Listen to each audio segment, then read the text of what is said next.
Okay, I think we're good. Oh my goodness. I have my own channel and I forgot that I had to move my OBS to this channel. I was like, wait a minute, I'm not seeing the stream I set up. Let's kind of find the right scene. Here we go. Okay. And OBS has changed a few things that I was not expecting. There we go. So we are going to do a... Where'd my notepad go? Okay.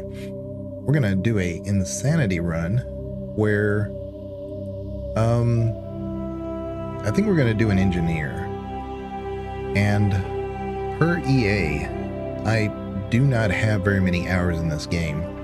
So this is going to be a struggle, you know? But as a pro gamer, we'll get it done.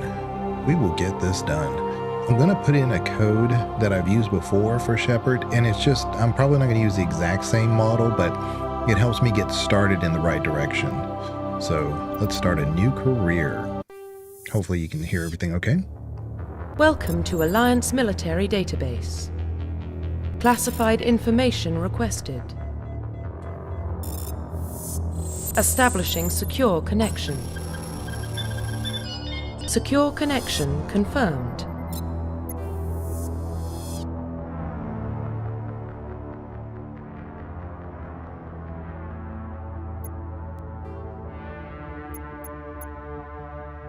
Please log in to access your profile. I guess we could just go with a regular Jane. That's our default Shepard name. I don't see anything wrong with that. But it won't look like the archetype. Warning, data corruption Shepard. detected. Please reconstruct profile. Confirm pre-service history. So this is really interesting. For me it is, at least, because you do get some variability in the story and options that you get later on. They're not significant. They don't change the bigger picture. But I do love the fact that they just give you that little bit. And then it's up to you if you want to take on the role of that persona or that lore. So the Spacer says, both of your parents were in the Alliance military. Your childhood was spent on ships and stations as they transferred from the posting to posting, never staying in one location for more than a few years. Following in your parents' footsteps, you enlisted at the age of 18. That's often what I use. Colonist. You were born and raised in Mindwar, a small border colony on the Attican Traverse. When you were 16, slavers raided Mindwar, slaughtering your family and friends. You were saved by a passing Alliance patrol, and you enlisted with the military a few years later. So we can almost guess, even though it doesn't say it, we can almost guess that that was probably Batarians, because that's the Attican Traverse. Earthborn. You were an orphan raised on the streets of the great metropolises, covering Earth. You escaped the life of petty crime and underworld gangs by enlisting with the Alliance military when you turned 18. And so it's kind of funny when the game kind of refers to Vancouver. I've always kind of wondered, like, well, Vancouver's not super large, and yet it's considered like this metropolitan area. And I'm almost kind of wondering if it's like the entire, say, like that whole region. It's not just like Vancouver is just really the name of that area now. I've always kind of wondered that. It's never really said, but this line alone, the great metropolises of covering Earth, I'm wondering if like LA would be all of California, you know, something like that. So anyway, I'm tempted to go colonist this time. The reason why I like Spacer is because it gives you the opportunity to talk to your mom. I think that's such a really cool detail. And it's one of those that if I do it for myself, I could care less. I mean, I just do whichever. But for one of these lore streams, I'm kind of thinking maybe Spacer, just so everybody can see it. Confirm psychological profile. We could be a sole survivor, which is your during your service. During your service, a mission that you were on went horribly wrong. Trapped in an extreme survival situation, you had to overcome physical torments and psychological stresses that would have broken most people. You survived while all those around you fell, and now you alone are left to tell the tale. That's okay until you run into a mission or two where that's not the case. So I kind of tend to go with War Hero. It really makes the most sense, but it's only once you play the game a few times does that really make itself evident. Early in your military career, you found yourself facing an overwhelming enemy force. You risked your own life to save your fellow soldiers and defeat the enemy despite the impossible odds. Your bravery and heroism have earned you medals and recognition from the Alliance fleet. So, colonist soul survivors, the real shit. Perhaps so, Banana. Throughout your military career, you have held fast to one basic rule: get the job done. You've been called cold, calculating, and brutal. Your reputation for ruthless efficiency makes your fellow soldiers wary of you. But when failure is not an option, the military always goes to you first. You know, I'm not really into the romance options. I started thinking about this while I was reading all this, but Mail Shepherd seems to have better options. But I don't even know if we'll even go down a romance tree after we, get far enough. Who knows? Let's go with War Hero. Confirm military specialization. We said before we were going to try for engineer. The engineers are tech specialists. Using the holographic Omni tool, they can decrypt security systems. And that part right there, they can decrypt security systems. But why on earth, like in Mass Effect 2, am I constantly doing that myself? That's why I can't stand those little puzzles in 2. They break the immersion of an engineer. And if it breaks it for one, I could see okay, so we got to do it for a soldier, because there's no way that soldier would have the training to do that, and they got to do it each time. Well, after a while, they get good at it, right? But I don't know. Repair or modify technical equipment, disrupt enemy weapons or shields, and heal their squad. Engineers can only wear light armor, and they specialize in pistols. And that kind of sucks. I kind of would like an engineer to be more of on the medium side. But that's fine. Of course, Adept is our biotic specialist. Infiltrator is what I do a ton. Sentinel, really kind of the best of both worlds. That's like Garrus. The problem with Sentinels is that they tend to be more on the tech side, but which I like. But much like the Vanguard, which are more biotic than they are tech, they're kind of a mixture of both rather than specializing in one thing. But for this one, we'll go with engineering. We could also do soldier, but soldier's pretty bare bones. We won't really need one in Mass Effect 1. Mass Effect 2, can't really see a need. You got 2 main soldiers in that one. Mass Effect 3, I could argue it, but we'll go with engineer. Confirm facial identification. We're going to change, and we're going to put in a code. Like I said, we're not going to go with the exact one I put in, but it's just to give us a starting point.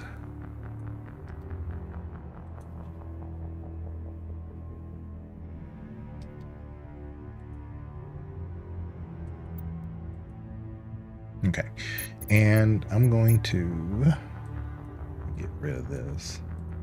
There we go. Let's go with, where's the hair?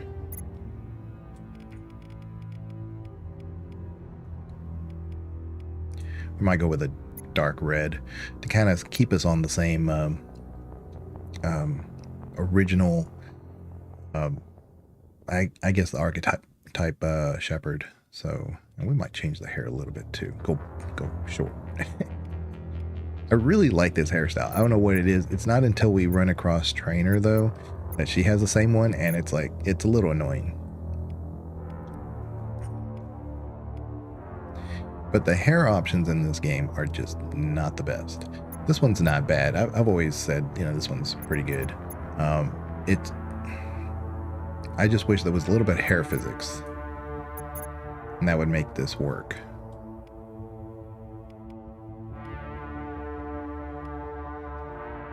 That's the Kelly look. That's not bad.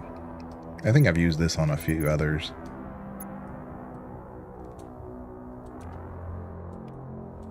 I kind of wish there was something like the mirror in Baldur's Gate 3. And just, you know, just change it as you want to. There's nothing wrong with that. Sometimes Shepard needs their hair redone, you know?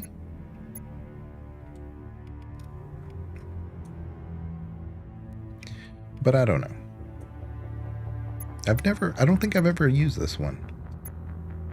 I don't know what it would look like outside of the character creator. Let me think about that. Oh man, so I got a lot of rest in earlier today. I stayed up all night doing some editing and stuff, and so when I went to work on Friday, man, I was good. I was ready to do, you know, get all that done, and then by 3 o'clock I was winding down.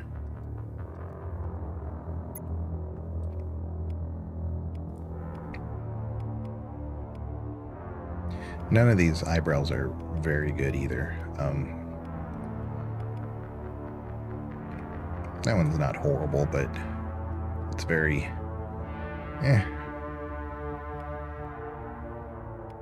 Yeah, there we go. Yeah, that looks good. I might go with that, but we need to lighten her up a little bit. Yeah, we might go with the same color red. That kind of works.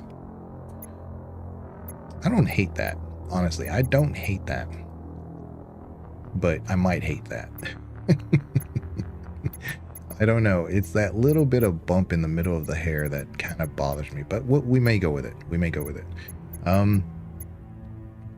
Sometimes the facial structure on Mass Effect 1 is a bit weird. I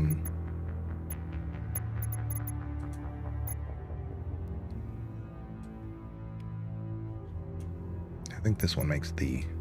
Yeah, we'll go with that one. Yeah, I think the facial structure needs to probably change.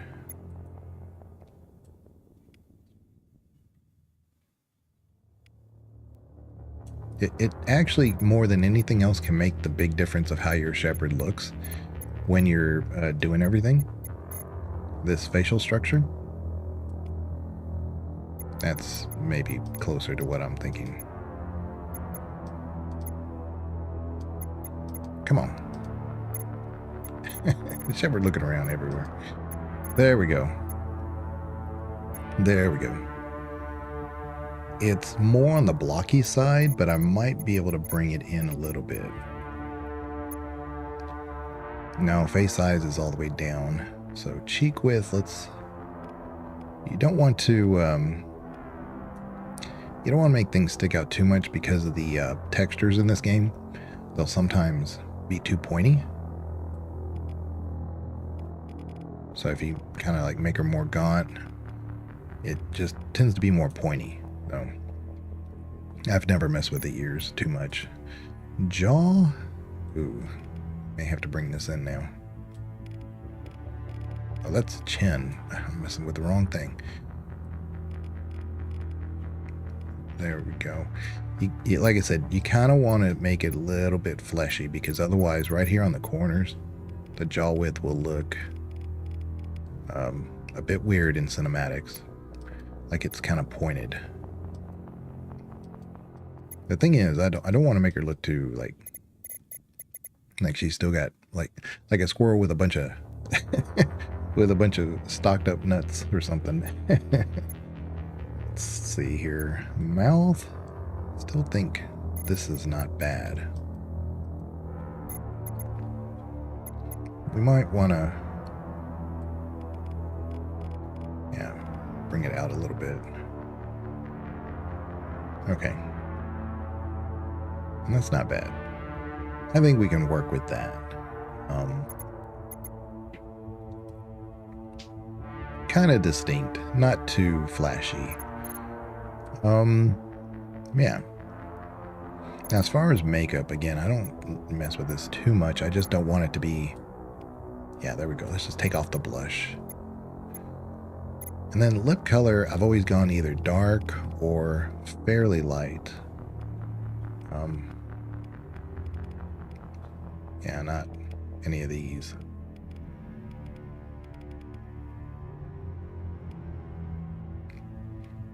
See, the gloss is okay, it's just a bit distracting.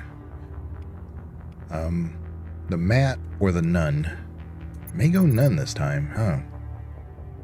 Yeah, I think with the red hair, the nun would probably work. I like the eyeshadow still anyway. Okay, the only thing we need to look at is really the eyes as far as eye shape. I don't mind these eyes, they're not bad. Definitely has that, I'm looking at you. Some of them can get kind of wild. They're a bit like, who are you looking at? Yep. But anyway, let's get that in. Profile reconstruction complete. Yeah, I'm looking at her hair. I'm wondering if that's really the way to go. I'm hoping she'd look this way. Yeah, go ahead and look this way a little bit more, Shepard. Come on. Look over here.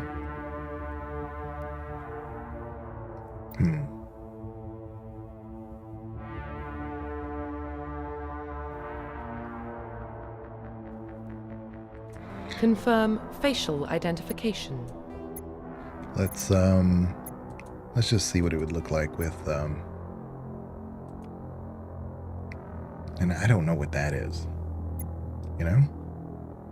Well, that's just a bun. What's the difference between them? Oh, that's up. And this is back. Oh, maybe. I don't think I've ever done this one. Reconstruction complete. We'll give that a shot. If we hate it, we hate it.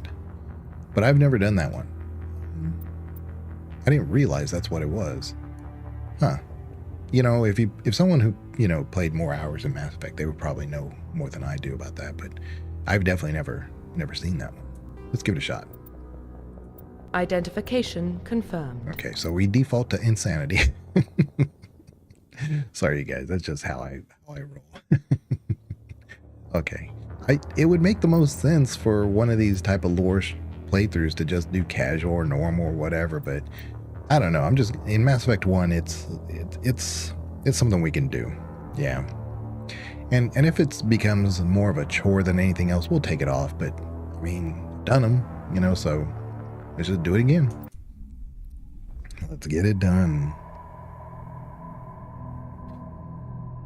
Well, what about Shepard?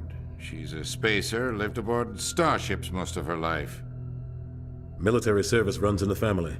Both her parents were in the Navy. She proved herself during the Blitz, held off enemy forces on the ground until reinforcements arrived. She's the only reason Elysium is still standing. We can't question her courage. Humanity needs a hero, and Shepard's the best we've got. I'll make the call.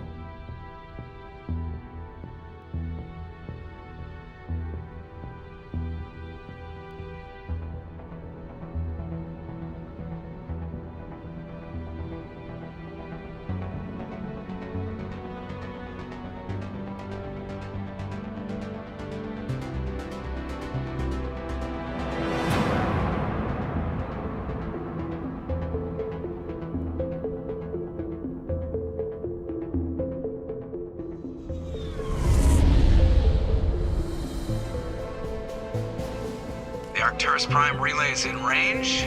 Initiating transmission sequence. Commander?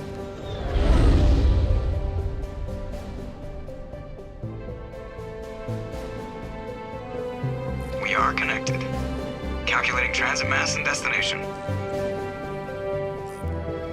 The relay is hot. Acquiring approach vector.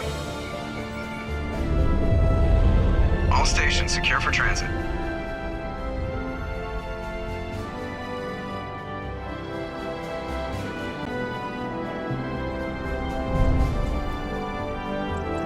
Is green. Approach run has begun.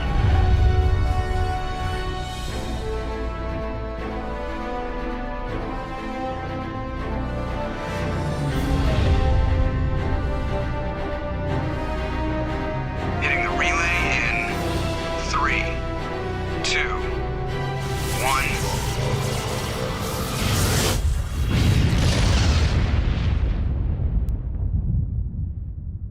Thrusters, check. Navigation, check.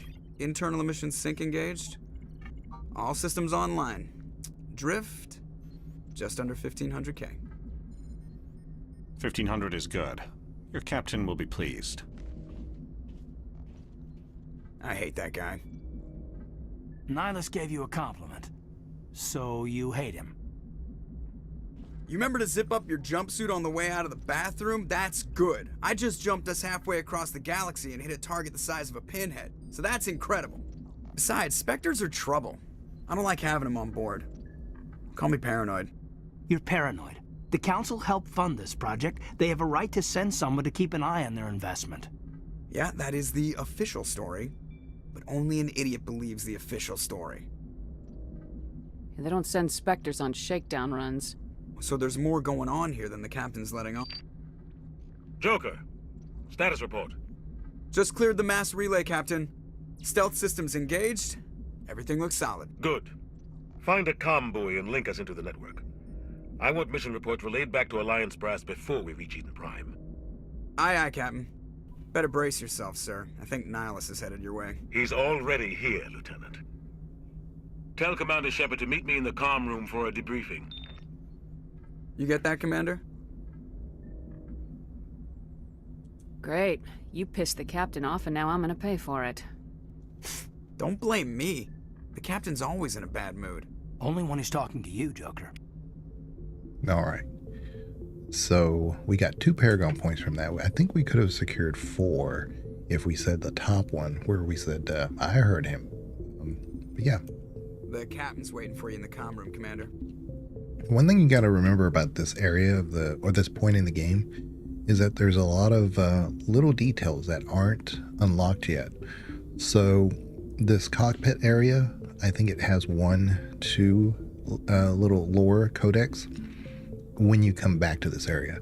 So don't forget to get those unlocked because they do give you some XP. And when you're playing Insanity, you need all the XP you can get. So this particular run, I'm going to apologize now because it may be a little boring at the beginning. Mass Effect is kind of intended to make sure that you talk to as many people as you can to make sure you understand what's going on. And once you kind of know where everything is, you can compile the missions together so that way you can most effectively hit each one without having to go back and forth to the Citadel. The problem is that there's a ton to do at the Citadel at the very beginning. And that works for somebody who's playing Insanity because then you have a lot of that XP to build off of. And when you go to planets or go get Liar or whatever, you have the XP already and it's manageable. You probably don't want to keep the captain waiting, Commander. And you don't want to ignore that fact. I told you, I just saw him. He marched by like he was on a mission.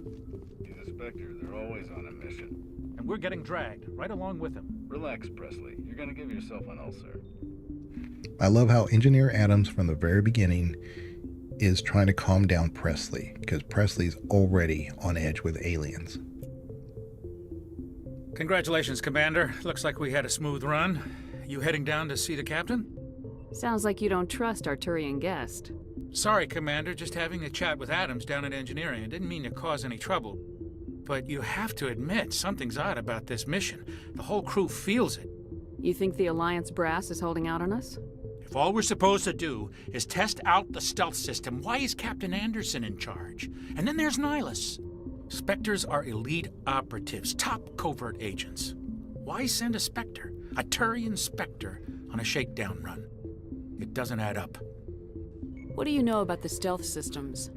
I just know it masks our location from scans and sensors, cutting-edge technology.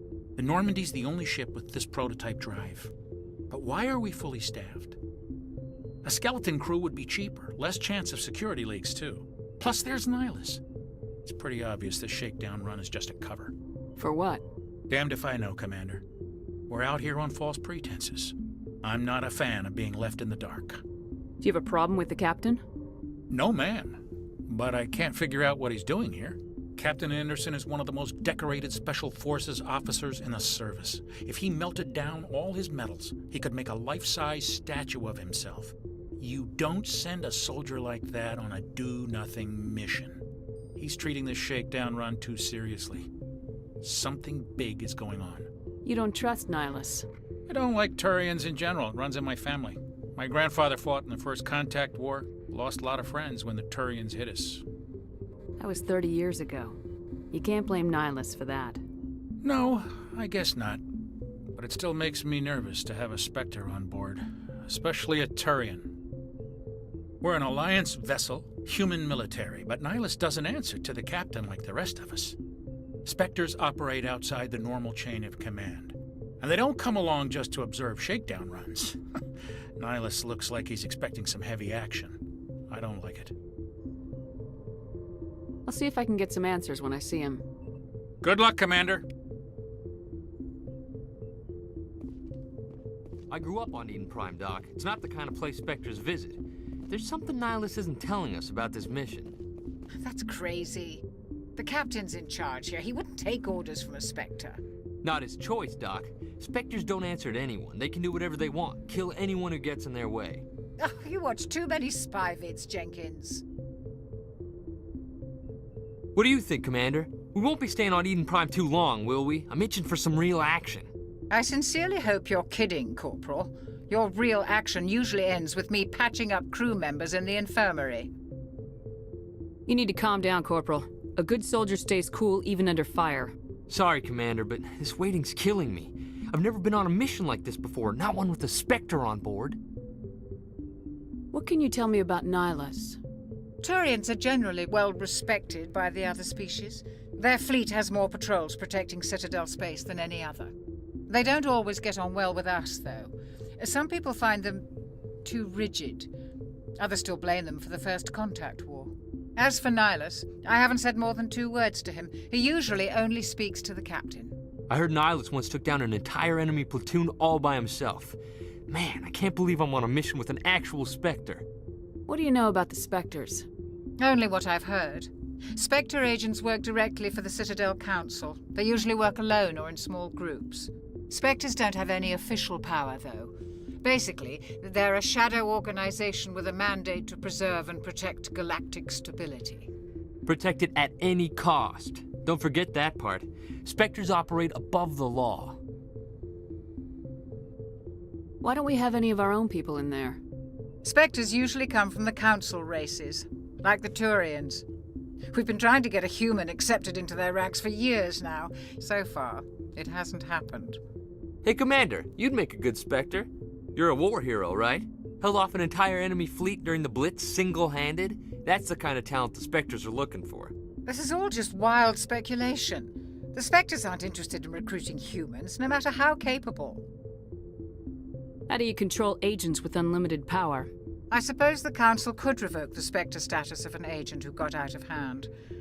At that point, Citadel Security Services would take over. Those C-Sec grunts wouldn't stand a chance. The Spectres were 20 ordinary soldiers. The Spectres police themselves. An agent goes rogue, they send another agent to take him down. That's Spectre justice. The Corporal's confusing romantic legends with reality, Commander. You're from Eden Prime, aren't you, Jenkins? What's it like? It's very peaceful, Commander. They've been real careful with development so you don't have any city noise or pollution. My parents lived on the outskirts of the colony. At night, I used to climb this big hill and stare across the fields back at the lights from the main settlement. It was gorgeous. But when I got older, I realized it was a little too calm and quiet for me. That's why I joined the Alliance. Even Paradise gets boring after a while. Any idea why Eden Prime was chosen as our destination? Not really sure, Commander. Eden Prime's one of our most stable colonies. Good place to take the Normandy for a shakedown run, I guess. No real danger there. There's gotta be something else going on. We've got a Spectre on board. That's why I'm so wound up. I can't wait for the real mission to start. Just treat this like every other assignment you've had and everything will work out. Easy for you to say. You proved yourself in the Blitz. Everybody knows what you can do. This is my big chance. I need to show the brass what I can do. This mission isn't about personal glory, Corporal. We have a job to do. Don't do anything stupid to mess it up. Don't worry, ma'am. I'm not gonna screw this up. The captain's waiting for me. Goodbye, Commander. Well, we did warn Jenkins. Don't do anything stupid.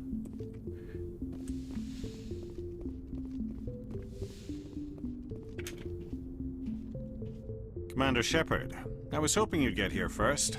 It will give us a chance to talk. What about? I'm interested in this world we're going to, Eden Prime. I've heard it's quite beautiful. I've never been there. But you know of it. It's become something of a symbol for your people, hasn't it? Proof that humanity can not only establish colonies across the galaxy, but also protect them. But how safe is it, really? Do you know something? Your people are still newcomers, Shepard. The galaxy can be a very dangerous place. Is the Alliance truly ready for this? I think it's about time we told the Commander what's really going on. This mission is far more than a simple shakedown run. Is someone gonna fill me in, Captain? We're making a covert pickup on Eden Prime. That's why we needed the stealth systems operational. There must be a reason you didn't tell me about this, sir. This comes down from the top, Commander.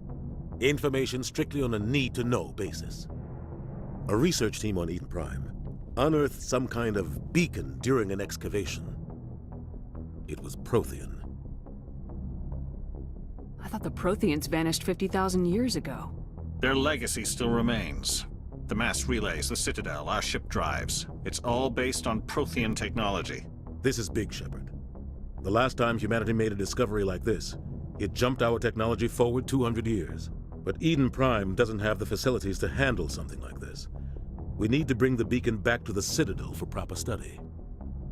Obviously, this goes beyond mere human interests, Commander. This discovery could affect every species in Council space.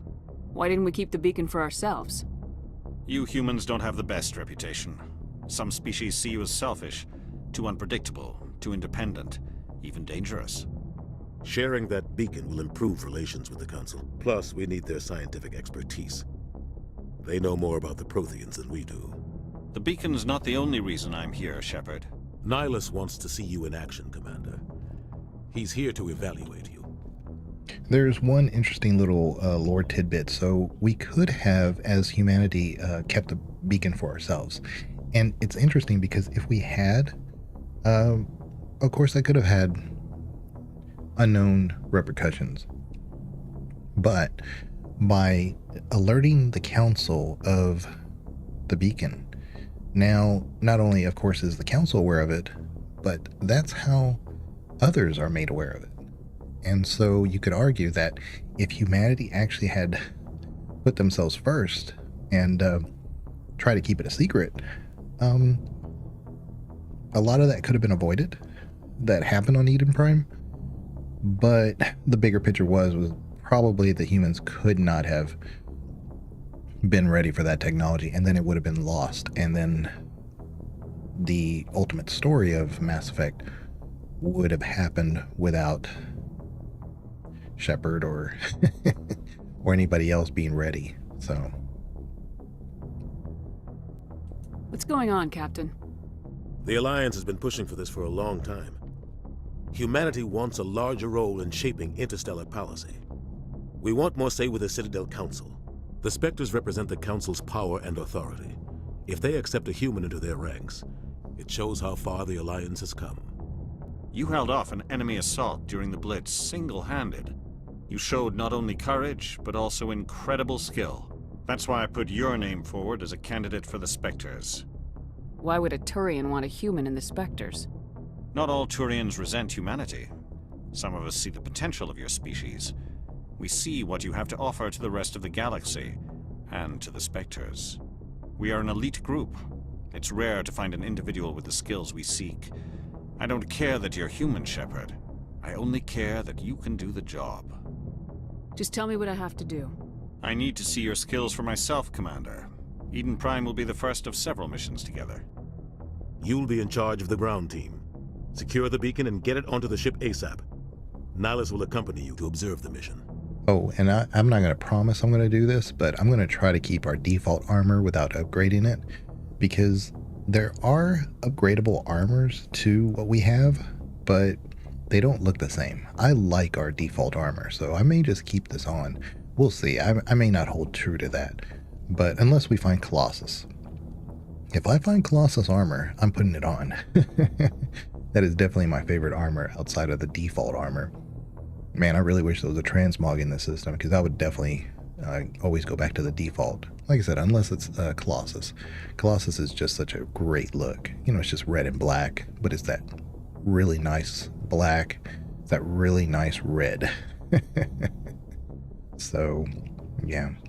But if we find that, that's what we'll go with. But I'm going to try to keep my default armor, but only upgrade our weapons, basically. It's going to put me at a handicap, but we're already playing Insanity, so whatever. What do you know about the Protheans? Just what they taught us in school. They were a technologically advanced species that ruled the galaxy 50,000 years ago. Then they vanished. Nobody really knows how or why, though I've heard plenty of theories. But everyone agrees galactic civilization wouldn't exist without them. Their Citadel is the very heart of galactic society, and without their mass relays, interstellar travel would be impossible. We all owe the Protheans a great debt.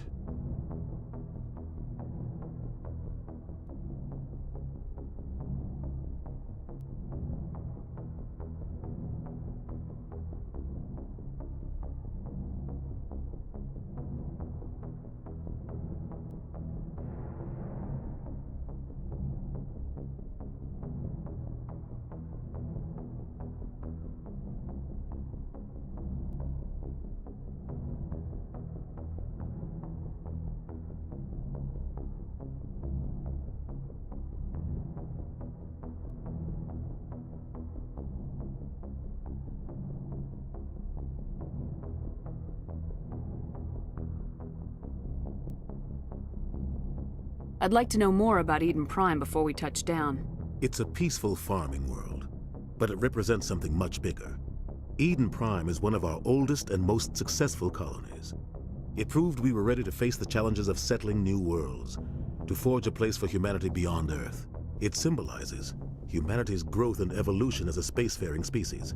And after this, it will be known as the world where humans made a discovery of galactic importance. Why is this beacon so important? All advanced galactic civilization is based on Prothean technology, even yours. If we hadn't discovered those Prothean ruins buried on Mars, we'd still be stuck on Earth. That was just a small data cache. Who knows what we can learn from this beacon? What if it's a weapons archive? We can't let it fall into the wrong hands. Like who? The Attican Traverse isn't the most stable sector of Citadel space. There are plenty of raiders and criminal groups active in the region. They might figure a Prothean beacon is worth the risk of attacking an Alliance ship. Plus, Eden Prime is right on the border of the Terminus systems. The Attican Traverse is under Citadel protection. If the Terminus systems attack, it's an act of war.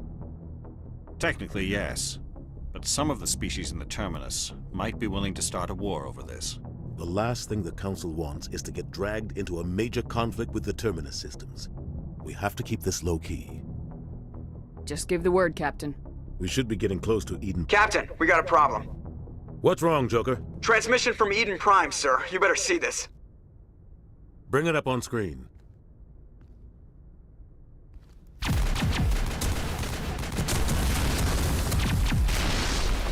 Get down!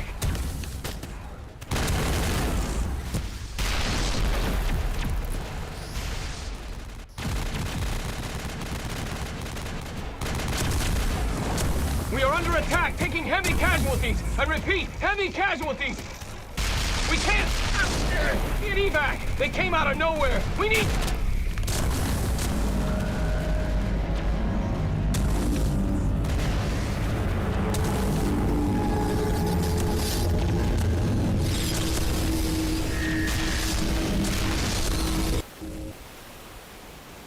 Everything cuts out after that. No comm traffic at all.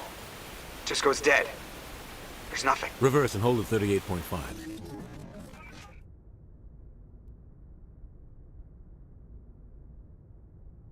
Status report.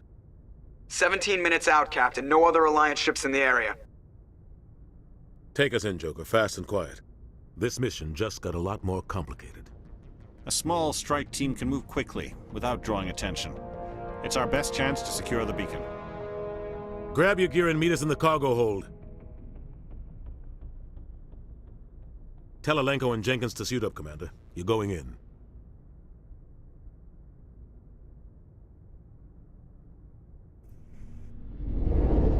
Engaging stealth systems. Somebody was doing some serious digging here, Captain. Your team's the muscle in this operation, Commander. Go in heavy and head straight for the dig site. What about survivors, Captain? Helping survivors is a secondary objective. The beacon's your top priority. Approaching drop point 1. Nihilus, you're coming with us? I move faster on my own. Nihilus will scout out ahead. He'll feed you status reports throughout the mission. Otherwise, I want radio silence. We've got his back, Captain. The mission's yours now, Shepard. Good luck! We are approaching drop point 2.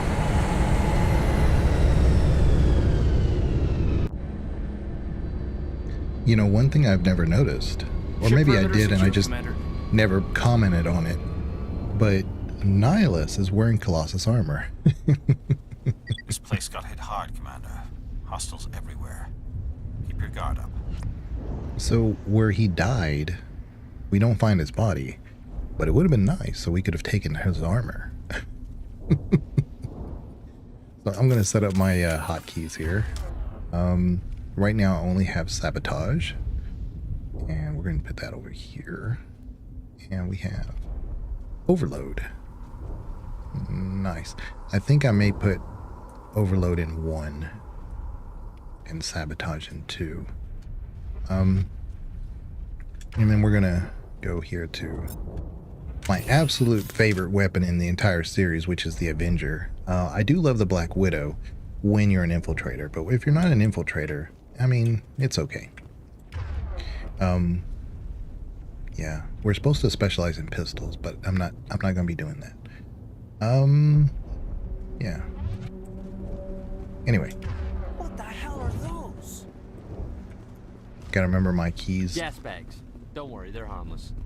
I've been playing a lot of Wukong, Black Myth Wukong, and I'm horribly addicted to it. Motorized joints, nice. That's gonna serve us well, actually. We're gonna go ahead and put that on. Oops. The Onyx. The Onyx, this default one right here, like I said, you'll find an Onyx 2, Onyx 3, but they don't look the same. They look totally different, so I'm not a huge fan of it. I forgot to tell you, so Motorized Joints 2, mechanical augmentation increases the brute strength of the wearer, allowing them to deliver powerful blows when rifle butting or pistol whipping opponents. Smash damage. So it's nice to have this option if we're going to be using a close-up pistol, which again we can do specialization in pistols. So if we go to our squad, for instance, we have 3 points already, which I'm going to put them all in. I was going to say I'm going to put them all in charm, but we only need really 2 in charm and 1 in engineer for right now, to unlock all of our conversations. Tech specialist can innovate. Let's see, reduces time of tech. I will need this maxed. But you'll see where we have our pistols, and then that unlocks our basic armor, which is kind of crazy. So we're going to need to do pistols at least up to here. And then it'll unlock basic armor, and then we'll need all that. And again, if we have Tally in our group, which I'm planning on keeping her, either I'm going to do decryption or electronics. I'm not going to do both. We'll take it from there. The good news is I can just hopefully keep Ash around, and she will be our meat shield, and she'll just basically just be a soldier, and I don't have to put those extra points anywhere for her. Okay, so let's do, you know what? We have decryption. I don't think we need it. Oh, I'm just gonna put 1 here, put the other 2 here. Oh, no, I only have those. Okay, fine. And Jenkins, of course, we need to make sure Jenkins stays alive for this mission, so we're gonna put everything in soldier. Yeah. Let's go ahead and do our first save, so we don't have to do that all over again. All right. Yeah, I keep wanting to hit shift for my sprint. It's been so long.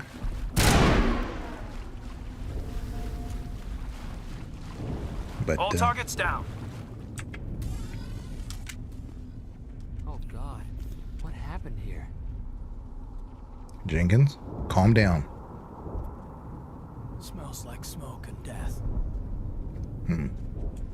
All right. Let's take it slow, y'all.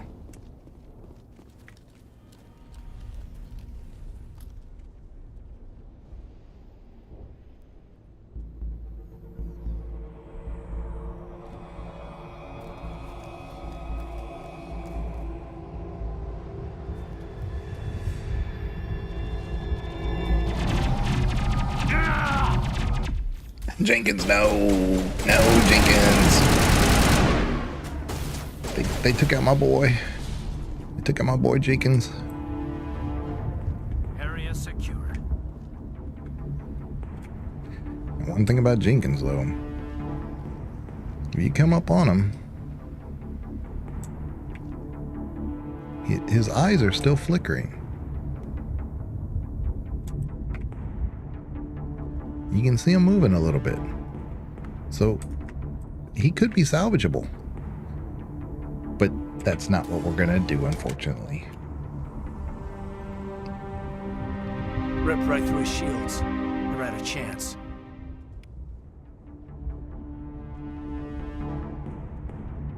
We'll see that he receives a proper service once the mission is complete. But I need you to stay focused. Aye, aye, ma'am.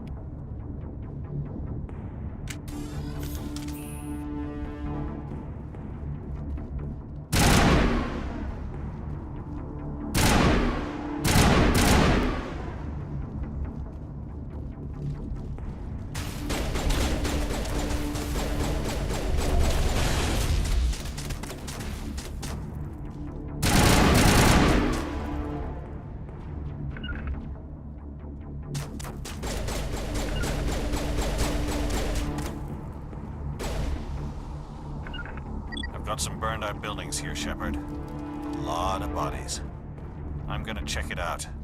I'll try to catch up with you at the dig site.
Thanks for your help, Commander.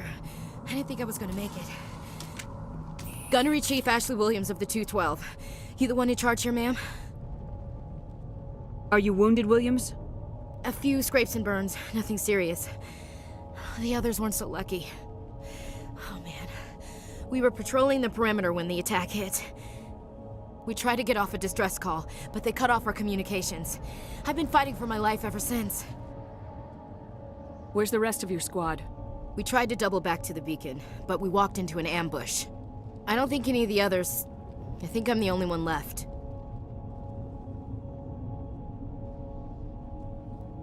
This isn't your fault, Williams. You couldn't have done anything to save them. Yes, ma'am. We held our position as long as we could, until the Geth overwhelmed us. The Geth haven't been seen outside the Veil in nearly 200 years. Why are they here now? They must have come for the beacon. The dig site is close, just over that rise. It might still be there. We could use your help, Williams. Aye, aye, ma'am. It's time for payback.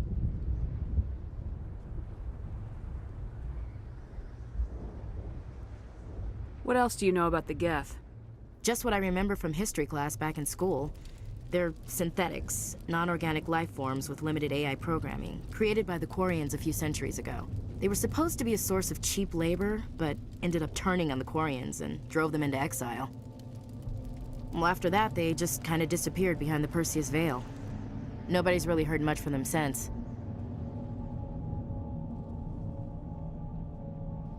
Tell me everything you know about the beacon. They were doing some digging out here to extend the monorail and expand the colony. A few weeks ago, they unearthed some Prothean ruins, and the beacon. Suddenly, every scientific expert in the colony was interested. That's when they brought us in to secure the site. I don't know much about the beacon itself, but I heard one of the researchers say this could be the biggest scientific discovery of the century. What happened to the researchers at the dig site? I don't know. They set up camp near the beacon. The 232 was with them. Maybe their unit fared better than mine. Describe what happened leading up to the attack. We were sent out a couple of nights ago from the main colony to secure the area. Seemed like a routine patrol, until the Geth hit us. We never knew they were coming.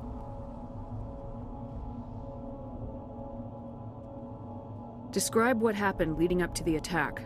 We were sent out a couple of nights ago from the main colony to secure the area. Seemed like a routine patrol, until the Geth hit us. We never knew they were coming. I thought I had not said that. Okay, never mind.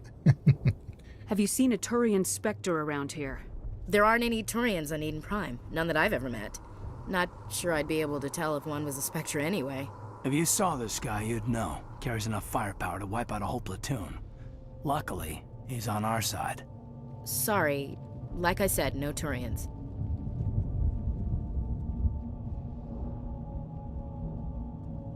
Move out!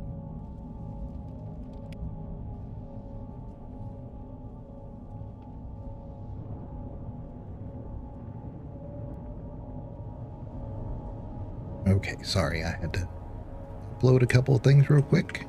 Always juggling 2 or 3 things. The beacon's at the far end of this trench. Scorpion. Right off the bat, we get something good. I'm loving this. Okay, let's take a look at that real quick. Now, like I said before, I'm not going to wear, but I just want you to see what it looks like. See? It's nothing great. So I'm going to go back to our Onyx, but, I mean, I found great light armor right off the bat.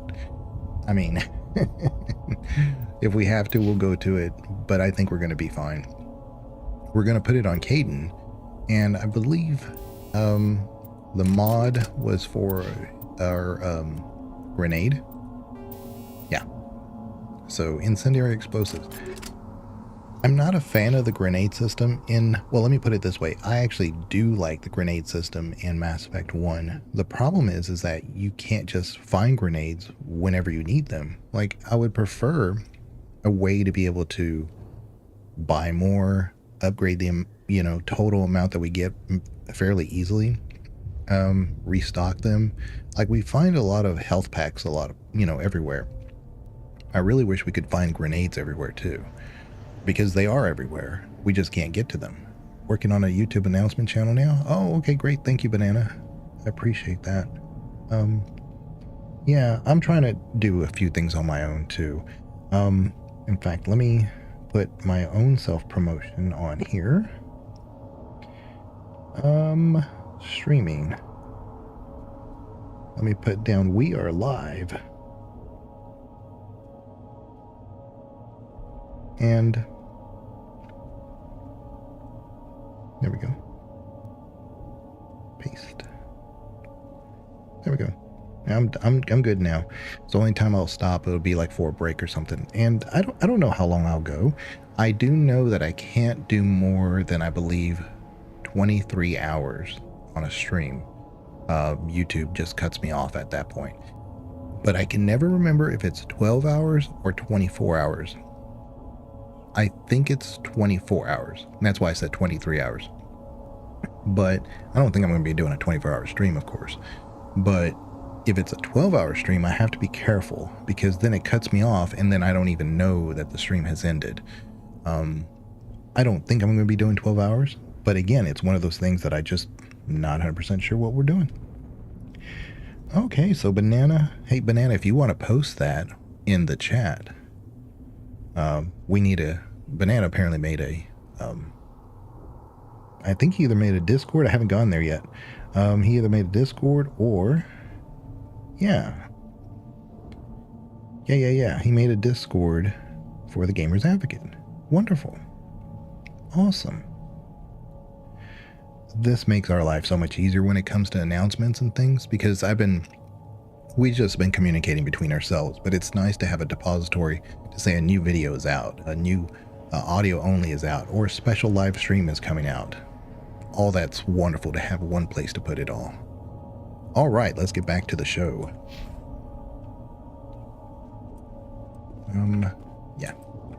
Yeah, I was talking about grenades. I really like the grenade system in Mass Effect 1. I just wish there was more of them and a better way to replenish them.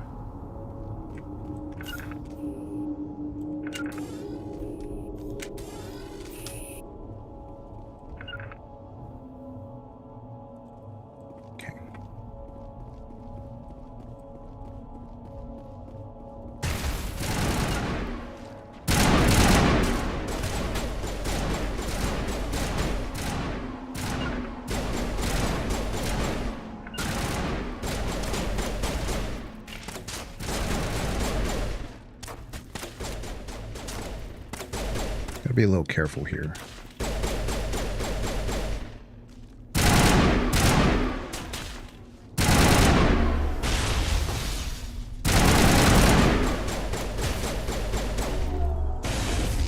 Oh, almost killed him. There we go. Got him.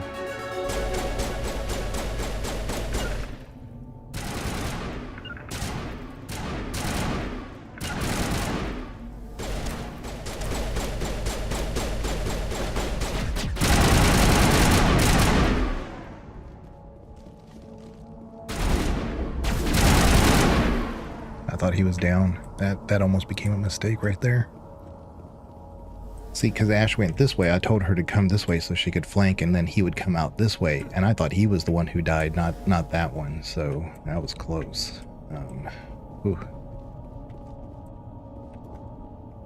This is the dig site. The beacon was right here. It must have been moved. May want to mute that server while I sort out the admin stuff. Hard to say. Maybe we'll know more after we check out the research camp. Okay, Banana, it's not a problem. It's not going to come through. Usually when I don't even have Discord on at the moment on my PC, so you won't hear any beeping or anything. And plus, I have all my audios separated, so it's not going to intrude anyway. So even if I did have Discord up, one, I usually disable it by default when OBS is live, but number two, it's on a separate audio channel, so it wouldn't come through, even if it did. You think anyone got out of here alive? If they were lucky. Maybe hiding up in the camp. It's just on the top of this ridge, up the ramps. Change of plans, Shepard. There's a small spaceport up ahead. I want to check it out. I'll wait for you there. Impaling victims instead of just shooting them. There must be some reason behind it. Classic psychological warfare. They're using terror as a weapon. You know, and I forgot, Caden says that. He says they're using terror as a weapon, because I've always criticized this. I was like, this seems horribly inefficient for a group of, because we know who's doing this, right? This seems horribly inefficient, but it's a group that doesn't care about efficiency. It only cares about efficacy. So Caden may have a point, but I've always thought it would be better if they had like a VAT or something. Very similar to what you have in Mass Effect 3 when the Elusive Man was working with, what's-her-face's, Miranda's father, to create their own Geth husks. Not Geth husks. Their own husks, I should say. And when they were being made, they were basically in a tube, right? And you were able to kind of create one. But what if, you know, the group that we're talking about here, they're obviously much more advanced. They could just like stick bodies in there, make one big husk, or, you know, each body is turned into a husk. So you could put like 5 or 6 of them in there, and then when it opens, 5 or 6 come pouring out. I think that's probably, if it was up to me to design this, I would not do this whole impale thing. I think that's a bit, this is very much in the same mindset of the people who did like Dragon Age Origins. Obviously it's the same group, it's BioWare. But I think it doesn't really work. Just me personally. Oh, okay, a hurricane and a hammer. Definitely. I'm gonna change to that. Let's get that, and let's get this. Ooh. No, I'm not gonna change to the hammer. Still like the Avenger better. The heatsink is horrible. It only gives me a little bit more DPS, but it's not enough to make a difference. So, there we go. I keep wanting to hit shift, which is my menu. I need to get my mind turned around. Looks like they hit the camp hard. It's a good place for an ambush. Keep your guard up.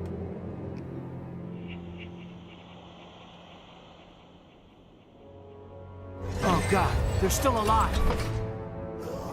What did the Geth do to them?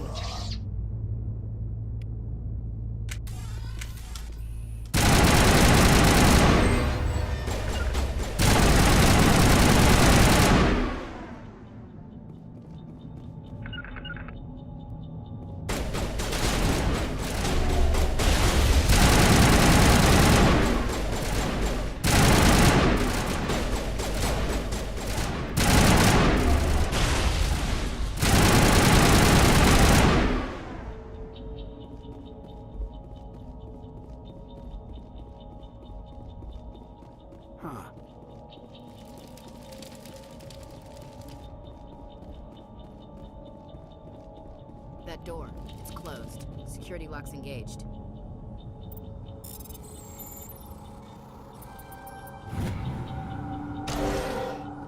Humans, thank the Maker. Hurry, close the door before they come back. So all you Dragon Age fans, you'll note that reference. Thank the Maker. It's a direct Dragon Age reference. I like those little things, because I mean, she could just be saying, "Oh, thank the Maker," but they say that so much in Dragon Age. It comes from that. It just does. Don't worry, we'll protect you. Thank you. I think we'll be okay now. It looks like everyone's gone. You're Dr. Warren, the one in charge of the excavation. Do you know what happened to the beacon? It was moved to the spaceport this morning. Manuel and I stayed behind to help pack up the camp. When the attack came, the Marines held them off long enough for us to hide. They gave their lives to save us. No one is saved. The age of humanity is ended. Soon, only ruin and corpses will remain. What else can you tell me about the attack? It all happened so fast. 1 second we were gathering up our equipment. The next we were hiding in the shed while the Geth swarmed over the camp. Agents of the destroyers, bringers of darkness, heralds of our extinction. We could hear the battle outside. Gunfire, screams. I thought it would never end. Then everything went quiet. We just sat there, too afraid to move, until you came along. Did you notice a Turian in the area? I saw him, the Prophet, leader of the enemy. He was here before the attack. That's impossible. Nihilus was with us in the Normandy before the attack. He couldn't have been here.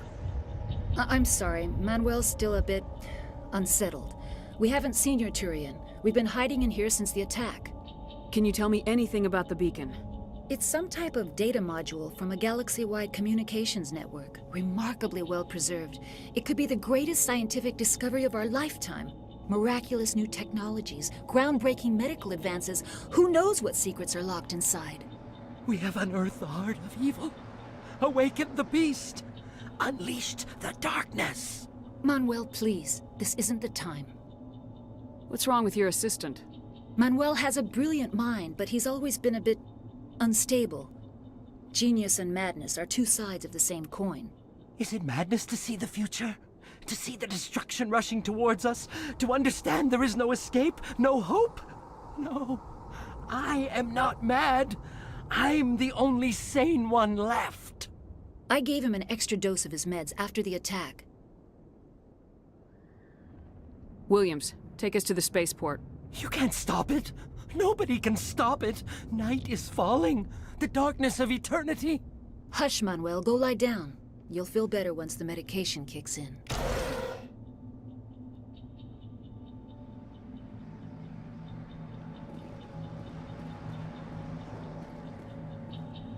You're wasting your time. The age of humanity is over. Our extinction is inevitable. Manuel, I need to ask you something. It's probably best if you just leave him alone. I don't have time for this. Time? Our time is over.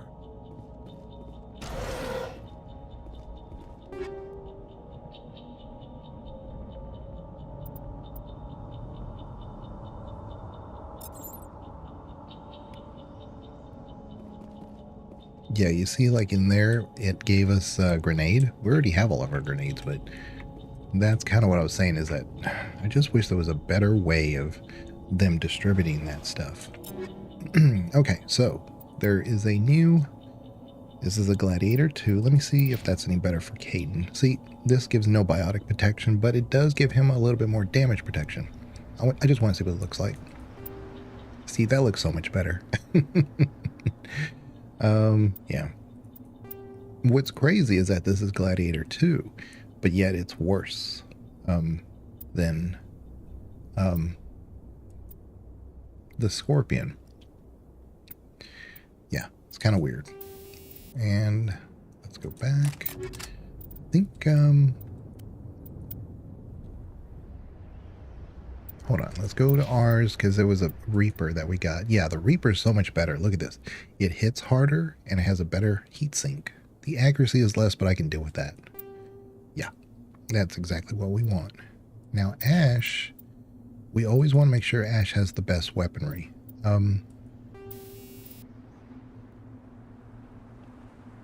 This is against organics. Doesn't really help us, but I'll give it to her.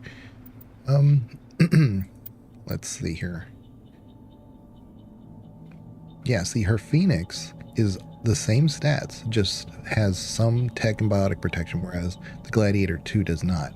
It's kind of a waste. It's just funny. Okay. But that's why I always have to go back and look at the armor and the weapons, because there's so many like little things. It's like, well, wait a minute. Thermal armor? These are all... I thought I was going to say they're all Turian. Thermal armor, the Liberator, and the Liberator 1. One for Turian, one for human, and then one for Turians. So... But yeah, I always have to go back and look at them because I can't remember every one of these crazy little stat details. So, let's see here. Ash should automatically already have heavy armor, but you have to unlock it. I think she starts with the ability to get medium. But yeah, this would... Like, why do they give us a heavy armor option when there's no way to unlock it at the moment? It's kind of crazy. Okay, and we did get an upgrade that I forgot to do. So let me put one in Charm. And then we're going to do... I really should probably put one more in Decryption, because I think when we get to the area just before the Geth, the pad, I think there is one that I have to have at least one spot to unlock it. So otherwise I need to put everything in engineering. And yeah, electronics is going to be great, but like I said, I'm going to try to keep tally with us, and we're going to put everything in that for her. And then you see the hacking. Yeah, I'm going to be using hacking a lot in this game because of the Geth. But yeah, I think we're good. Oh yeah, I guess I need to do everybody else. So we're going to do Ash, and we're going to put everything in Soldier. And either combat armor or assault training. I'm going to put one in each, actually. At some point, I'll put a lot in assault rifles, but for right now, I'm just going to make her a buff person. And then we're going to do throw. Yeah. Okay, let's save right there. Let's move on.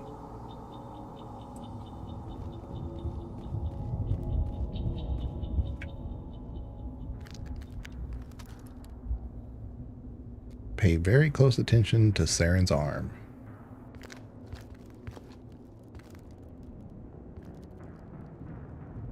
Saren.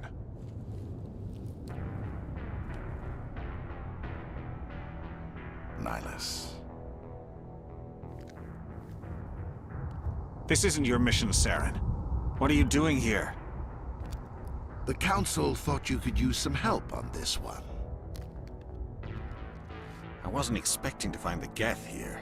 The situation's bad. Don't worry. I've got it under control.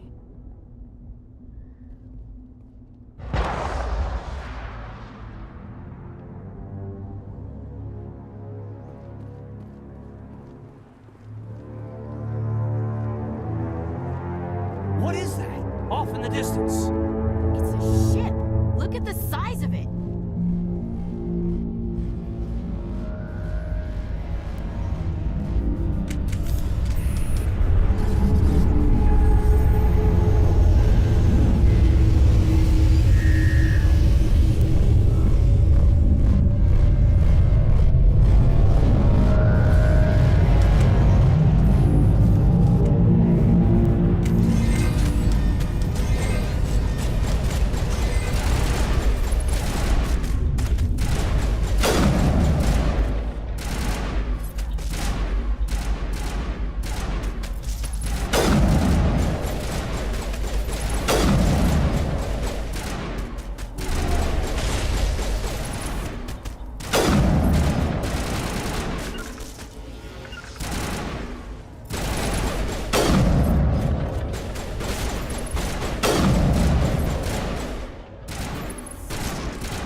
Commander, it's Nihilus.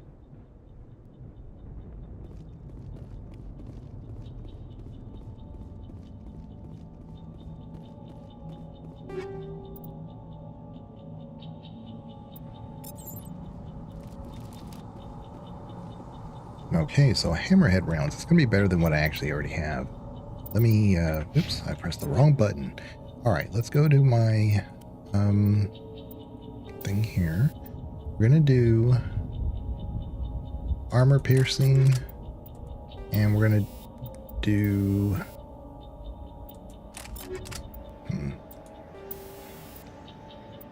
yeah, let's see, Ash. We're going to replace you with the hammerhead.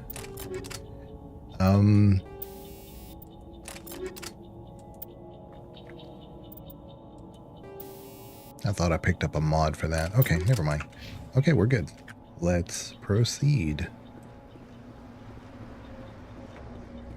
Something's moving over behind those crates. Wait! Don't shoot! I'm one of you! I'm human! Sneaking up on us like that nearly got you killed. I'm sorry, I was hiding. I screwed from those up. creatures. Hold on. My name's Powell. I saw what happened to that Turian.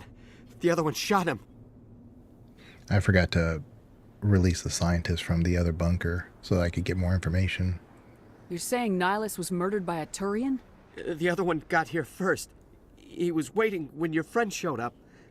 He called him Saren. I I think they knew each other. Your friend seemed to relax. He let his guard down.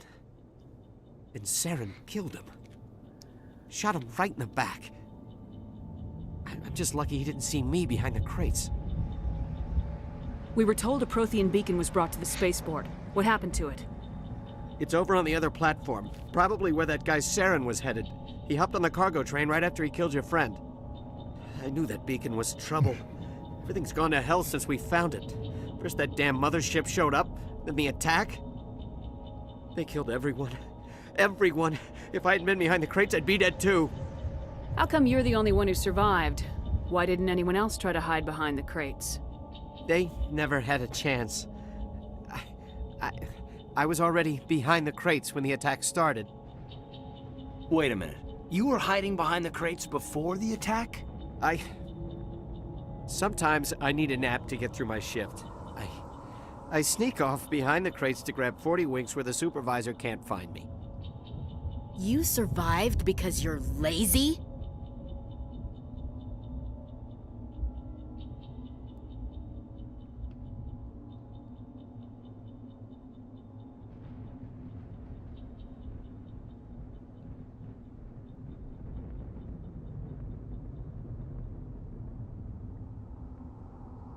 If you hadn't snuck off for that nap, you'd probably be dead just like all the others. Yeah, I guess. I don't really want to think about it. Tell me about the Geth attack. It was quick. 1 minute that ship was descending, the next, those Geth were swarming over the platform, thousands of them. They must have been inside that mothership. They shot anything that moved. It was a massacre. Is there anything else you can tell me about the beacon? They brought it here this morning. We loaded it up onto the train and shipped it to the other platform. Hard to believe that was only a few hours ago. Feels like a whole other life. Tell me about this mothership you saw. I've never seen anything like it before. It was huge. Landed over near that platform. The whole place got dark as it came down. And it was making this noise, this sound that bored right into your brain. That's what woke me up. The attack came a few minutes later. We need to find that beacon before it's too late. Take the cargo train. That's where the other Turian went. I can't stay here. I need to get away from all this. Yeah, so we're gonna reload the other save. I can't believe I forgot that. Quick save. Yeah, because it's nothing to talk to the other guys. I knew there was something, a reason why I would have saved, because I always do a lot of quick saves, not so much, hard saves. I mean, we could. It's no difference to me. I was like, I might be forgetting something here, and sure enough, I forgot to talk to these guys. See, another grenade. Yeah, it's just kind of goofy. I noticed the Gamer's Advocate symbol is over the map. If that bothers anybody, I can move it. Let me see here. I don't know where I would put it though. Maybe at the top? Like that? Let me see. What is the UI looking like? That looks good. Yeah, that's a good spot for it. I would have my camera on, and if anybody really wants the camera, I can put it on. I just don't know about the lighting in my office at the moment.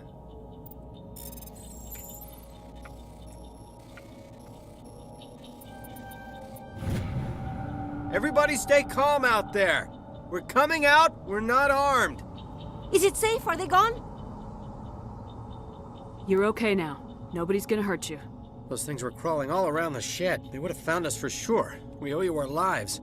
I still can't believe it. When we saw that ship, I thought it was all over. It showed up right before the attack. Knew it was trouble the second I saw it, so we made a break for the sheds. Tell me everything you remember about the attack. The three of us were working the crops when that ship showed up. We just saw it and ran. I don't know what happened to the rest of the crew.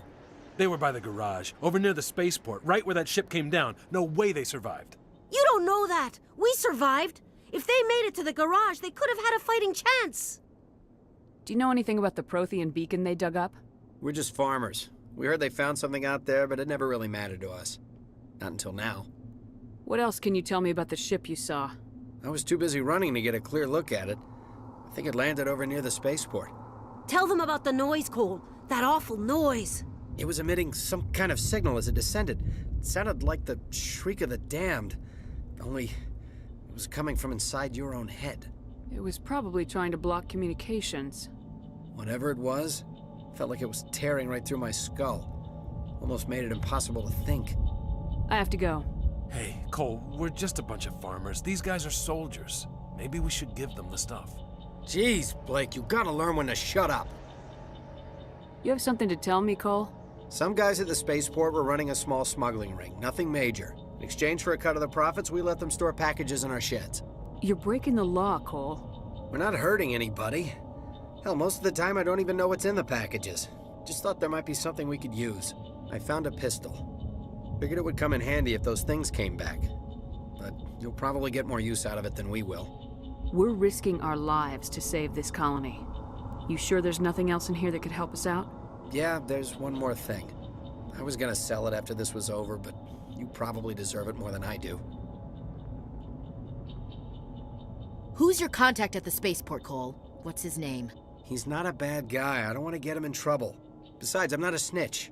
He might have something to do with this whole attack, Cole. We need his name. It's important. Yeah, okay, you're right. His name's Powell. Works the docks at the spaceport, if he's still alive. Yeah, so that's why you really want to talk to them. It's not just for the extra gear and the extra options, but it also unlocks more Paragon points or Renegade points if that's what you're trying to do. So early on, I mean, he gave you 2 options there, so that helps build on that reputation if you're trying to build that at all. I have to go. Good luck. Okay, so we got a Stinger, which is good for us because we're supposed to be pistol specialists, and the combat sensor, which is great because it'll tell us where the Geth are. Easy electronics. We don't have electronic. Oh, damn. Oh, man. Yeah, I have no electronic skills. None. All right, that's fine. Pistol. The Stinger. You see what I'm saying? It's a really good pistol. So this is the time where I might start using a pistol, actually. I guess I'll go and put it for organics. It's useless here, but anyway, yeah, we wanted to talk to them to unlock those, get more XP, and then be able to ask Cole about any extra gear he may have for us. Something's moving. I'm going over to behind burn those through crates. this conversation because we've already had it. Wait, don't shoot! I'm one of you! I'm here. Sneaking up. My name's Powell. I saw what happened. Your friends seem to relax. We were told approach. They killed everyone. Everyone. How come you're the only one? Wait a minute. You survived because you're lazy? If you hadn't snuck off. Yeah. Yeah, I guess. You're Cole's contact here on the docks for the smuggling ring. What? No! I mean, what does it matter now? So I'm a smuggler, who cares? My supervisor's dead, the entire crew's dead. Doesn't matter now, does it? Anything hidden nearby that we could use against the Geth? A shipment of grenades came through last week. Nobody notices if a few small pieces go missing from the military orders. You greedy son of a bitch. We're out here trying to protect your sorry ass, and all you can think about is how you can rip us off? I never thought you'd actually need those grenades. Who'd want to attack Eden Prime? We're just a bunch of farmers. How was I supposed to know? So you see what I'm saying? Ash, I've always said it before, Ash is Alliance first. He just has this moral code that revolves around humanity, but really the Alliance first. Because even when pressed like, hey, look, you know, I get it. You know, you're a small town farmer or dock worker. You know, I can appreciate that. You're just trying to get by against all these aliens who are trying to like manipulate us. She doesn't go down that route. She's like, look, we're the people trying to protect you, and you're smuggling things from us. Yeah, that's what I'm saying. She has this like moral code for the Alliance first.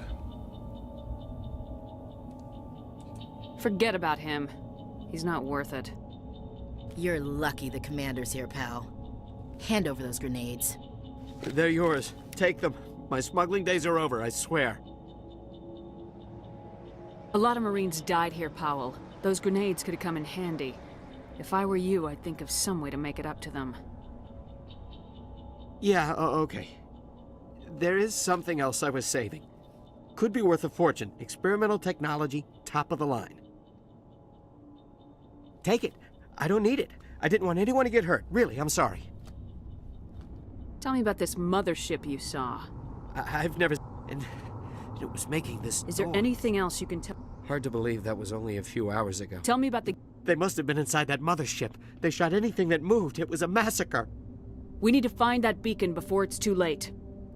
Take the cargo train. That's where the other Turian went. I can't stay here. I need to get away from all this.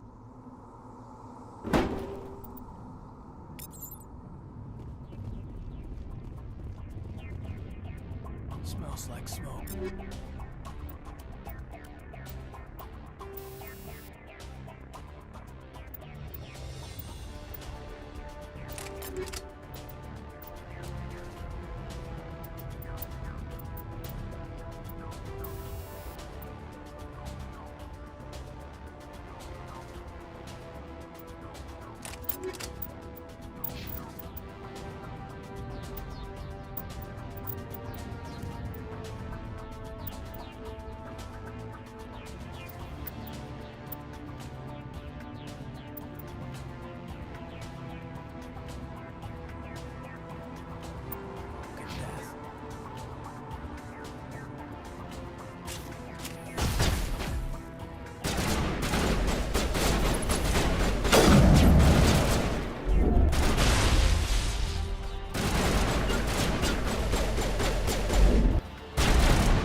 target.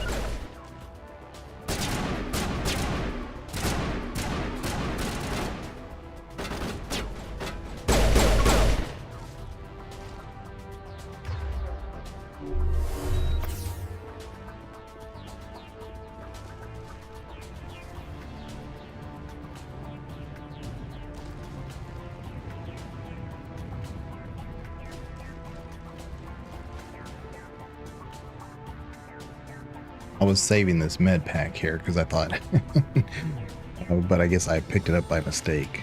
That's the problem, you can't stack them. So I had 5 of them in my own inventory, and I was saving that one so that way I could just heal Caden, and then we could, you know, pick that one up and keep us fully stocked. But I guess I must have picked it up by accident.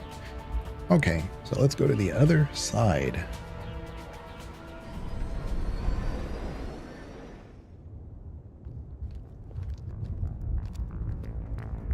Set the charges. Destroy the entire colony. Leave no evidence that we were here.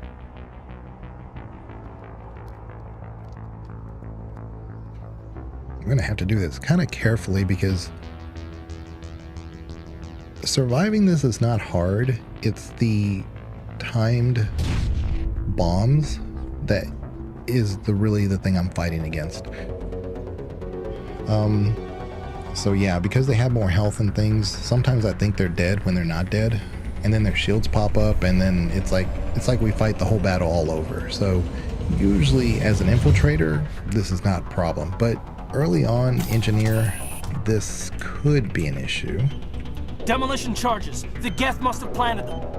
Hurry! We need to find them all and shut them down. But this is great because it's not a cinematic where I have to do a puzzle or whatever.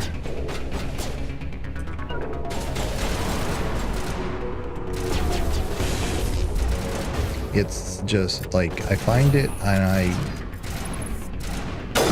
come on.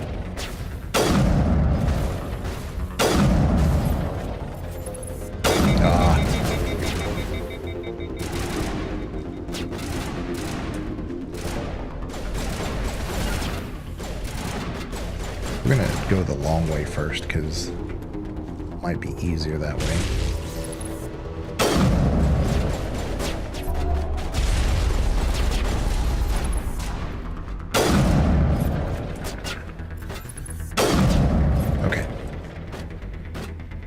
There's a sniper over there, and he can make life very difficult for us.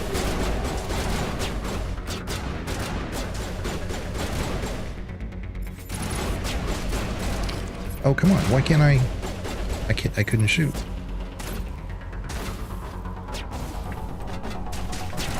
Okay, get out of there. Take out those hostiles. Oh. Caden.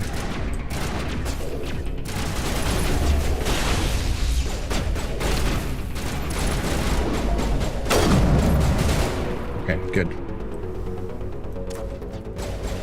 We gotta get out this sniper here. Lost shields. Yeah, of course you're gonna lose shields. You got a sniper shooting at you, Caden.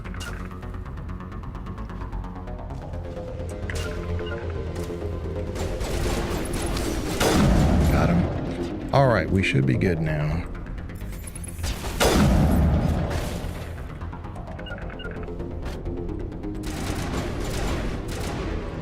Yeah, they're on the other side looking for us, but...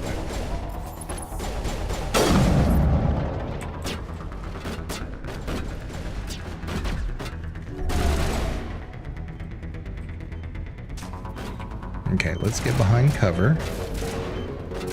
And we should be good.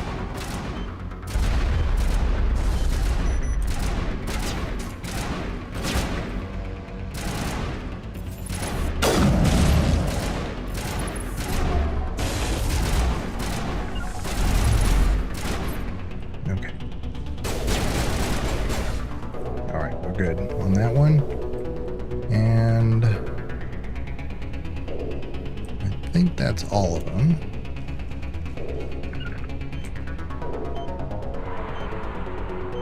Yeah, nice little cinematic instead of having to like do a puzzle for this. It's beautiful.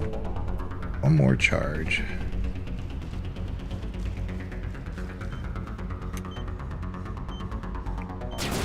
Oop. Oop. Maybe there is one more left around. Okay. Oh. Must be behind the wall that it's sensing. Alright. Let's go. Just in case they come around. There we go.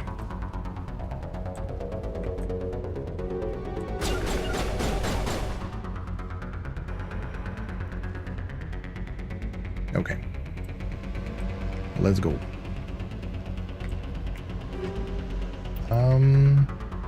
Oh, the Hydra. Okay, good.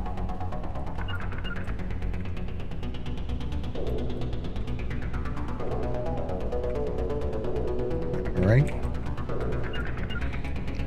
They're probably stuck behind one of those crates.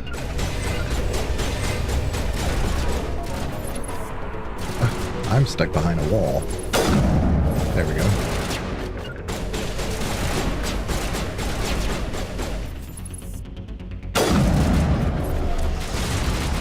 There we go.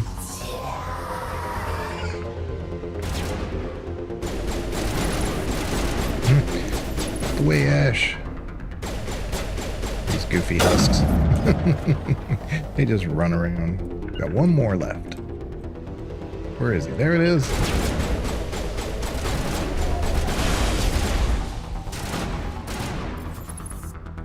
Got him. Yeah, so it's not... The husks aren't hard. They're so erratic with their movement. That's what makes it hard. There's no logic to them just running around in circles. All right. Let's see. Oh, no. I made that harder than it needed to be. Okay. And we're going to go over here. Oops. Again, I keep trying to sprint using my left shift.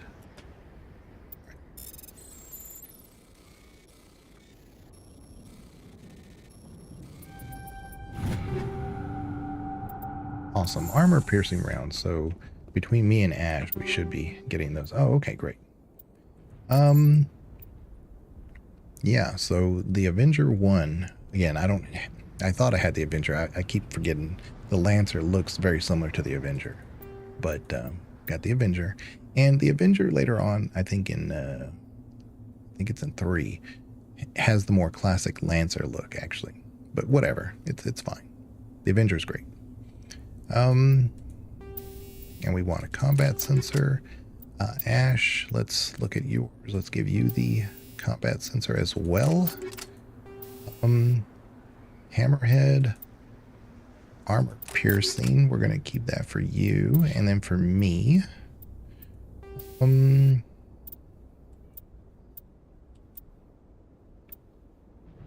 it is nice that the toxic damage does hurt the Geth. For the longest time, I didn't use them because I said that shouldn't do anything to the Geth, but it does. Let's go to our pistols. Don't have to worry about that. I definitely don't want that. We'll change to this. Actually, no, let's do this because we can combine that with our melee. Because when we get to the Citadel, there will be a situation or two where I have to pistol whip. But yeah.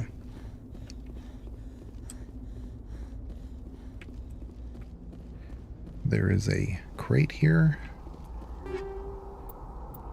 Okay. And there's actually a special cinematic. I don't want to get too close to this because it'll automatically trigger. But if you go right here. My God. It's like someone dropped a bomb. That must be where the Geth ship landed.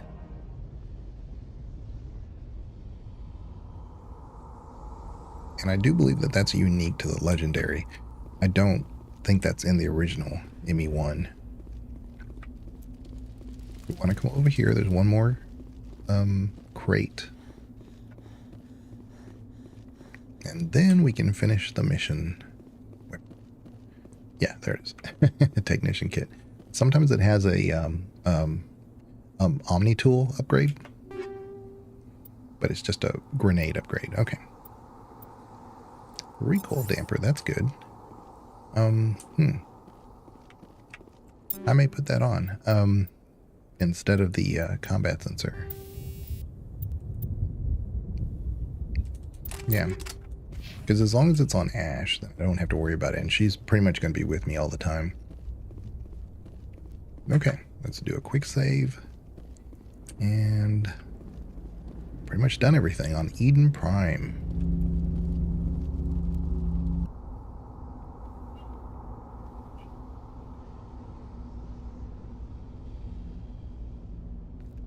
Normandy, the beacon is secure. This is Request amazing. immediate evac. Actual working Prothean technology. Unbelievable. It wasn't doing anything like that when they dug it up. Something must have activated it. Roger, Normandy. Standing by.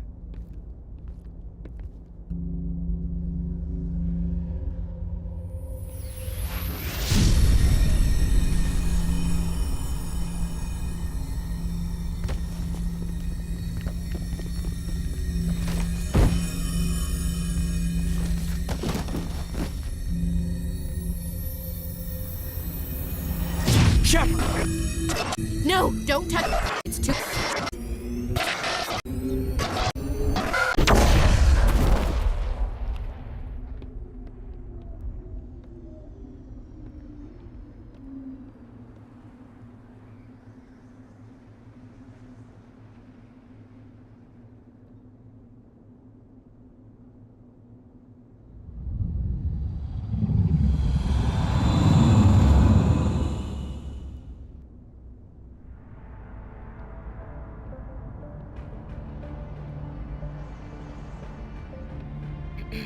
We identified the ship that touched down on Eden Prime.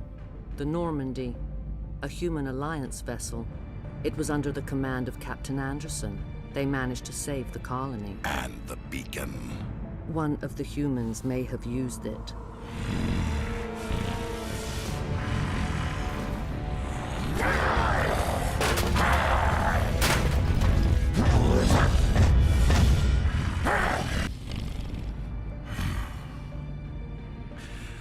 This human must be eliminated.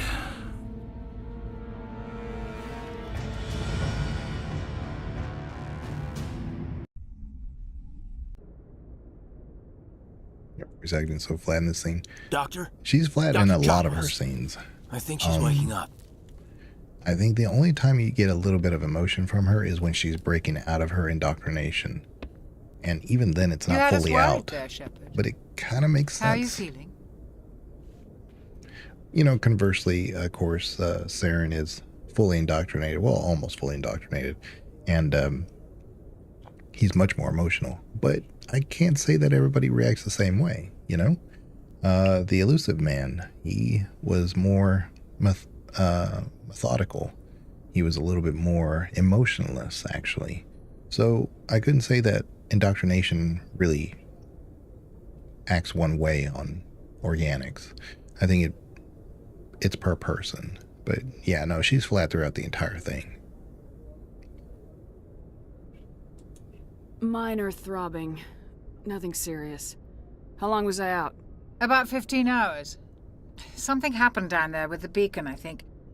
It's my fault. I must have triggered some kind of security field when I approached it. You had to push me out of the way. You had no way to know what would happen. Actually, we don't even know if that's what set it off. Unfortunately, we'll never get the chance to find out. The beacon exploded. A system overload, maybe. The blast knocked you cold. Williams and I had to carry you back here to the ship. When he gets fully indoctrinated, he loses it. I mean, you don't even really talk to him after he's fully indoctrinated, because if you, well, obviously, I mean, if you guys don't know already, I mean, play full Paragon, you can actually talk him out of it, and it looks like the battle's over. Because he takes care of himself. Let me put it that way. And I almost kind of like that ending if it just ended like that. Because it was a solution that you found, very similar to, like, I think it was Fallout 2, where you could go up to the final boss and basically negotiate your way out of it without a major conflict. I mean, you did work to get that level of communication skills. So ending it right there, I wouldn't have hated. But it's like any other game. It's like any... You could have had people that complain saying, I wanted a final battle. I mean, but then why did you talk him out of it? You know? Well, I wanted all the Paragon points. Yeah, but you can't have it both ways. You know? But it does seem like your normal and emotional reactions, Luciman was in control until it all fell apart. Right, exactly. So... But like I said, I could even say that Saren up to the very end wasn't fully indoctrinated, although 99% is pretty much fully, right? Yeah. I appreciate it. Physically, you're fine. But I detected some unusual brain activity. Abnormal beta waves. I also noticed an increase in your rapid eye movement. Signs typically associated with intense dreaming. I saw... I'm not sure what I saw. Death, destruction... Nothing's really clear. I better add this to my report. It may... Oh, Captain Anderson. How's our XO holding up, Doctor? Well, all the readings look normal. I'd say the commander's going to be fine. Glad to hear it. Shepard, I need to speak with you. In private. Aye, aye, Captain. I'll be in the mess if you need me.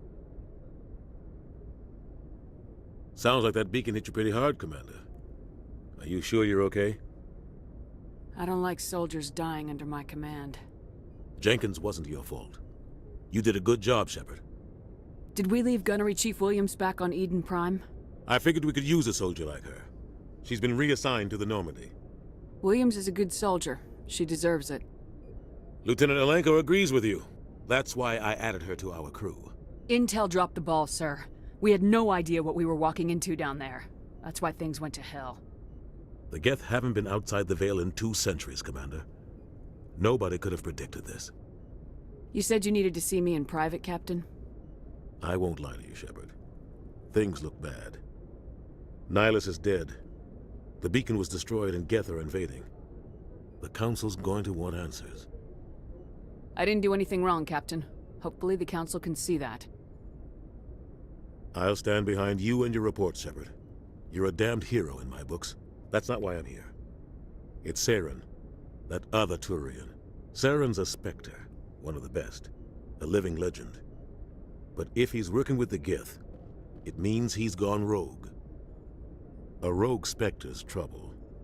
Saren's dangerous, and he hates humans. Why? He thinks we're growing too fast, taking over the galaxy. A lot of aliens think that way. Most of them don't do anything about it. But Saren has allied himself with the Geth. I don't know how, I don't know why. I only know it had something to do with that beacon. You were there just before that beacon self-destructed. Did you see anything? Any clue that might tell us what Saren was after? Just before I lost consciousness, I had some kind of vision. A vision? A vision of what? I saw synthetics. Geth, maybe. Slaughtering people. Butchering them. We need to report this to the Council, Shepard. What are we gonna tell them? I had a bad dream? We don't know what information was stored in that beacon. Lost Prothean technology? Blueprints for some ancient weapon of mass destruction? Whatever it was. Saren took it. But I know Saren. I know his reputation is politics. He believes humans are a blight on the galaxy. This attack was an act of war.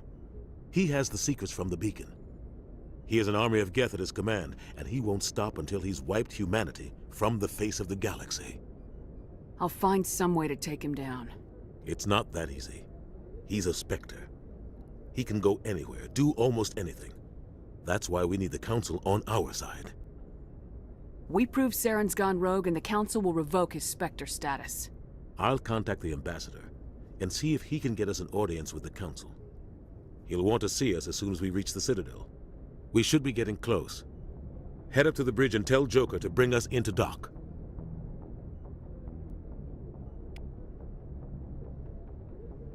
Okay, so here's where the moment where we have to just find a couple of things in the codex on the ship and talk to Caden. I almost called him Jenkins. Had to catch myself for a second there. And but I don't know if all the codexes are unlocked just yet. Like, see right here, there's supposed to be like 1 or 2. I believe maybe they don't open up until we go back to the Citadel. Yes, Commander? Is there something you need? And what I'm going to do is I'm going to talk to everybody. We're going to make our way to the Citadel. Well, let me do this. Let me talk to everybody and I'll make my way to the bridge. Because once we talk to Joker, then it goes into another cutscene where we go to the Citadel and some other stuff happens. And I need to take a break right about that time. So I'm going to grab a bagel too. I have a bunch of bagels here.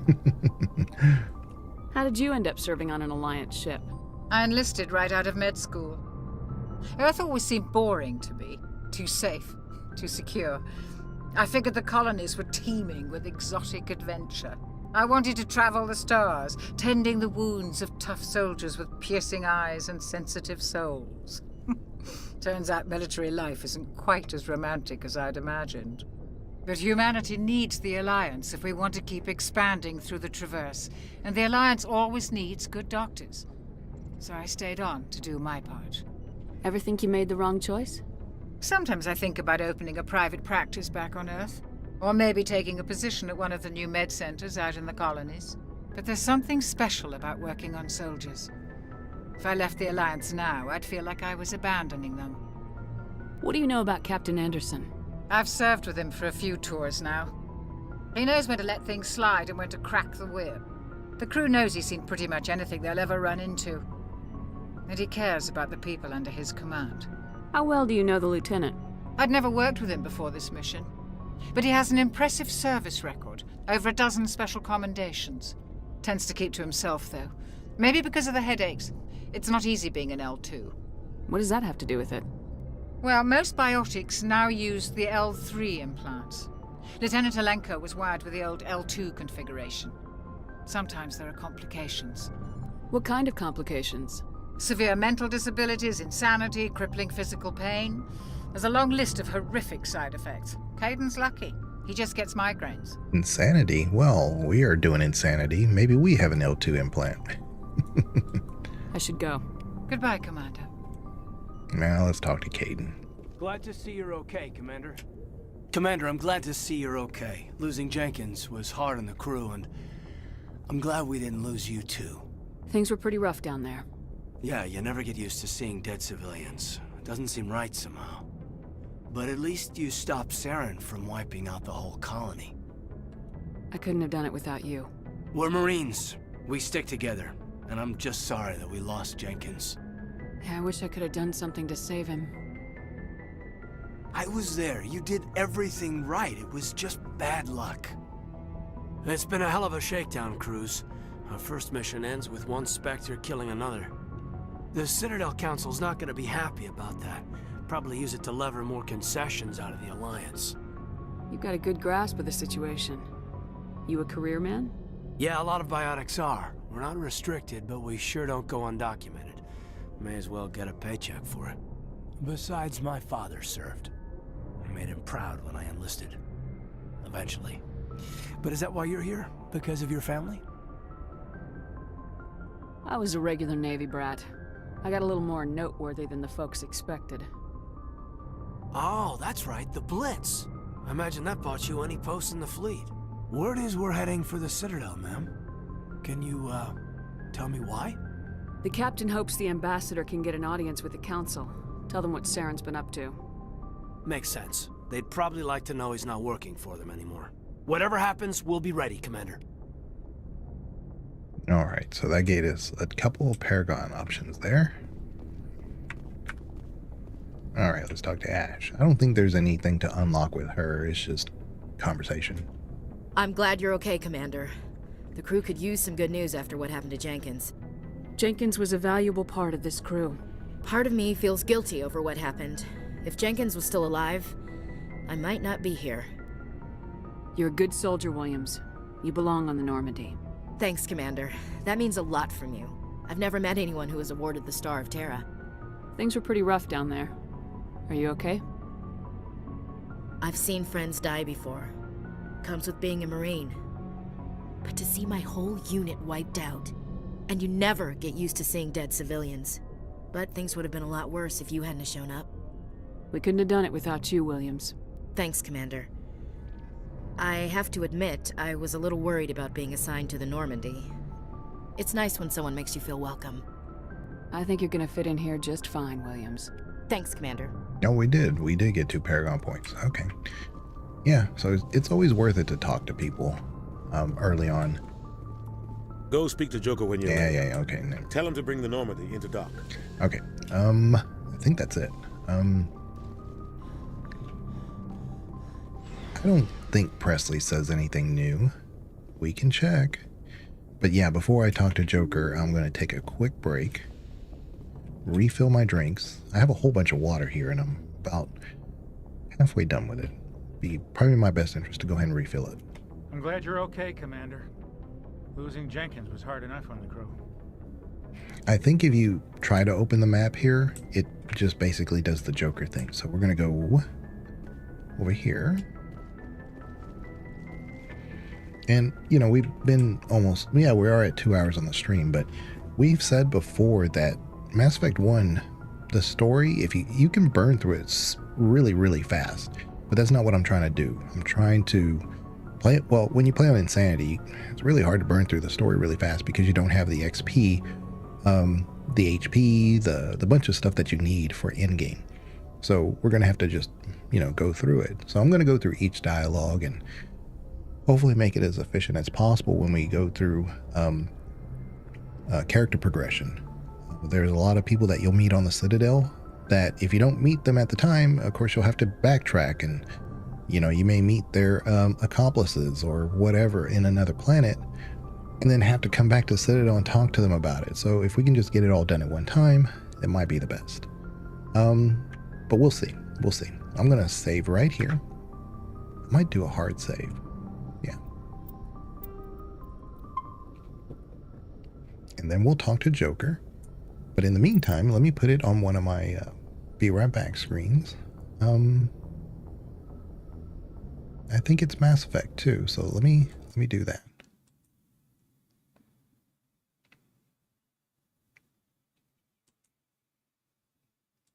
Oop. Actually, I don't want to use that because it has all my personal stuff on it. The Legion Grey channel. So let me find something else. Hold on. Maybe if I just put it on the Mass Effect, like the intro that we had. Hold on one second. This one. Yeah. We'll do that. And then I'm going to move this over here. Like that. Okay. And I will be right back. Won't be very long. Thank you very much.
channel.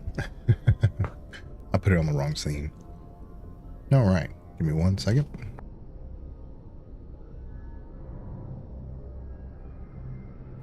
Okay, I had a leftover sandwich from earlier yesterday, and yeah, I warmed that up, so I'm good to go.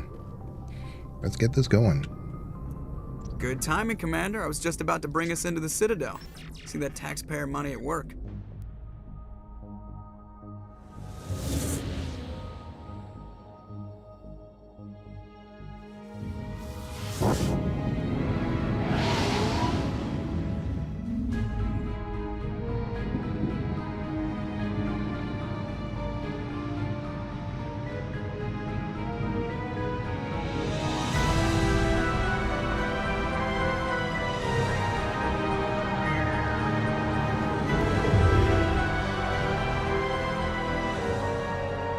The size of that ship. The Ascension, flagship of the Citadel fleet. Well, size isn't everything. Why so touchy, Joker? I'm just saying you need firepower too. Look at that monster. Its main gun could rip through the barriers in any ship in the Alliance fleet. Good thing it's on our side then. Citadel Control, this is SSV Normandy, requesting permission to land. Stand by for clearance, Normandy. Clearance granted. You may begin your approach. Transferring you to an Alliance operator. Roger, Alliance Tower. Normandy out. Normandy, this is Alliance Tower. Please proceed to Dock 422.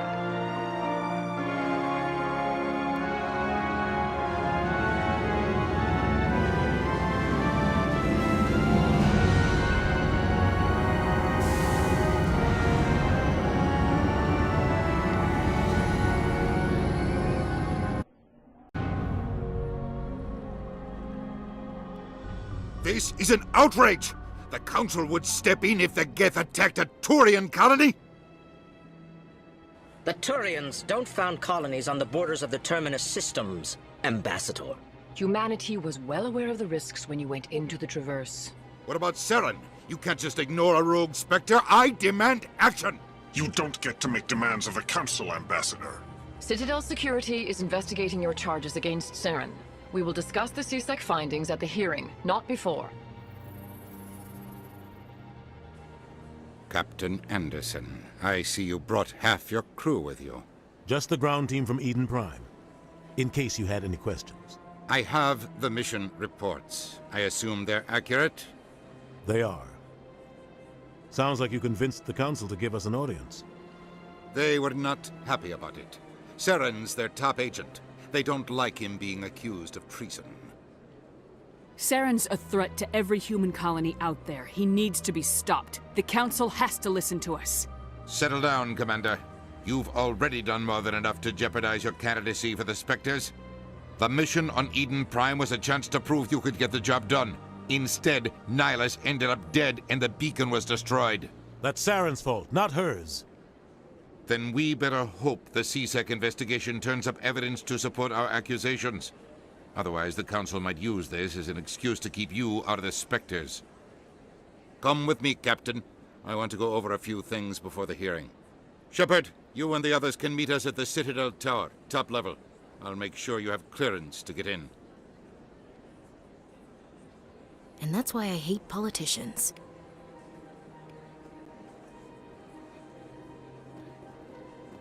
I can't tell the aliens from the animals. I wanted to get that little conversation with Ashley out of the way. Big place. They built themselves a White the Lake. Wonder if anyone ever drowned in it.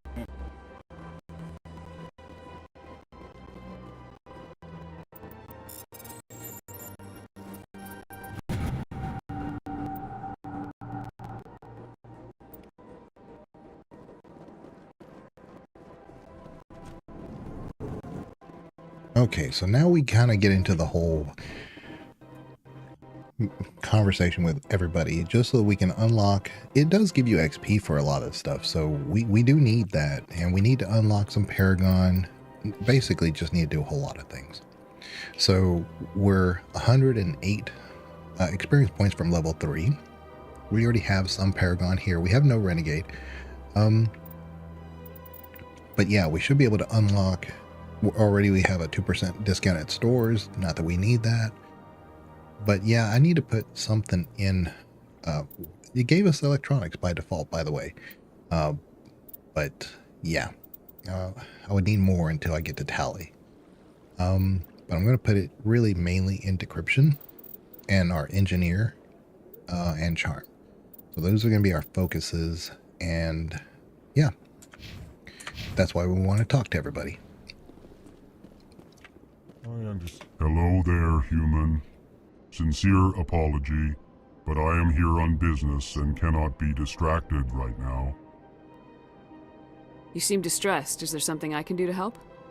Alarmed response. You overheard that, did you?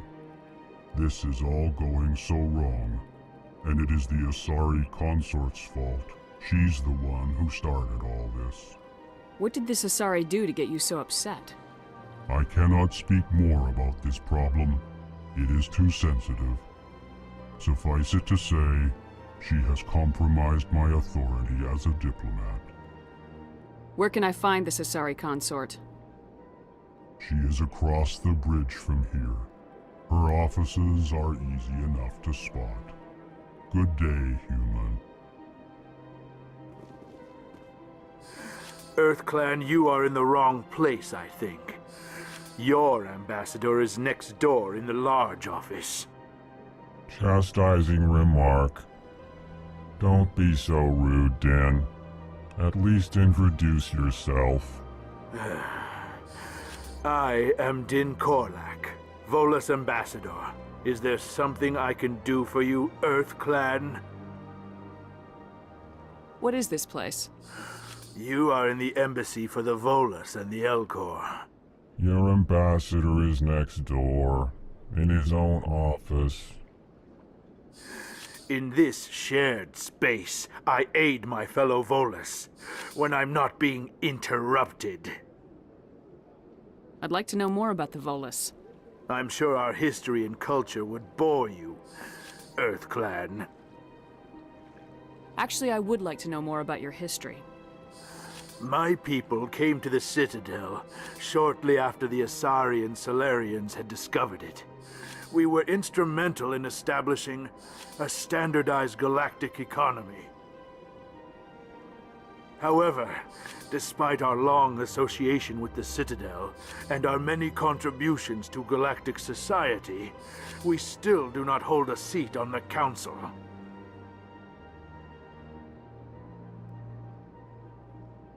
Tell me about Volus culture.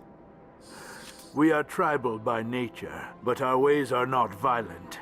We barter and trade our lands and tribe members in order to increase status. Larger tribes often engulf smaller ones and eventually split again. Our society is very malleable, and our government is always shifting and changing. Since we're not physically adept, we trade our services for protection. What is this place? You are in the embassy for the Volus and the Elcor. Your ambassador is next door. In this shared space, I aid my fellow What is it Volus. you do here? I look out for the best interests of the Volus people. No easy task considering how often we are overlooked by the Council. Chastising rebuke, Din. The Council favors your species greatly. You are naive. The EarthClan will be invited to the Council long before our species will. Why aren't the Elcor or Volus part of the Council? All species must prove themselves before they join the Council. All but the EarthClans, it would seem. Dismissive. Ignore the Volus ambassador, human. He is incorrect in his assessment. Really? How long have we been waiting? How long do you think we'll continue to wait? Bah, this talk is wasted on the humans. You seem to have a bit of a chip on your shoulder, Din. You humans are new to the Citadel, and yet the Council has granted you great favor. Chastising rebuke, Din. Your species has always been granted many concessions. Volus territory has expanded tenfold since coming to the Citadel. Details. We still have no real say in the decisions that affect Citadel space. Goodbye, Ambassador. Yes, yes. Good day, Earth Clan. Pleased greeting. Human, it is always good to see your kind. I am Ambassador Kalen. Genuine query. Is there something I can do for you this day? Why do you explain what you're about to say? Our people communicate less through words and more through scent and slight movements. Plainly, we discovered our vocal expression was not enough to convey the feelings of our conversations to other species. Why do you bother, Kalen? These Earth Clan don't really care about our ways. Remorseful response, Din. You don't truly believe that, and if you do, I am very sorry for you. Tell me more about your species. Genuine enthusiasm. I delight in telling the history of my people. It is agreeable to share our culture with others. I'd like to know more about the culture of the Elcor. Frankly, we Elcor prefer the safety and familiarity of our own colonies to the confines of space travel. Our society is built on small, tight-knit groups, though we are always welcoming to outsiders. Our government tends to be very stable. Our people are not very comfortable with sudden changes. Tell me about the history and origins of the Elcor. The Elcor were just beginning to explore Council space when the Asari first made contact with us. With their help, we discovered the relay closest to our system, and from there the Citadel. Proudly, within one lifetime we established a regular route to the Citadel, and quickly became one of the more active species living on this great station. What do you do here? Modestly, I work to bring the problems and the requests of the Elcor groups to the attention of the Council. Ha! They only give us these positions to keep us quiet. The Council doesn't care about our races. Chastising rebuke. Your tone is inappropriate, Din. This human is not to blame for your malcontent or your misconceived suspicions. Goodbye, Ambassador. Sincere farewell. Good day to you, human. Enjoy your time on the Citadel.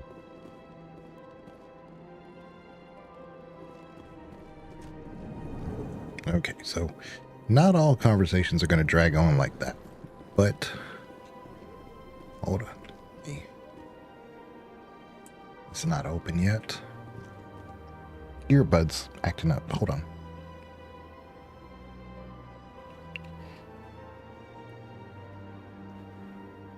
Okay. I don't know if it's my ear or my earbud. My right earbud I can't hear too well. Hold on.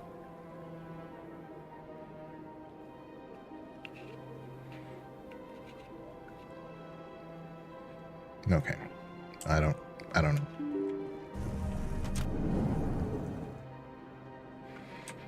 I may have to switch to my headphones, which I don't want to do. I like my headphones. I can hear really well with them, but they're heavy. Good day, Commander. The human ambassador is up the stairs, first room on the right. You know who I am? Yes, I receive reports on all newly arrived dignitaries and notable people. What is this place? This is the Presidium. More specifically, you are at the Citadel embassies. If you have more questions, please access Avina. What's that? Oh, Avina is the virtual guide for the Citadel. Feel free to access the terminal yourself. What's your name? What do you do here? My name is Safiria. I'm the administrative assistant for the embassies. You seem to be distracted. The embassies are the hub of all Citadel politics. When you represent trillions of citizens, it tends to get a little busy. What's your name? What do you do here? My name is Safiria. I'm the administrative assistant for the embassies. I should be going now. Have a pleasant day. Welcome to the Presidium.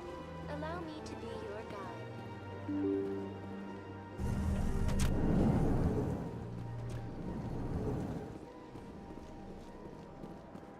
I can't believe I landed a job here.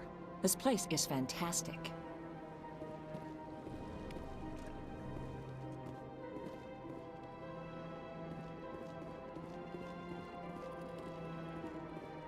Human, delighted, welcome. It is good to meet you.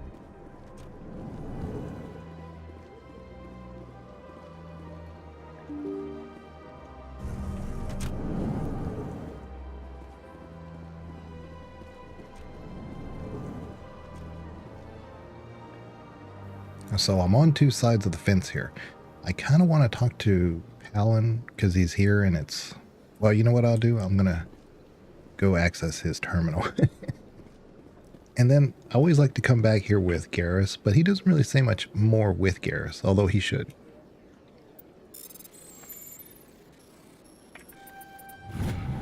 Yeah. The Hawking Edda cluster. So these little unlocks that I'm finding give us a quest basically in the greater galaxy. So yeah.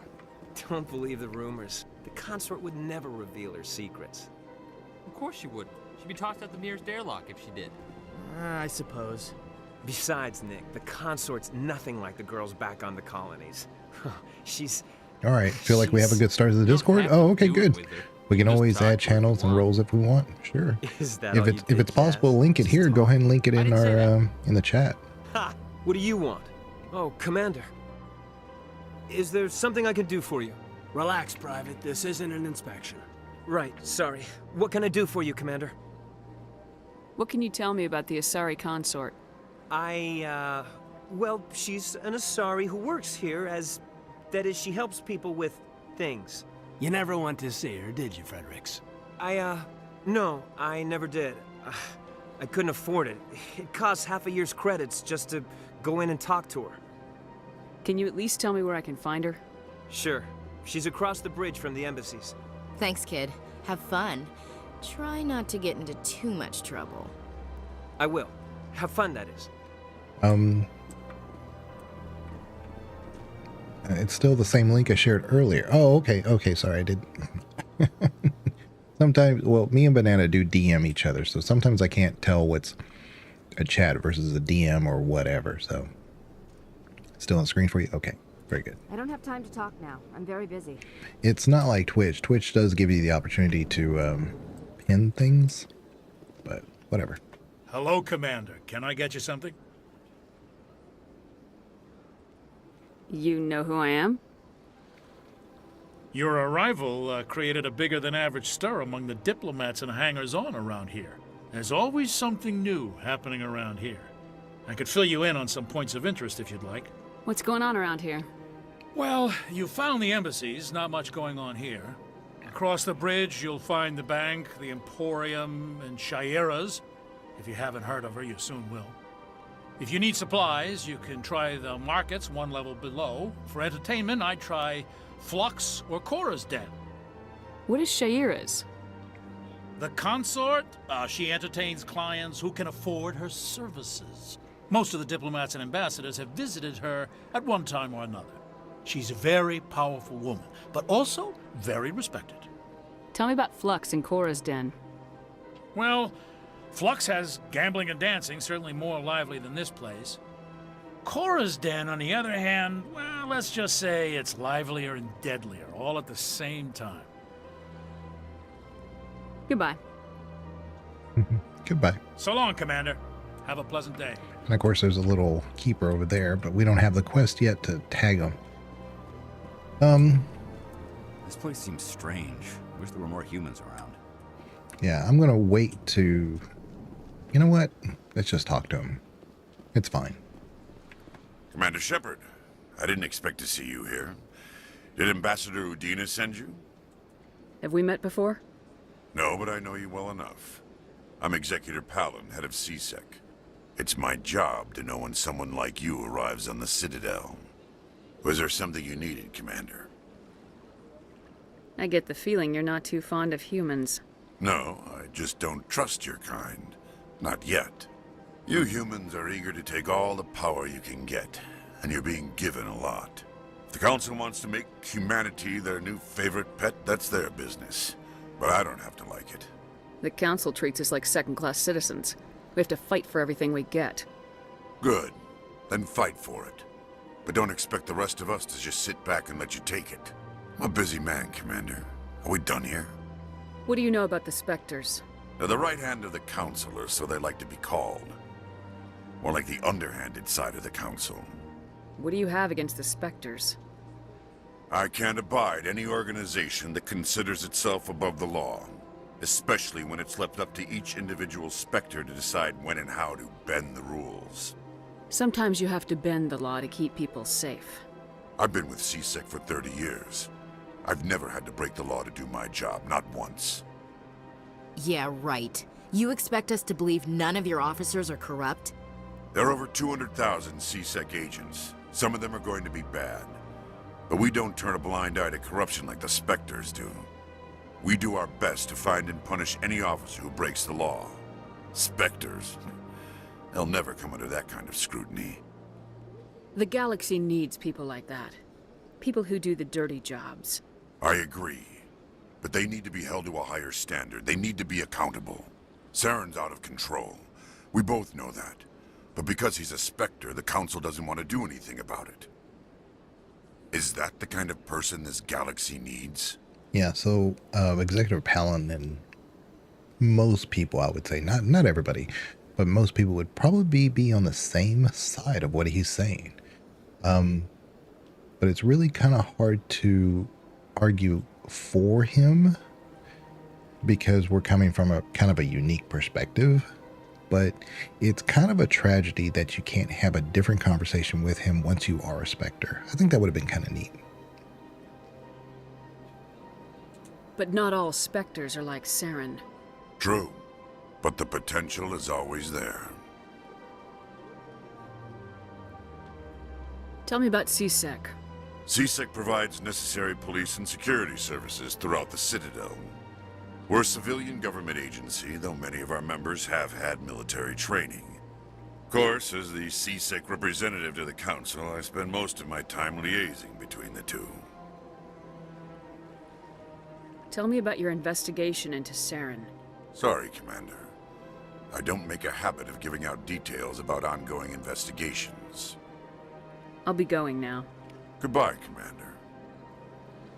So yeah, just a little bit of XP, 12, but also a lot of Codex. And those things all just come into their own. And it's just one of those things that we don't need after playing the game several times before, but it's there. And the codexes are really great because it reads it back to you, a lot of them. So I don't want to talk to Avina, but again, it's XP, and we are doing Insanity. Greetings and welcome to the Presidium. My name is Avina, and I am pleased to be your virtual guide throughout this level of the Citadel space station. What does that mean? I am a fully interactive virtual intelligence, programmed to provide spontaneous guidance at predetermined locations of interest throughout this level of the Citadel. I may also be contacted through any of the Presidium VI terminals, should you require assistance. Give me the tour. You are standing at Presidium Tourism Terminal 1. On either side of this lobby are the embassies of the various Citadel races, along with CSEC headquarters. On the far end of this level, you can see the Citadel Tower, where the Council meets regularly to discuss matters of interstellar importance.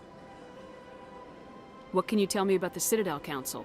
Originally, the Council consisted of representatives from the Asari and Solarians, the two dominant species in Citadel space.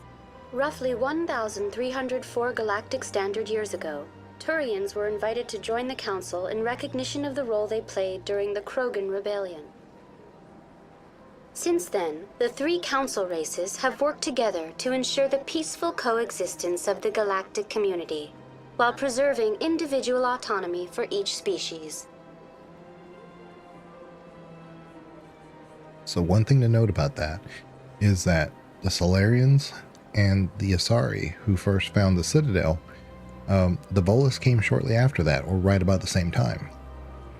And 1,300 years ago, the Turians finally made the council. So that goes to show how long the Volus have gone without council representation, which is kind of crazy. I mean, it really is crazy to me. That long without council representation. And I'm pretty much a outlier with a hot take about the Asari. I don't trust them. I don't believe that they actually do have everybody's best interest in mind, because it's their nature. And what greater example would it be than to give the appearance of equitability within the galaxy by having the Solarians and the Turians 1,300 years ago on the council. And nobody else, though, because what happens if you start adding the Volus, the Elcor, or the humans, or all of them? You're diluting your power. And that's what they ultimately are trying to do. I truly believe that the Asari are in a position to manipulate the galaxy. It's what they do. Good intention or not, it's not the point. That's how they're wired. When you turn on the light switch, it turns on. That's just how they're wired. And they can't help it. There's the light switch isn't a bad entity. It's not lawful evil. It's not neutral good. It's not lawful good. It is what it is. There is a moral compass I'm pretty sure they come from individually, but I think they're attuned more to guiding their species in one direction. And I think this is just a classic example that all roads lead to that situation, in my opinion. But yeah. It can't be as simple as that. There must be problems somewhere in the system. I am not programmed to make that kind of qualified judgment. My code is limited to information and simple interaction simulations. Tell me about the embassies. Each species in Citadel space important enough to be consulted on matters of galactic politics maintains an embassy on the Presidium. The Volus were the first non-council species to be granted an embassy, roughly 2,384 galactic standard years ago. As Citadel space has expanded, more embassies have been added. The most recently added embassy belongs to your own species, humanity. It was added 19 galactic standard years ago, despite some rather vocal opposition. Why were people trying to keep my species out? Some species felt humanity was given preferential treatment. It often takes a century or more before a new species is granted an embassy. The Council gave a great deal of thought to this matter. In the end, they decided humanity's impact on Citadel space was significant enough to warrant an embassy. Do you agree with their decision? I am not programmed to make that kind of qualified judgment. My code is limited to information and simple interaction simulations. How come the Volus were the first species given an embassy? In the early years following the formation of the Council, the Volus were, apart from the Asari and Solarians, the most populous and widespread species in Citadel space. They established many new colonies and trading outposts, and they petitioned the Council for a greater role in determining interstellar policy. In recognition of their work to expand interstellar trade and establish a standardized galactic economy, the Volus were granted an embassy here on the Citadel. Why weren't they made a council race? The Council races have extensive responsibilities. They must provide personnel and ships for the Citadel fleets. They often provide economic aid in times of disaster. It would be unfair to demand such an enormous burden of a species unable to meet these obligations. The embassies allow lesser species to have a voice on the Citadel. That's pretty damn arrogant. I apologize if my personality has offended you. Please submit all formal complaints in writing to the Citadel Tourist and Visitor Board. Goodbye. Goodbye, and thank you for using Avina. Please enjoy your visit to the Citadel.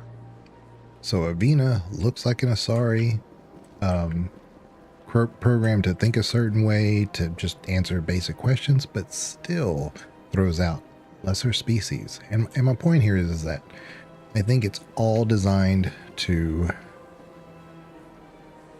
show the Asari as a more enlightened, heightened group of people. And at the end of the day, maybe they are. Maybe they are. But I do think that they are trying to manipulate their position quite a bit. Lesser. How dare you? Exactly. Exactly. And when I say that, like, there's all these races in Mass Effect, and they're all super racist against humans, when you look at, we only have our exposure to Ashley, her comments, to be honest with you, are pretty tame compared to some of the things they say about humanity. That's nothing. I've had my office rearranged 5 times now. 5 times? Why? What do they want? Welcome. I am Nelina. I don't recognize you as one of our expected clients today. Would you like me to see when the consort will be able to meet with you? Can't I just go in? I'm afraid not. Yeah, you must understand there are many who seek the consort services. But if you wish to leave your name, she'll make every effort to meet with you. What do you do here, Nelina? I'm one of the consort's acolytes. Many of the people here today will not see the consort, but they expect to be attended to just the same. It's our job to ensure that they leave contented. What exactly do you attend to? Well, each acolyte has her unique abilities. Some soothe with song, others with conversation. As much as possible, we seek to match the needs of our clients to the skills of our acolytes. My specialty is touch. My fingertips can find every tension point in your body and relieve it. So some Asari, what do they call it? Acolytes, use song and conversation. I mean, Kong could be an Asari acolyte of the consort. I mean, clearly he has the job description. I'd like to try out your services. Excellent. I'll add you to our client list. We should be able to see you in 3 or 4 months. What is the consort? What does she do? It's difficult to explain. She's many things to many people, and something different for each. Some seek her for advice, some for entertainment, others still for pleasure. Most of the time, our clients won't realize what they were seeking until after she has provided it for them. You make her sound like some kind of oracle. No, not in the usual sense. She's merely a woman with remarkable compassion and a generous spirit. I suggest you make an appointment and see for yourself. What do you do here, Nelina? I'm one of the... It's our job to... What exactly do you attend? My specialty is touch. I'd like to try out your... Excellent. I'll add you to our client list. We should Nobody's be able worth that much of a wait. Well, that's not for me to judge. I have your name and you'll be contacted. Is there anything else? I think I'm done here. Oh, well, I hope you'll return again in the future. We always enjoy seeing new clients. Nelina. Yes, Shaira? Send the commander up to see me. I wish to speak with her. Yes, of course, mistress.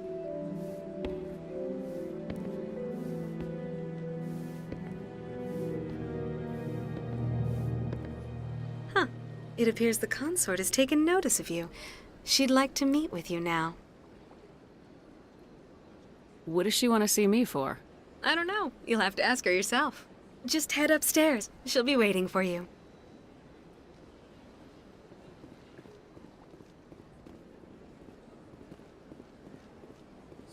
This is my first time. I can't believe I didn't come sooner.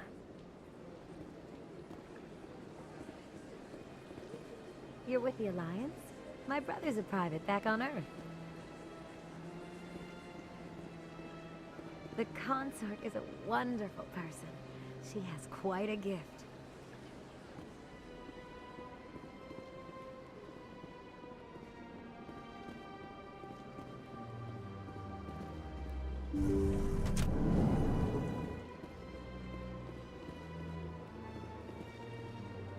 And the consort is, to me, one of the examples of control in this Mass Effect universe.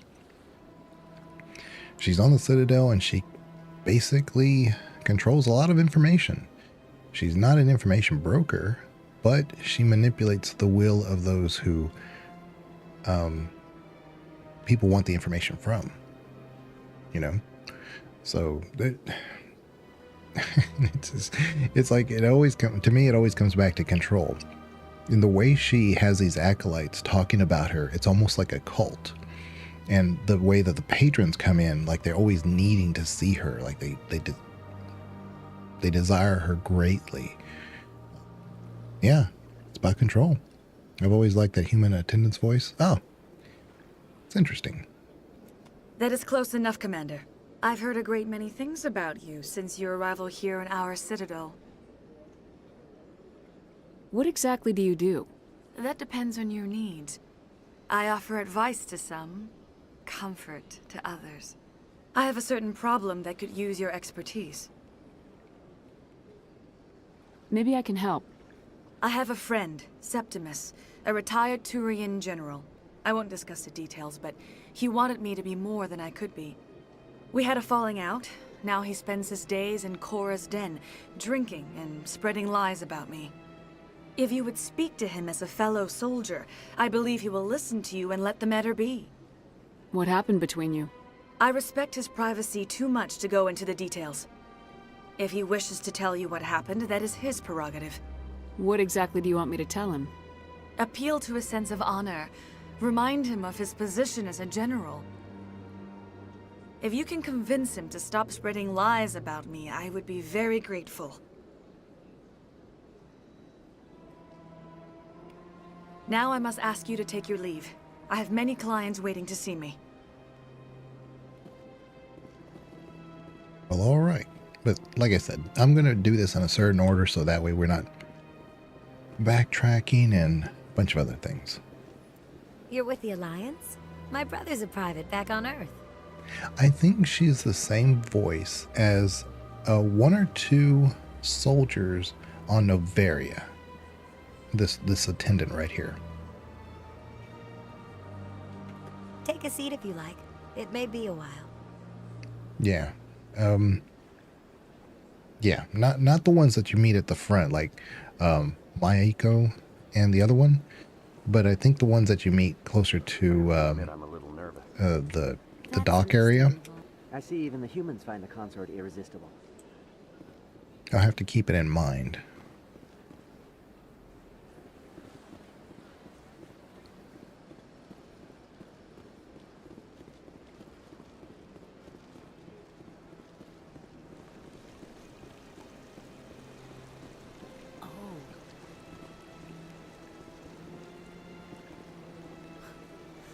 Hard to believe the Krogan were once seen as the saviors of the galaxy. If you're gonna make a Krogan statue, you might as well make it big, right?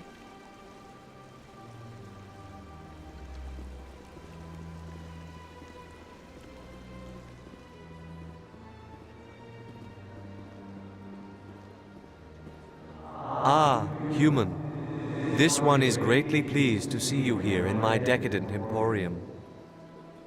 Who are you? This one's face name is Delaninder, though many in this place simply refer to it as Delan.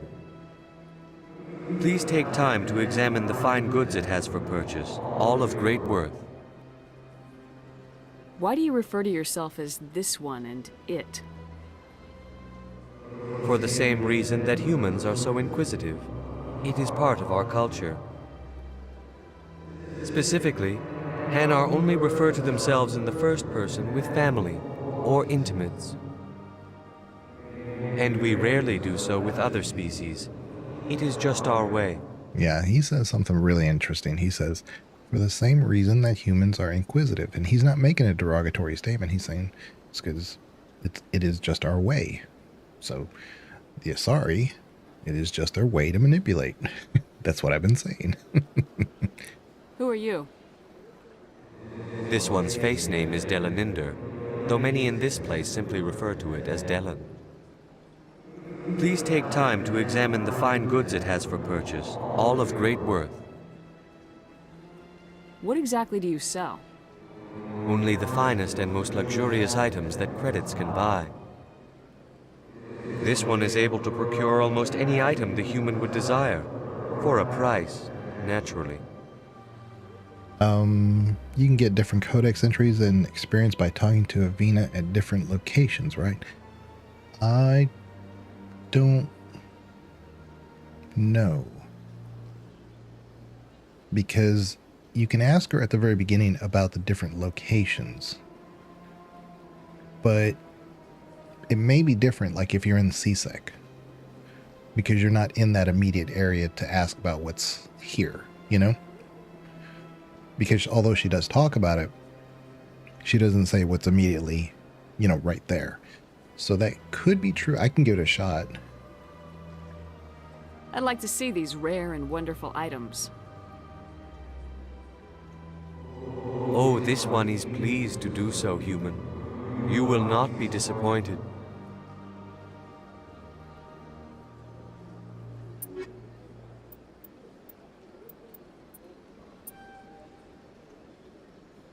Yeah, we want to buy the license because if in whatever reason we need to buy something from this store, having the license on the Normandy allows us to buy it from here, from the Normandy. Survivor. I don't remember this armor and what it looks like. I'm tempted to buy it only just to see what it looks like because I can put it on Caden to see.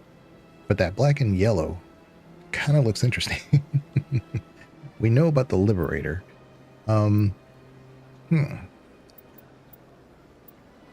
Let's get it. What? Already there's stuff we can sell, of course.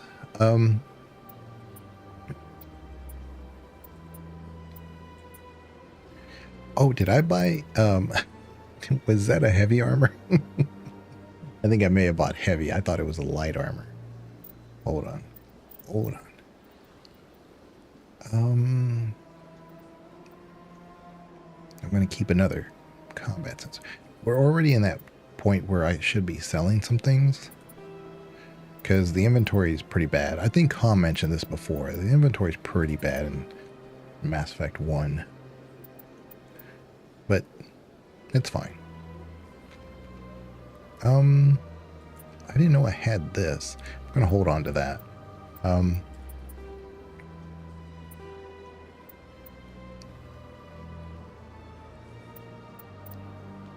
Yeah, I think this one sucked. So we'll get rid of that one. Okay, we're good. Yeah, I know the one next to the Krogan statue tells you more about the Ragnite War. Really? Okay, well I can go check them out. We're right here. Let me make sure I'm not misunderstanding this. Light armor. Survivor. Yeah. Yeah. So I was right. Look at that. It sucks. I should have done the comparison, but I got it caught up in the black and yellow. Yeah, it's black and yellow. So yeah. So it sucks. That's fine. That's fine. Yeah, we're not going to put that on. I really wish there was a way to mark some items. That way, when I go to a vendor, I know to sell it. You know, just, you know. I think Baldur's Gate 3 does that, but it does it in a really weird way. You basically mark it as a vendorable item or something, but it always takes it out of your bag, which I hate. It's like, just leave it in the bag that I had it. Just the inventory in Baldur's Gate 3 could be so much better, and they made it so complicated for no reason. Adjust my chair for a minute. Okay. Yeah, it looks bad and doesn't help you survive. Completely misleading. Yeah, because if you look good, you'll play good. I say that over and over. Let's talk to Avina. See if we can get a higher XP here. Welcome to Presidium Tourism Terminal 3. Here in the financial district, a number of businesses offer various goods and services to their exclusive clientele. The statue you see before you was commissioned to honor the Krogan soldiers who gave their lives to protect Citadel space during the Rachni Wars. In the aftermath of the Krogan rebellions, several embassies petitioned to have the statue removed. However, this motion was eventually quashed by the Council. You know, Banana, when you say that, there's a sell junk button in stores, but never figured out how to mark something as junk. Well, no. In Baldur's Gate 3, you'll right-click an item, and you can say mark for sell or something like that. I forget the exact term that it used, but it doesn't call it junk. But there is one game, and I'm trying to remember what it is, that you say sell all junk, and you just... Oh, Star Wars The Old Republic. That's the one I'm thinking of. If you go to a vendor and it is a gray item, or maybe even a white, gray or white, it automatically categorizes it as junk. And you could have like 20 of them, right? And instead of inventory management, you just say sell all junk. And it just takes it all out of your inventory and sells it. So yeah. Oh yeah, there's an add to wares thing. Yeah, add to wares, that's what it is. But there's a sell junk in Mass Effect. Oh, really? Okay, I'll have to look at that. I don't remember that. Tell me more about the Krogan rebellions. In recognition of their efforts during the Rachni Wars, the Krogan were granted several new colony worlds by the Council. Over the next 400 years, the Krogan species began to expand. Blessed with an extremely high birth rate, their numbers began to swell. Faced with a critical overpopulation crisis, the Krogan started a violent colonization of nearby worlds inhabited by other Council species. The Krogan rebellions had begun. For a full century, the Council and its member species fought to bring the Krogan under control. With the aid of the newly discovered Turian Empire, they were ultimately successful. You needed the Krogan to stop the Rachni, then you needed the Turians to stop the Krogan. So who's gonna stop the Turians? I am sorry, but that question is beyond my programming parameters. The Turians are members of the Citadel Council. They are not a threat to galactic peace. Why did the Council fight so hard to keep the statue? The Krogan were instrumental in saving the galaxy from the Rachni threat. The Council believed this historical fact should not be forgotten. The Council also hoped that preserving the memorial would improve diplomatic relations with the Krogan and bring about a peaceful resolution to the rebellions. Unfortunately, the Krogan refused to negotiate and only surrendered after their population and homeworlds had been ravaged by the Turians. Sounds like they got what they deserved. I am sorry, but a value judgment of that nature goes beyond my programming. What were the Rachni Wars? Nearly 2,200 years ago, explorers seeking to expand Citadel It might be a legendary edition thing. I'll look for it. Leading to I systems don't controlled remember by it. the Rachni. A highly intelligent and aggressive insect race, the Rachni unleashed a war of conquest against the rest of the galaxy that lasted for nearly 3 centuries. The emergence of the Krogan finally turned the tide in favor of the Citadel species. Krogan forces provided the numbers necessary to halt the Rachni advance and drive them back. The Krogan then pursued their retreating fleets. Able to survive the harsh environments of the Rachni homeworlds, the Krogan hunted their enemy to extinction. Was it really necessary to wipe them out? I am sorry, but a value judgment of that nature goes beyond my programming. That's all for now. Thank you for using Avina. There Have you a go. pleasant day. Yeah. You do get 24 XP from Avina for the Rachni War Krogan story.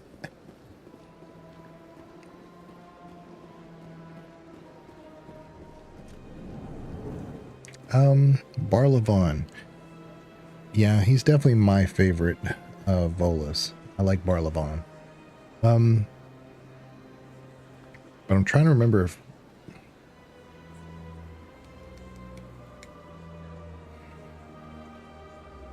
yeah, I think we can go ahead and talk to him. What's this? One of the Earth Clan. Ah, a very famous one, yes? You are the one called Shepard. It is a great honor to welcome the heroes of the Blitz. You've got me at a disadvantage here. Forgive me, Earth Clan. My name is Barla Vaughn. My job makes it necessary for me to keep informed. I am a financial advisor to many important clients here on the Citadel. When someone as important as yourself arrives on the station, I take notice. Tell me more about your job. Galactic finance is incredibly complex. A mix of laws and regulations from dozens of interstellar economies. I'm an expert in how all these economies interact. For a fee, I share my expertise. I also offer premium services for those clients who need someone to conduct business without drawing unwanted attention. Discreet and efficient. That's my motto. Sounds pretty shady. Everything I do falls completely within the bounds of interstellar commerce law. Even so, many of my clients would prefer their transactions remain undisclosed. For example, suppose a Hanar ambassador was petitioning the council to reduce tariffs on Hanar goods. How would it look if he had money invested in a Hanar exporting company? Even if his true motives were to help his people, he would be accused of advancing the petition for his own personal gain. I can keep his personal finances private. Still sounds shady to me. Then we can only hope you will never be cursed with a large enough fortune to require my services. What's it like living here on the Citadel? The station is without a doubt the greatest wonder in the galaxy. It is a technological marvel, but its true splendor goes much deeper than the hull and engines. From the Presidium to the wards, the entire station is a testament to the success of the Council. All the species of Citadel spaced together in a single, strong community. What makes the Presidium so special? It is the political center of Citadel space. 80% of all intelligent species in the known galaxy acknowledge the Council's authority on interstellar matters. But only the most powerful and influential species have embassies here on the Presidium. This level of the station is reserved for the elite, Shepard. People like us. What are the wards like? The cultural heart of the galaxy.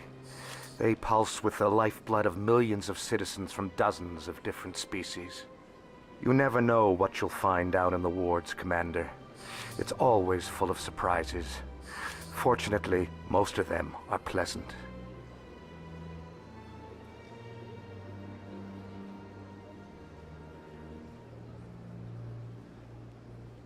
I should go. Goodbye, Commander. So we will be talking to him again, and this is one of those things that I don't intend to backtrack, but it seems to be a very different type of conversation when we have to talk to him again. So I wanted to just go ahead and get that one so we get the XP from it and have a kind of a different kind of conversation when we talk to him again. So, yeah. Let's see here. We're supposed to go straight to the council. That's why I'm like, I'm not trying to like do everything at one time. I'm just trying to prevent a little bit of back and forth, you know? I think we can go down here, talk to a couple people, and then we can go to the council. And then when we come back through, it'll be a lot less people we have to talk to. No, we can't. That's right. Okay. Yeah, they really want us to talk to the council, so let's get that done.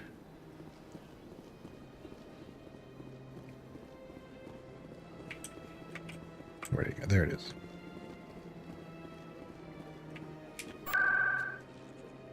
Because you see, it's like just here. It's our only options.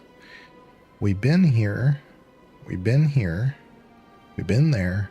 So that's why our only option now is the Citadel Tower.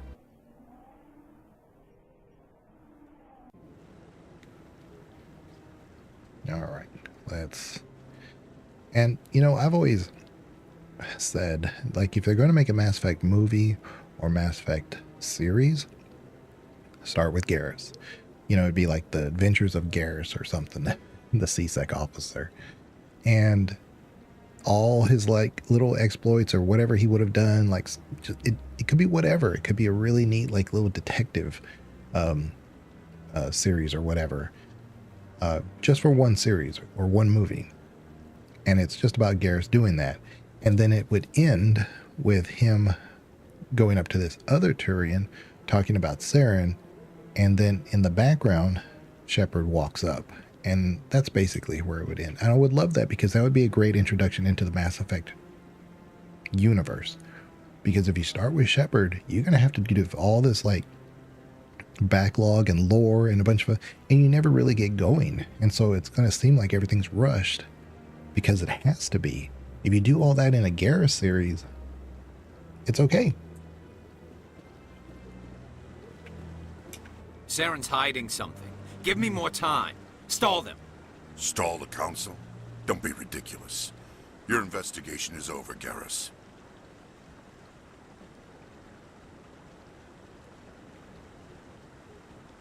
Commander Shepard, Garrus Vicarian. I was the officer in charge of the CSEC investigation into Saren. Now, that was Executor Palin. That was the one that we saw at the CSEC office that was at the ambassador area. So, yeah. That frustrated cop story is familiar, but we haven't really seen Garrus' life before Shepard. Right. He tells us all about it, but it would be kind of nice to see it in action. Like, maybe it could even be about Saren. Like, he's had leads about him, like it's been a problem, and he's doing other things, of course, too. That's not his focus. But everything leads to crime or some kind of information about the Geth, perhaps, or like, how did that information get leaked? And Garrus finds out that all the roads lead to Saren. And so when he goes up to Executor Palin, who's over CSEC, he's like, look, I need to do this. He says, your investigation on this is over. So, yeah. What did you find? Come across anything I should know about? Saren's a Spectre. Most of his activities are classified. I couldn't find anything solid. But I know he's up to something. Like you humans say, I feel it in my gut. I think the Council's ready for us, Commander. Good luck, Shepard. Maybe they'll listen to you. So yeah, it would be nice if Garrus was doing his thing, his normal thing, and then he keeps running across information that leads to Saren. So can't put his finger on it, but now that he has more evidence and it starts to pile up, he asks Executive Palin for more opportunity to open up that case, and he's being blocked. And I think that would be a really great story. And it would tell you all about the Citadel, who the various alien races are, where everybody's position is. You can even introduce Odina, a bunch of other things. And then you go into a Mass Effect story with Shepard, and everything's laid out. I think that would be genius. I should write that story. BioWare should give me 100% credit, too.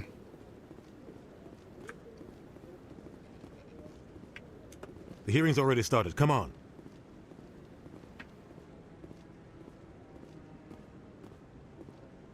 The Geth attack is a matter of some concern, but there is nothing to indicate Saren was involved in any way.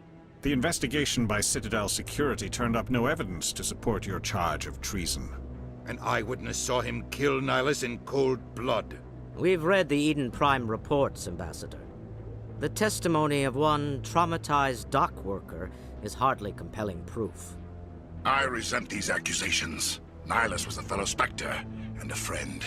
That just let you catch him off guard. Captain Anderson, you always seem to be involved when humanity makes false charges against me. And this must be your protege, Commander Shepard. The one who let the beacon get destroyed. You'd have to make a bunch of Turian idioms up. Well, I mean, Turians are more bird-like, so you could say the early Turian catches the worm. The mission to Eden Prime was top secret. The only way you could know about the beacon was if you were there. With Nihilus gone, his files passed on to me. I read the Eden Prime report. I was unimpressed. But what can you expect from a human?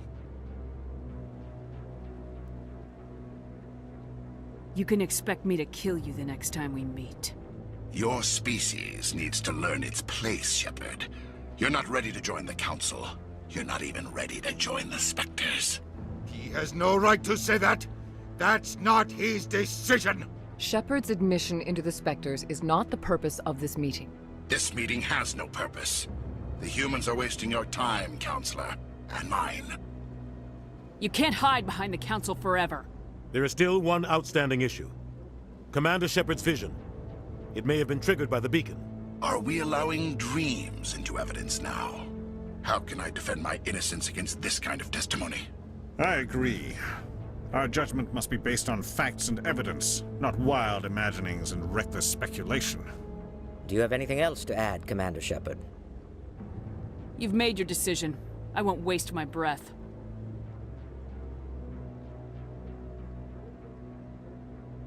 The Council has found no evidence of any connection between Saren and the Geth. Ambassador, your petition to have him disbarred from the Spectres is denied. I'm glad to see justice was served. This meeting is adjourned. Again, look up at his arm.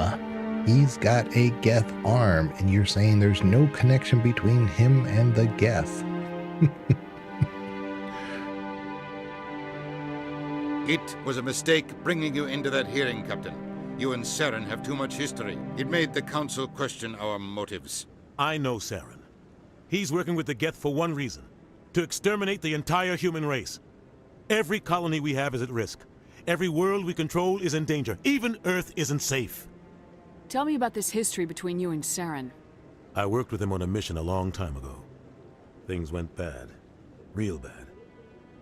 We shouldn't talk about this here. But I know what he's like. And he has to be stopped. What's our next step?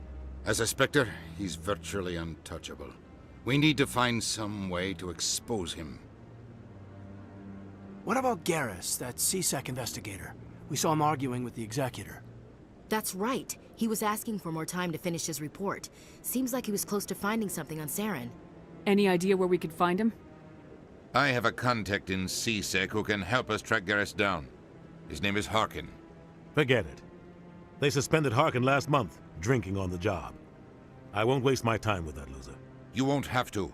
I don't want the Council using your past history with Saren as an excuse to ignore anything we turn up. Shepard will handle this. You can't just cut Captain Anderson out of this investigation. The Ambassador's right. I need to step aside. I need to take care of some business. Captain, meet me in my office later. Harkin's probably getting drunk at Cora's Den. It's a dingy little club in the lower section of the wards. Maybe there's another way to find evidence against Saren. You should talk to Barla Vaughn over in the financial district. Rumor has it he's an agent for the Shadow Broker. The Shadow Broker? An information dealer. Buys and sells secrets to the highest bidder. I've heard Barla Vaughn's one of the top representatives. He might know something about Saren, but his information won't come cheap. You and Saren have a history. What happened? About 20 years ago, I was part of a mission in the Skillian Verge. I was working with Saren to find and remove a known terrorist threat. Saren eliminated his target, but a lot of people died along the way, innocent people. And the official records just covered it all up. But I saw how he operates. No conscience, no hesitation. He'd kill 1,000 innocent civilians to end a war without a second thought. Killing innocents doesn't end wars. It causes them.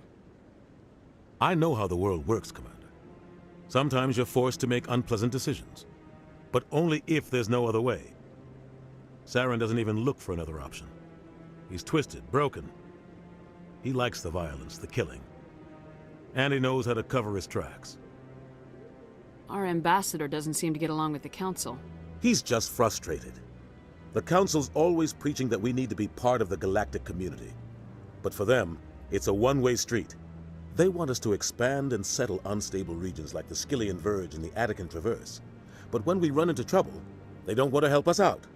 Everyone knows it's only a matter of time until we get a seat on the Council. The Ambassador just thinks it should happen sooner rather than later. And I agree. You and Saren have a history. What happened? About 20 years ago, Saren, but I saw how he operates. No conscience. You don't think much of Harkin. The guy joined CSEC about 20 years ago. He's been an embarrassment to our species ever since. Roughing up suspects in custody, bribery accusations, alcohol and drug use. The embassy used to step in when he got in trouble. But I guess enough was enough.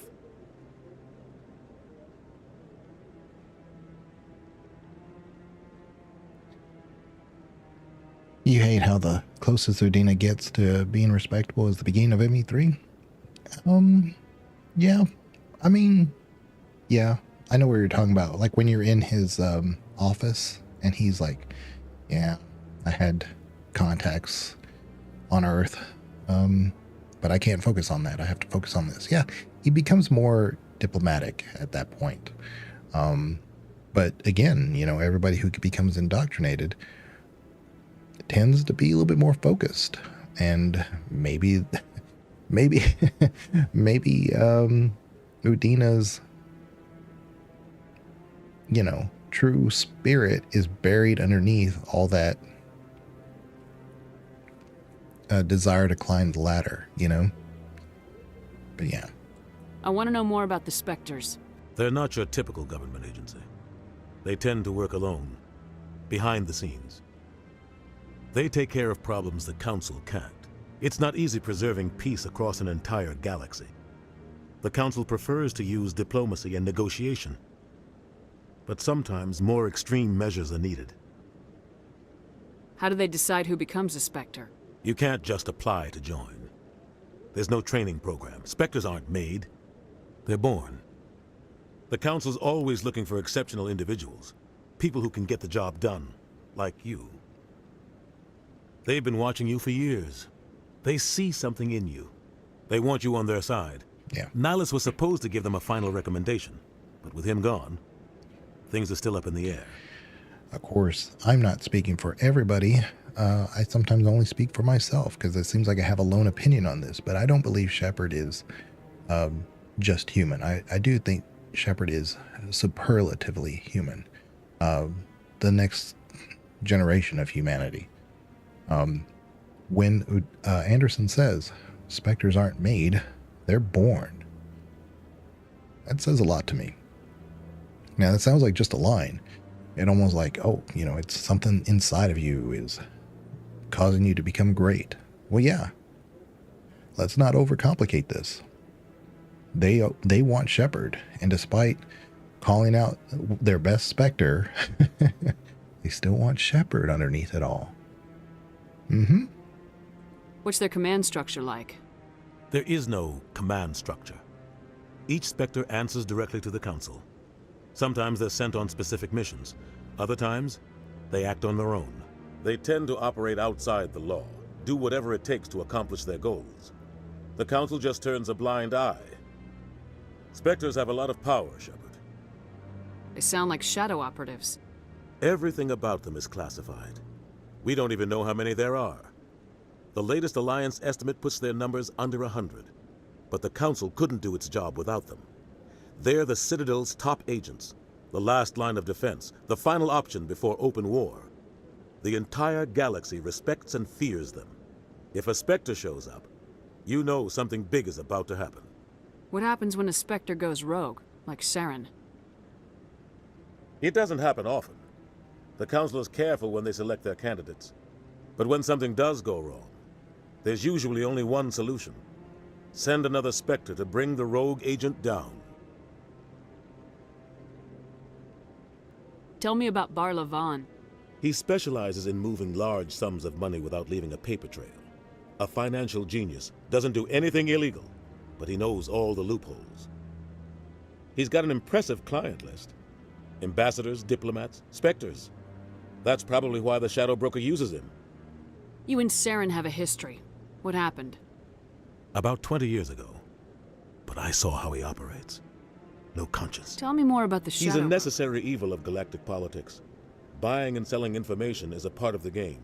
And the Shadow Broker just happens to be the best player on the field. Always sells to the highest bidder. Doesn't get involved in politics. Doesn't pick sides. A simple system, but it works. He's not a threat to anyone, not directly. He's just a resource we can use, or she is. Or maybe they are. Nobody really knows. I should go. Good luck, Shepard. I'll be over in the ambassador's office if you need anything else. So I think the first thing we're going to do is talk to the guy who gives us the Keeper quest, because it's a pretty good chunk of XP that we get, and it'll allow us to prevent from going a lot of back and forth, That you know? guy's up to something. What? Oh, no, I wasn't. Never mind.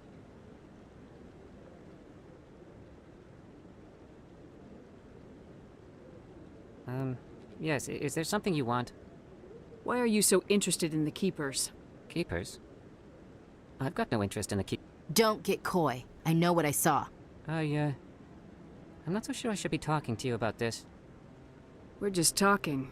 Is there something wrong with that? No. I guess it wouldn't hurt to tell you. I'm using a small scanner to gather readings on the Keepers. So far I've had mixed results. I find it difficult to get near the creatures. Why were you being so secretive about it, though? Well, technically we're not supposed to disturb the Keepers. I don't really think my scanning disturbs them, but the authorities might disagree. I'd like to do it more openly, but it's not really worth getting arrested over. I could help you out. I'm not worried about the authorities. I don't even know who you are. I'm Commander Shepard with the Alliance military. Well, I suppose I could use the help. You'll need this. It's the scanning device I developed. Activate it each time you see a Keeper. All collected data will automatically upload to my database. I'll even send a few credits your way for each unique scan. What are you doing with the data once you've scanned it? Trying to learn whatever I can about the Keepers. We see them working everywhere, yet we know so little about them. I'm a scientist. I want to know what makes them tick. I should get going then. Yes, I have much work myself. So long, and good luck with the scanning. So there's a few people here we need to talk to. Yeah, this one. We gotta scan them right off the bat.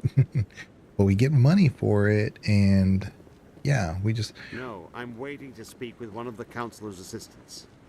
We don't want to backtrack, and we want to get this done. There's always like one or two Keepers that I just like, where is that guy? I just want to ask a couple of questions. Commander? Yeah. We have to go do the mission on a planet first before he unlocks. Can't remember if the other one's upstairs or down here. Let me go look. Yeah, he's right here.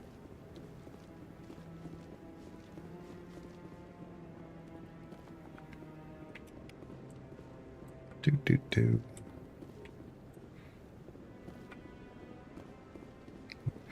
Caden taking up the rear.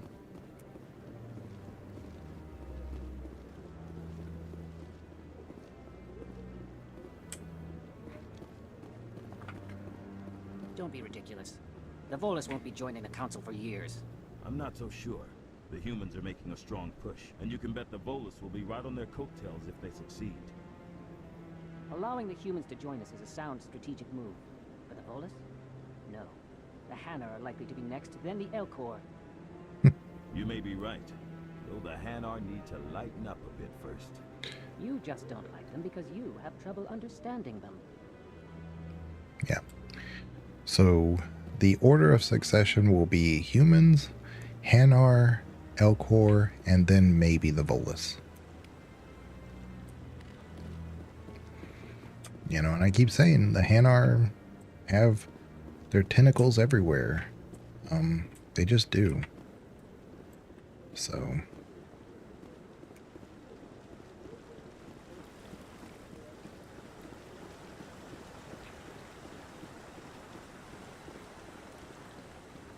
probably no other race but the Hanar have really taken...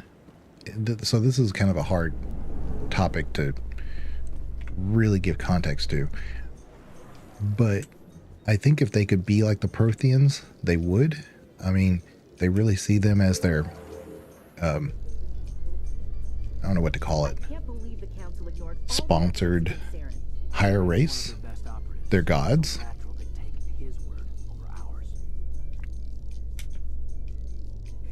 But they don't truly know the Protheans, and that's why, you know, they don't act like the Protheans. But as far as like the spirit, Look at that bug thing over there.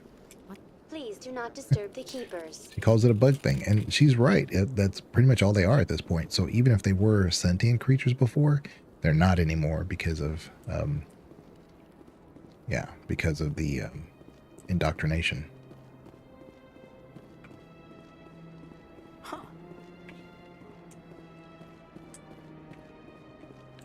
And this is what we needed right here. This big old statue thing. Anyone else hear that low hum? Sounds like it's coming from that statue. Makes my teeth tingle. You know, art doesn't normally do much for me, but that relay statue, I like. Mm-hmm.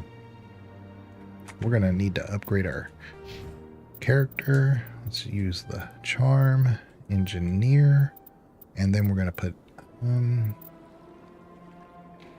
man, I don't want to put anything in electronics, but I think I need to. Shoot. Huh.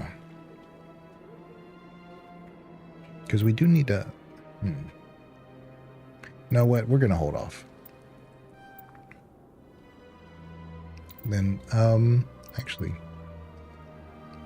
undo. Because I want to see if I can't.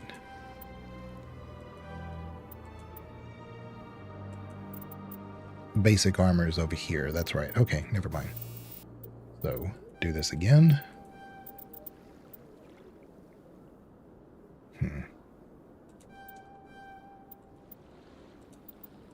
There we go. All right. Caden.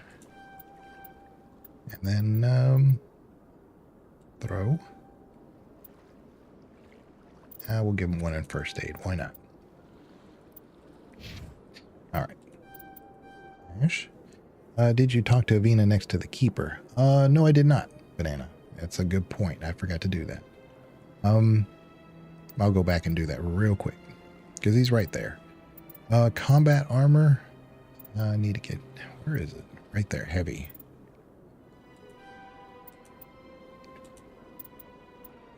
Right there. Yeah. Assault training is really important, but... because it unlocks fitness. But you know what? No, that's actually what I need to do first. Undo this. And then we're going to do the rest in... Yeah, so the next level will have fitness, and which really increases health by 10%. Huge. Once you get all this up, huge. Master immunity. True tank. True tank. Okay. Let's go talk to the Avina.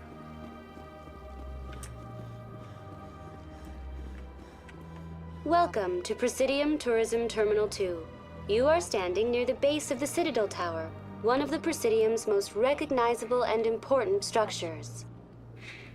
Behind me is the spectacular Relay Monument, a scale model representation of a Prothean mass relay.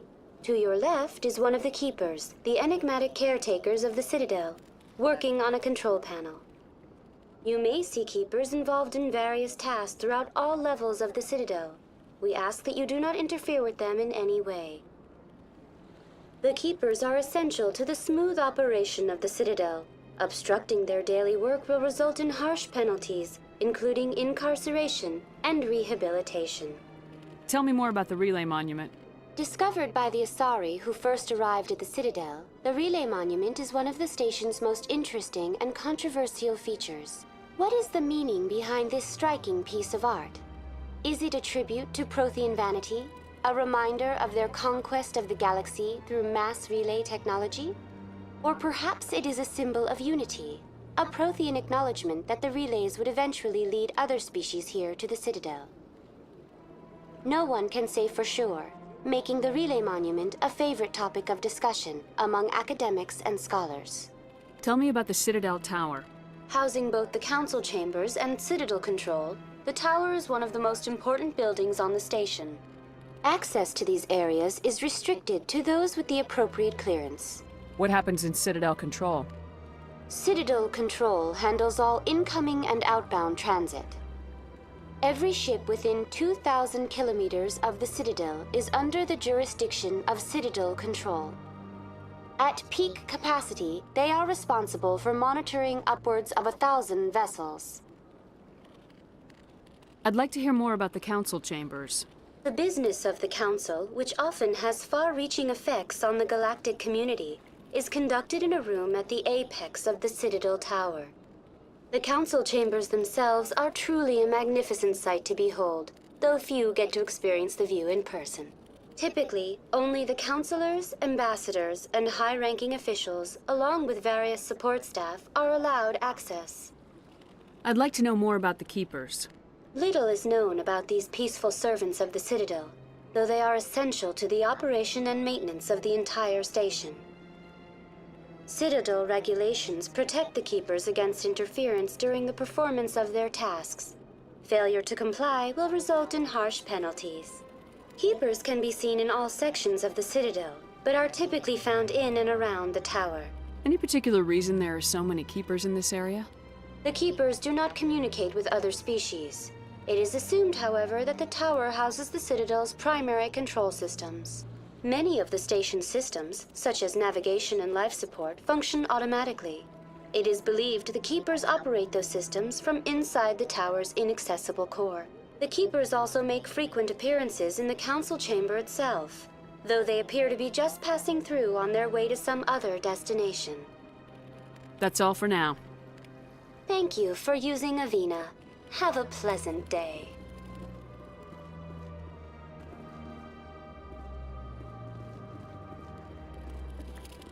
So we got 12 XP. I'll go over here. We'll tag this keeper.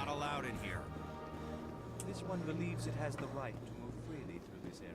And we have more than enough charm, I believe, to get this done. That Hanar refuses to listen to reason. Why can't it act in an orderly and lawful manner? You should be more tolerant. It's just trying to express its beliefs. I am not unreasonable. The Hanar is free to spew its nonsense once it purchases an evangelical permit. So if the Hanar gets a permit, it's allowed to preach? No. Registered evangelicals must follow regulations. There are specific areas where preaching is legal. Failure to follow the regulations results in the forfeiture of the license. What's the purpose behind the evangelical permits? Forcing religious evangelicals to register for a permit weeds out undesirables. It keeps the area safe. The Citadel is too important to become a battleground for a religious war. Well, I mean, it's not the worst idea. Why don't you just arrest the Hanar? I could arrest the Jelly, but my superior has requested that I find a solution that does not anger the Hanar. The Hanar become vocal when they feel their religious beliefs are being suppressed. If you'd like, I could talk to the Hanar for you. I have argued with the stubborn Jelly all afternoon. You are certainly welcome to try. The Jelly. Let's talk to the Jelly. Do you desire to learn of the Enkindlers? Or has the Honorable CSEC officer enlisted assistance? Is this really how you want to represent the Enkindlers? The truth of the Enkindlers must be made known. They gave the Hanar language, and gave the universe the mass relays. This one only wishes to spread the truth to any who will listen. There is no intent to cause trouble. Is this how the Enkindlers would want you to use this gift of consciousness?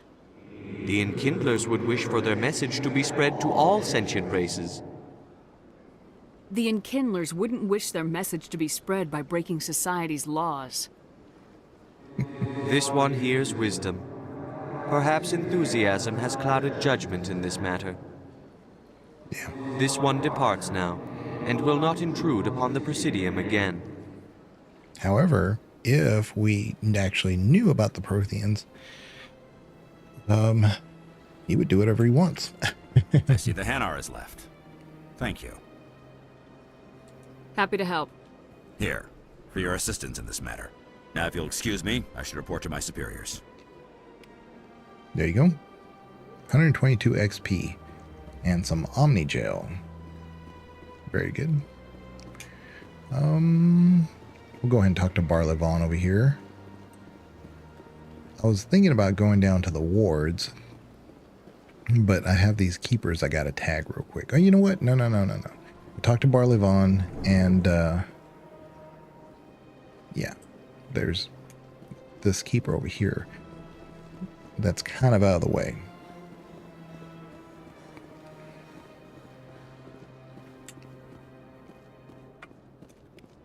Toot toot. Just a little tap. Just a little tap on that keeper. Alright. Talk to Barlavon again real quick. And then we really won't need to come to this side of the Citadel. Is there anything I can do for you today, Commander? I heard you work for the Shadow Broker. Do you have any information about Saren? You're very blunt, Shepard. But you're right. I am an agent for the Shadow Broker. And I do know something about Saren. I hear your information can be expensive. Normally, this information would cost a small fortune. But these are exceptional circumstances. So I am going to give it to you for free. What's the catch? There is no catch. The Shadow Broker is quite upset with Saren right now. They used to do a lot of business, until Saren turned on him. That's what happens when you deal with a traitor like Saren. No matter what you think of Saren, he's not stupid. He knows the Shadow Broker is a valuable ally. Turning on him doesn't make sense. Not unless something huge was at stake. I don't know the details, but the Shadow Broker hired a freelancer to deal with it. A Krogan mercenary. That's not much to go on. I just told you that the most famous Spectre in the galaxy betrayed the Shadow Broker. Quite a bargain, considering the price. Speak with the Krogan if you want to learn more. I heard he was paying a visit to Citadel security. If you hurry, you might catch him before he leaves the Academy. Isn't it strange that a Krogan would want to speak with CSEC? Very. However, I doubt the visit was entirely his choice. You'll need to speak with him if you want to know more. Thanks for the info. My pleasure, Commander.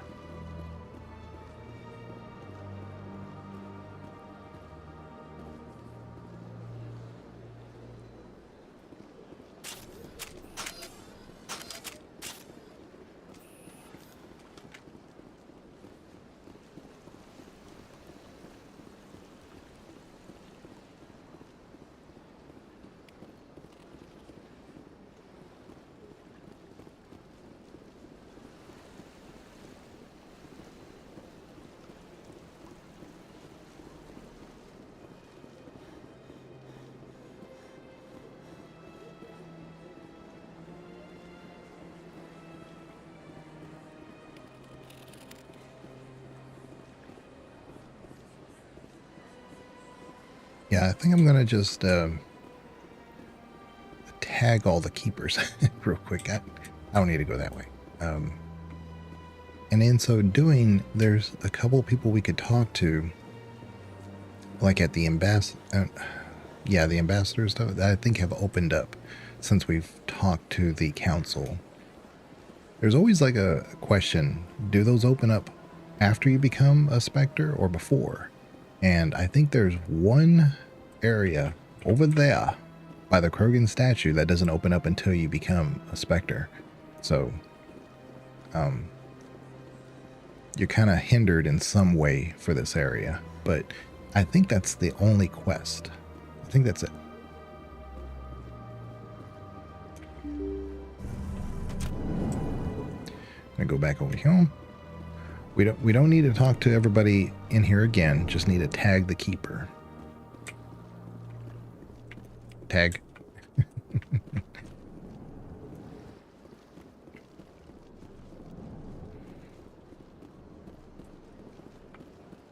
It's not open.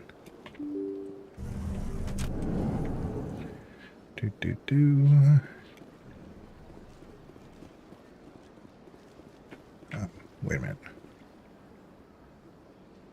Oh yeah, once we become Spectre, this will open up if we, and it's helpful to have Ash with you during that one.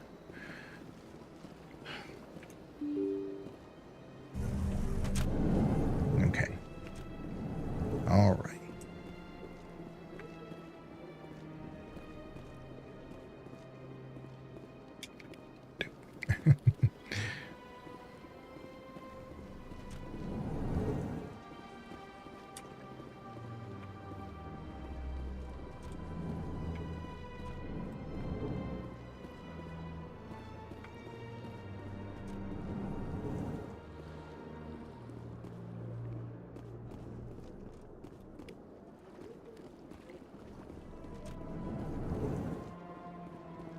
I think that's 3/4 of them. I don't have time to talk now. I'm very busy. Yeah.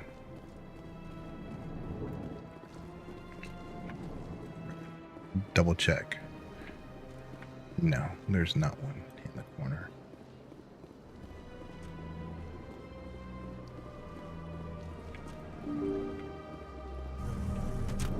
Okay. Let's see. Yeah, like I said, the opening section of this game can be pretty uninteresting, especially if you're used to playing it as many times as I have. But you need the XP so that you can do the stuff that you want to do on an insanity level. Now, I could go straight to wherever, but I'd be frustrated myself. I'd just be dying a lot. And I really don't want to frustrate myself. It's just as simple as grinding out this simple XP, you know? Because it's right there in front of us. We just need to take it.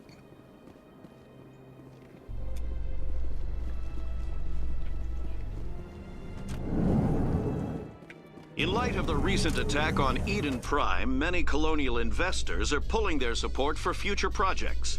Proponents of expanded human colonization insist that Eden Prime was an isolated case. Nevertheless, colonist enrollment has dropped sharply. Many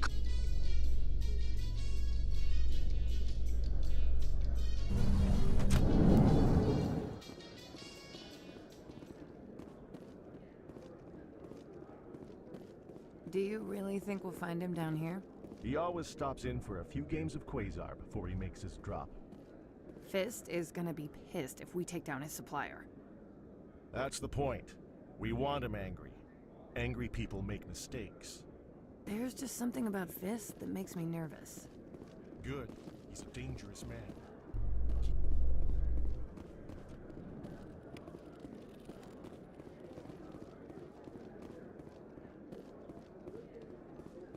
A Solarian excavation team has run into an unexpected problem after unearthing a Prothean dig site.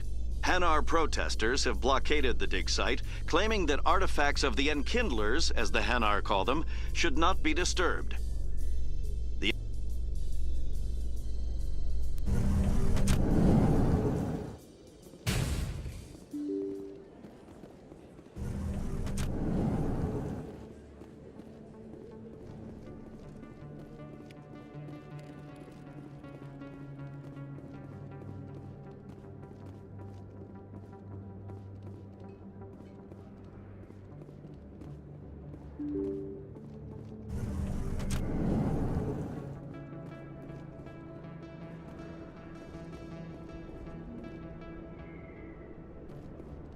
That's her.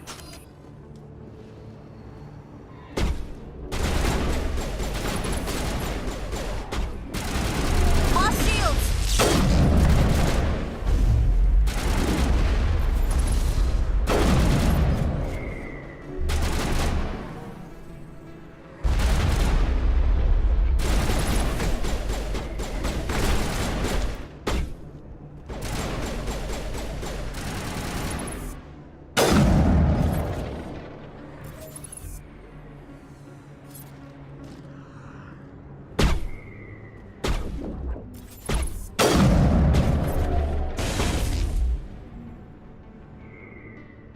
I've lost contact.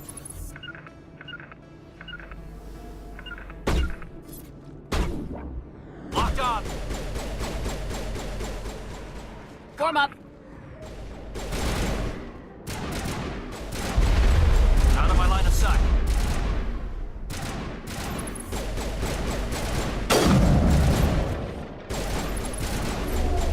Say goodnight.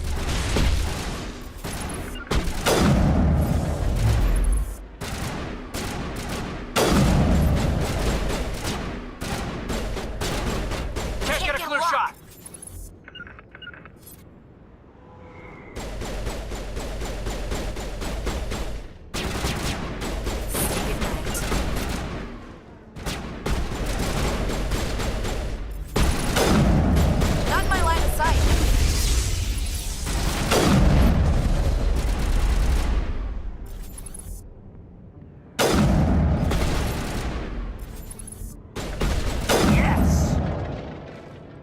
those were Saren's men.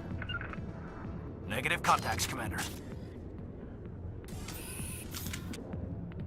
Yeah, and that's what I'm saying is that it's going to take a lot of XP to get where we want to get. Because just these two guys was kind of hard to hit. So just want to make it very clear that we want to be very careful about progressing forward. I think I might, yeah, let me do 7%. That's going to be better. Caden Ash, what does she have? Let me give her the shields. Caden, I don't care. So, all right. There we go.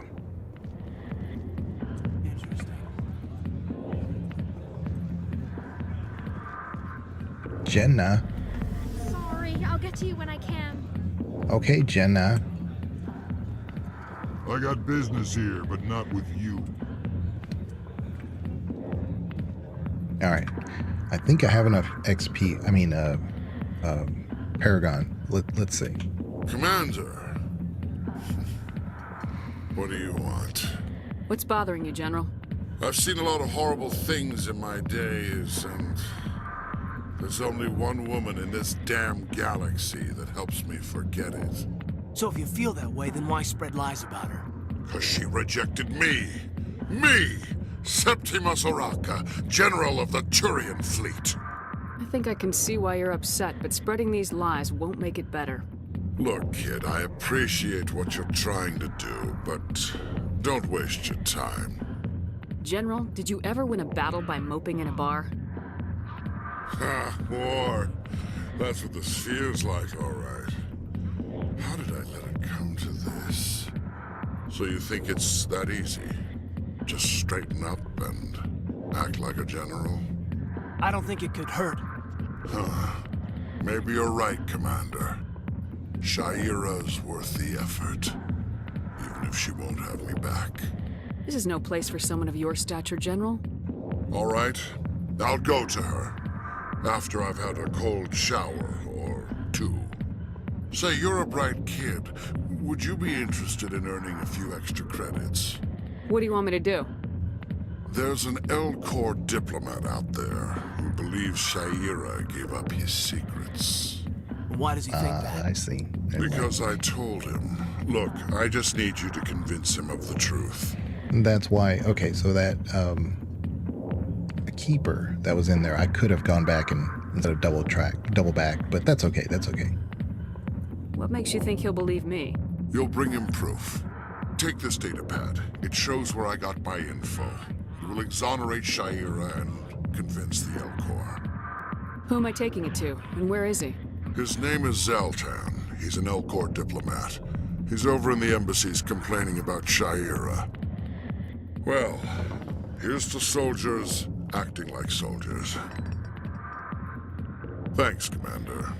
You know, you might make a good general yourself one day. Hard to imagine a general like that getting so upset about a woman. That's because you don't understand women, Caden.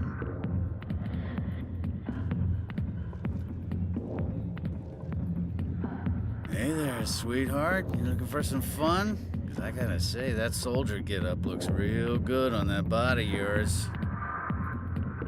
Why don't you sit your sweet little ass down beside old Harkin? Have a drink. We'll see where this goes.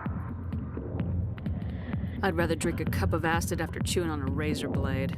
You trying to hurt my feelings? You gotta do better than that. After 20 years with C-Sec, I've been called every name in the book, princess. Harkin, right? I was told you could help me find someone. A Turian C-Sec officer named Garrus. Garrus? You must be one of Captain Anderson's crew. Poor bastard, still trying to bring Saren down, eh? I know where Garrus is, but you gotta tell me something first. Did the captain let you in on his big secret? Is there something I should know about the captain? The captain used to be a Spectre. Didn't know that, did you? It was all very hush-hush. The first human ever given that honor, and then he blew it. Screwed up his mission so bad they kicked him out. Of course, he blames Saren. Says the Turians set him up. Why'd they kick him out? Have to ask him. I never heard any of the details. Bet it's a good story, though. The hero's fall. Classic tragedy. You said they covered all this up. How'd you hear about it? I spent 20 years working cases here on the Citadel. People on this station love to talk. Secrets are like herpes. If you got them, you might as well spread them around. You're a pig. Just noticed that now, did you? Just tell me where Garrus went.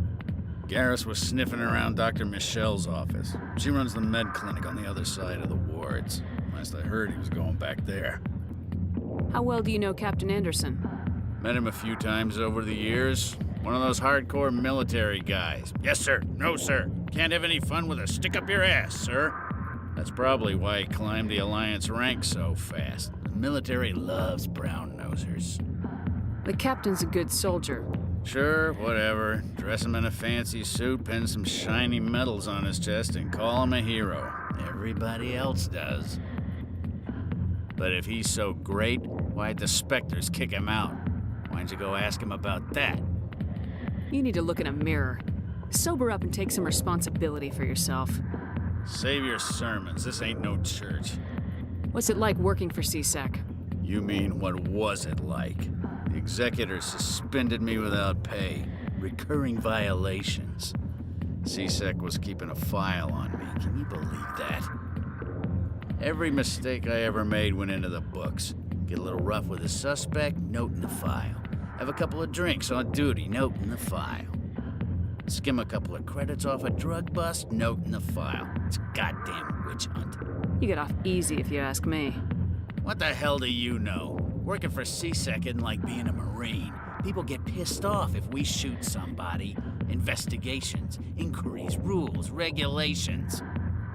Every day I plowed through enough red tape to choke a rhino. That's how you gotta be to do this job. So don't talk to me about right and wrong. You soldiers got it easy.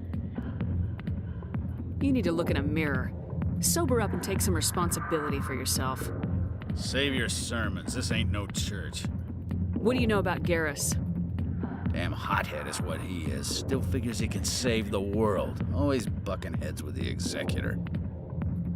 He'll pay for it soon enough. The executor loves to put us lowly field agents in our place. Just look what happened to me. I'm out of here. Yeah, good. Go. Let me drink in peace.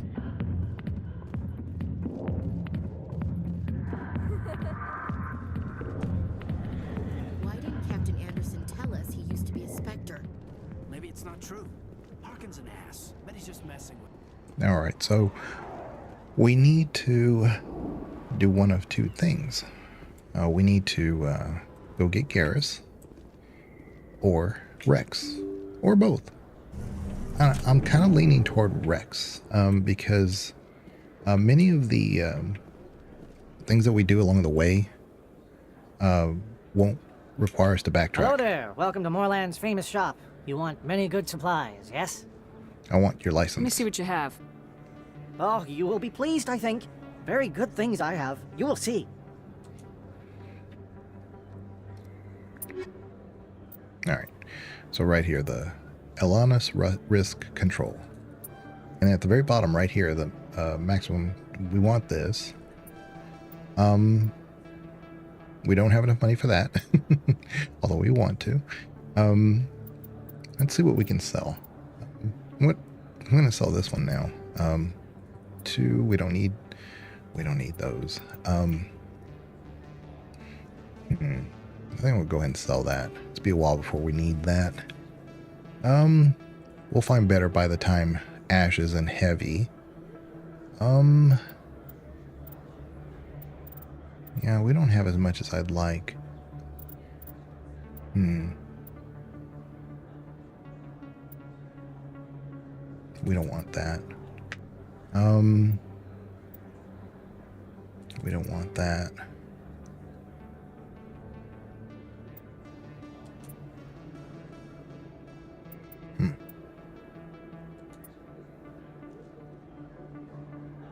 Now let's compare.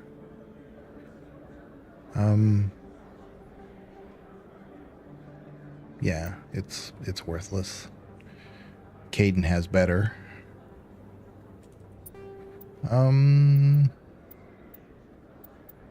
Yeah, that's pretty much it. So we still can't buy this yet. We don't have enough. We will be making a lot more money here soon, but just not yet. The main thing was we want to get that license. All right.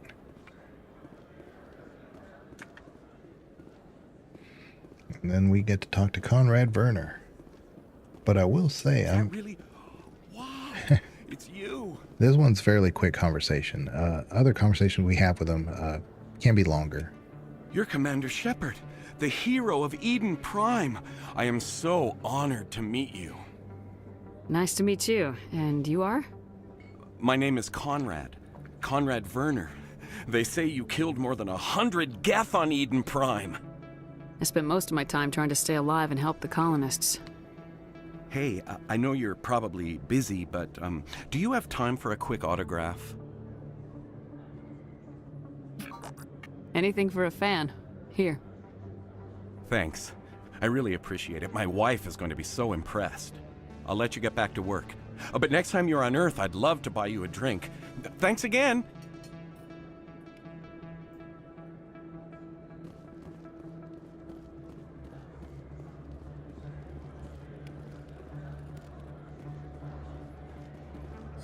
Hello, Earth Clan. No doubt you've just come back from the colonies. Will you be needing supplies? What colonies are you talking about? Oh, my mistake, Earth Clan. I assumed... It doesn't matter.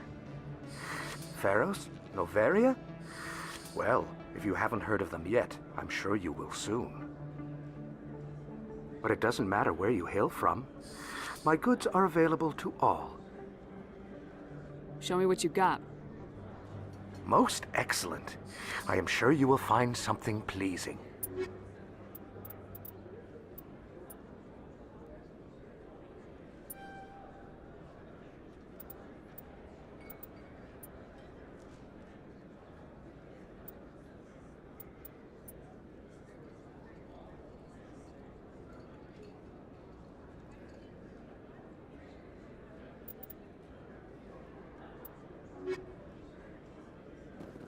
I don't think you bought this here.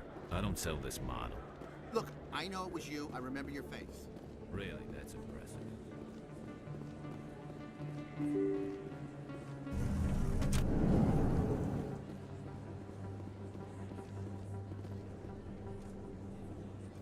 So before I talk to Emily Wong, I'm going to do a hard save here.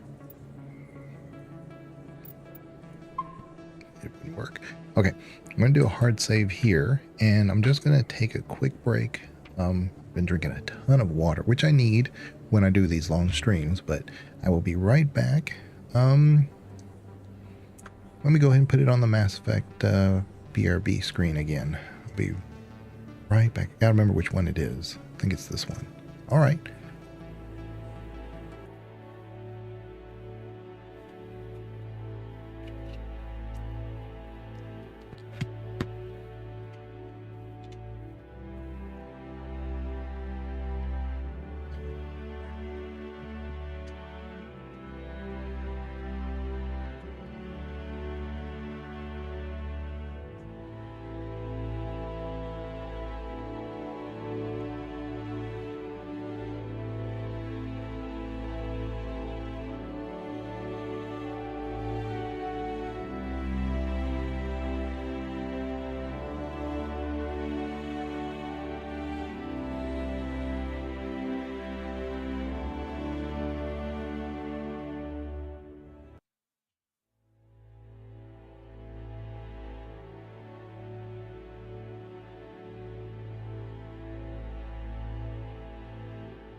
All right, I am back. Let me... I have a heating pad behind me. Let me turn that on real quick. Don't have any back problems. Let me talk to one of my favorite people in the game, Emily Wong. I really wish they had her instead of the reporter that joins you on the Normandy in Mass Effect 3. Would have been so much better. Because if you follow the series at all, I mean, this is really one of our best advocates. I'm Emily Wong. I'm an investigative journalist working here on the Citadel. Could I have a moment of your time? What do you need? I've been hunting for evidence of corruption and organized crime on the Citadel, but there are places I can't go. I was hoping you might share anything you find during your own investigation. I can make it worth your time. How do you know that my investigation is going to uncover anything you need? You wouldn't be investigating if it weren't big. And if it's big, it's something I'd like to hear about. You gotta have access to better sources. Why contact me? I'm using every source I can find, but I think I've got a better shot with you. I've read your file. If anyone is going to uncover corruption here, it's the hero of the Skillian Blitz. How do you know I'm investigating anything here on the Citadel? I'm a good journalist, Commander Shepard. Word gets around. Sounds like a good cause. If I find any information, it's yours. Thank you, Commander. You won't regret it.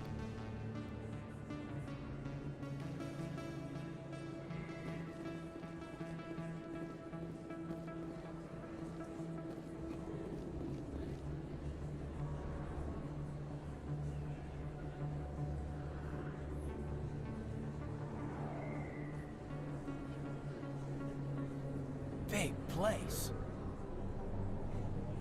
That your professional opinion, sir? This isn't a station, it's a city. There must be millions here. It can't be possible to track everyone coming and going. This makes Jump Zero look like a porta-john, and it's the largest deep space station the Alliance has. Jump Zero is big, but this is a whole nother scale. Look at the ward arms. How do they keep all that mass from flying apart? The Council represents more races than I thought. No wonder they're careful with newcomers. They probably just want to keep everything running. It has to be hard keeping all these cultures working together. Or maybe they just don't like humans. Why not? We've got oceans, beautiful women, this emotion called love. According to the old vids, we have everything they want. When you put it that way, there's no reason they wouldn't like you. I mean, us. Humans, ma'am. You don't take much shore leave, do you, LT? Alright, laugh it up, Chief. I appreciate the thought, Alenka, but we're on duty here. Aye, ma'am. I'll walk drag, ma'am. You think it's expensive to live here?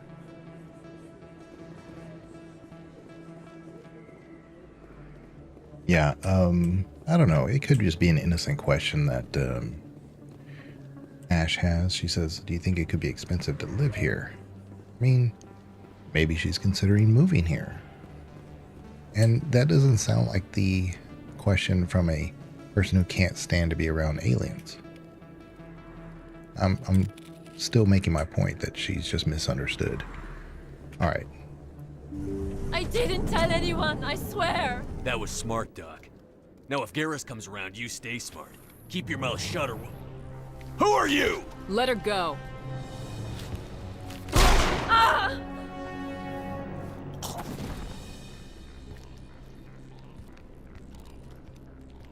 Hostile contact! Oh, he moved right out of the way. Let me put my pistol on instead.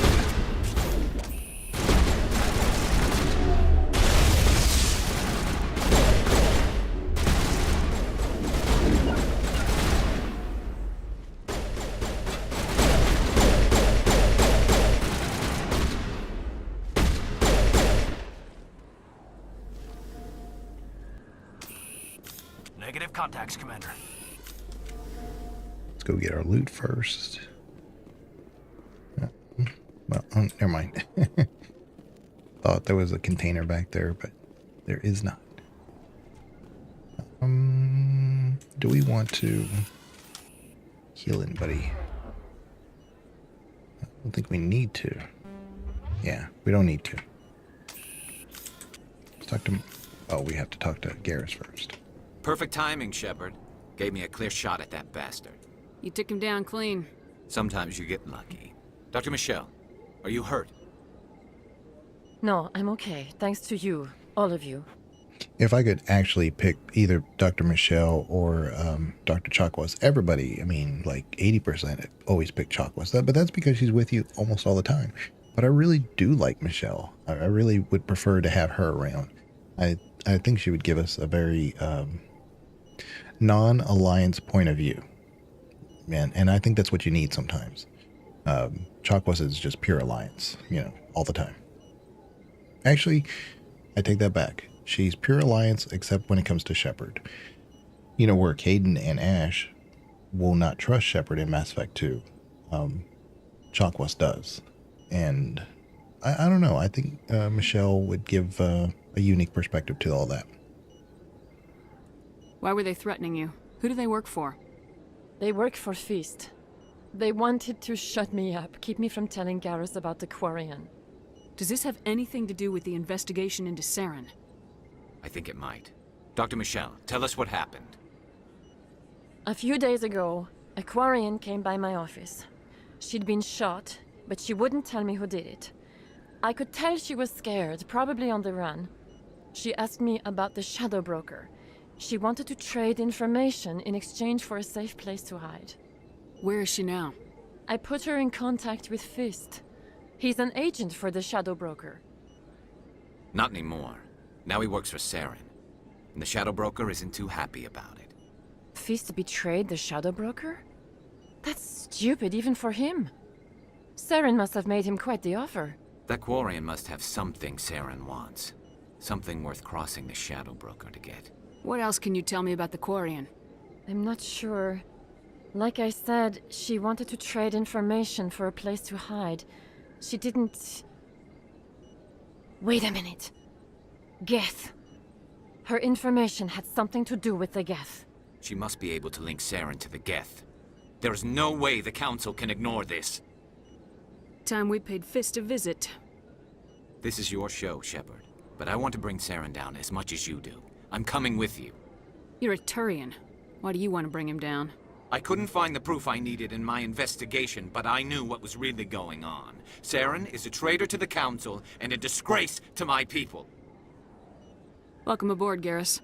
You know, we aren't the only ones going after Fist. The Shadow Broker hired a Krogan bounty hunter named Rex to take him out. Yeah, we heard about him. A Krogan might come in handy. Last I heard, he was at the C-Sec Academy. What's he doing there? Fist accused him of making threats. We brought Rex in for a little talk. If you hurry, you can catch him at the Academy before he leaves. Move out.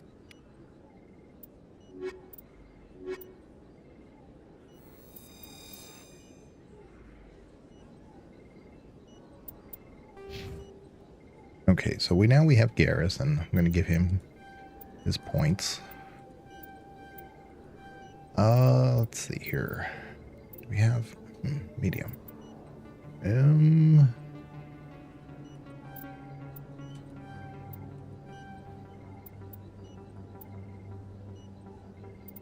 Yeah, do one in that so he can get that skill unlocked. And we're almost to level 4 actually. We should get there pretty fast. Yeah. Let's do that. Oh yeah, let's talk to Dr. Michelle. I never properly thanked you for saving me from Fist's thugs, Commander. I don't know what would have happened if you hadn't been there. You're a doctor. How did you end up here on the Citadel? My parents brought me here when I was young. My father was a medic with the Alliance. I chose to keep the medical tradition alive, but not the military. Fixing up wounded soldiers isn't my idea of fun. Let me take a look at what you have for sale. Of course. And let's see. She has these things, which are exactly what I want. Let's see. Let's do this one and that one. And I'm going to put them on my Shepard because that whole replenishing your health, huge. Absolutely huge. If I have one mod on my armor for my own Shep, it's that one. There should be a I'm just glad Garrus didn't miss option when talking to her. You're not wrong. It would be nice if she said that. Yeah, you're not wrong. Let's go here. I'm gonna put this on. And change that from damage protection to first aid interface. That's all I really care about.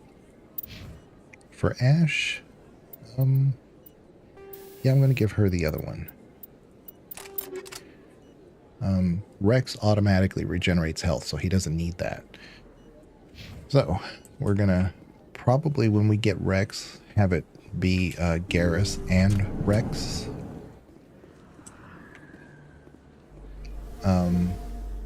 Until we start doing other missions. There we go.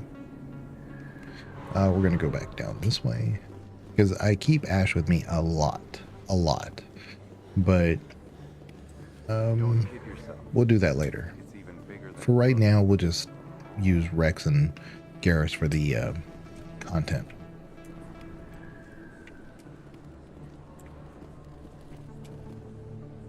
Hey, I know you. You're Shepard, right?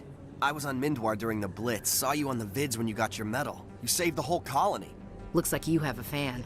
I'm sorry, I just never thought I'd meet someone like you in person. My name's Lang, Officer Eddie Lang, Citadel Security.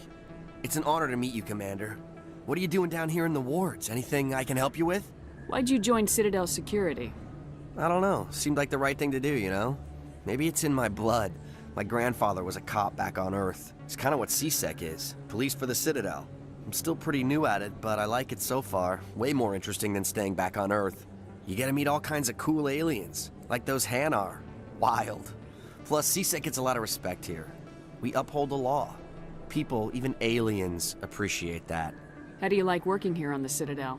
This place is amazing. I've been here almost a year, and I still haven't seen a tenth of it. The Presidium's just so beautiful. Good place to go and relax. But I really like it here down in the wards. There's always something going on somewhere. Like that new club they just opened a few months ago, Flux. Wicked scene in there, Commander. You should check it out when you have some time. What do you know about Spectres? Just the stuff they show in the vids. They always make them out to be super agents on secret missions to save the galaxy. I know it's not really like that, though. Some of the other CSEC guys don't like them too much, figure they shouldn't be able to operate outside the law. But if they were so bad, the Council wouldn't use them, right? Do you know a CSEC officer named Harkin? I shouldn't really say too much. He's been on the force a lot longer than me. But I've heard things, you know? Drinking on the job, taking bribes, that kind of thing. Rumors mostly, but they suspended him, so some of it must be true. I have to go. Right. You're probably real busy. Well, see you around, Commander. That was one of the best tutorial conversations you'll find in any game, because he tells you about CSEC, he tells you about the role of humanity in CSEC, he tells you about Harkin, and it's all done so naturally. If there were more tutorial conversations like that in every game, it would be so wonderful. Everybody wouldn't be complaining about, man, this feels like a tutorial. I mean, it would feel like a tutorial, but it wouldn't be oppressive like in a tutorial. So, Garrus, any regrets about leaving CSEC? Fighting a rogue Spectre with countless lives at stake and no regulations to get in the way? I'd say that beats CSEC. True enough. I'd rather be fighting than trust it to somebody else.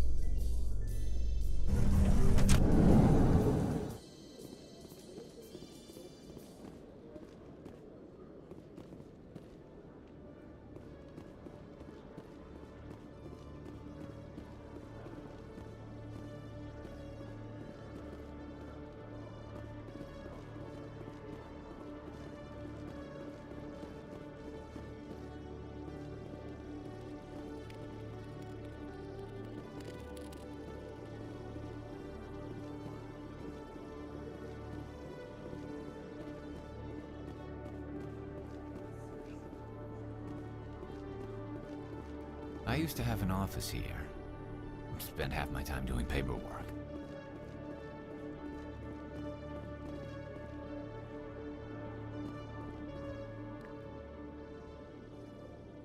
Witnesses saw you making threats in Fist's bar. Stay away from him. I don't take orders from you. This is your only warning, Rex. You should warn Fist. I will kill him.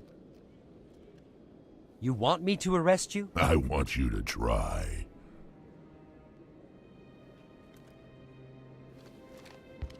Go on. Get out of here. Do I know you, human? My name's Shepard. I'm going after Fist. Thought you might want to come along. Shepard. Commander Shepard. I've heard a lot about you. We're both warriors, Shepard. Out of respect, I'll give you fair warning. I'm going to kill Fist. Fist knows you're coming. We'll have a better chance if we all work together. My people have a saying. Seek the enemy of your enemy, and you will find a friend. Glad to have you on the team, Rex. Let's go. I hate to keep Fist waiting.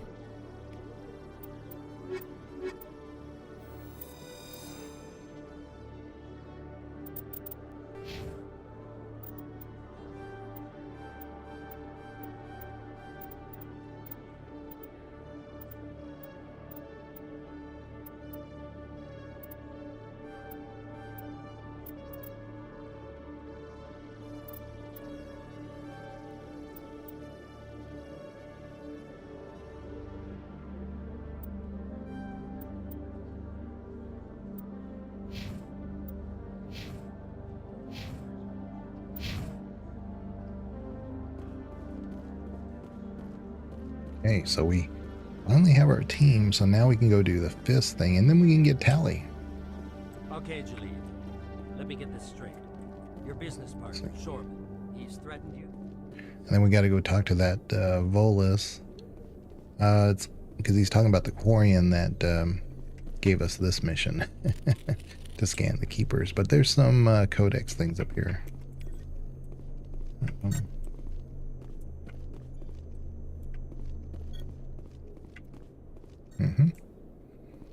Lots of little codex, lots of XP we can get. Look at this. This is neat. To me, when we go into photo mode, stuff like this really, I like this. Let's see, how do you, I'm trying to remember, maybe it's best if I do it on a, yeah. How do you, hold on.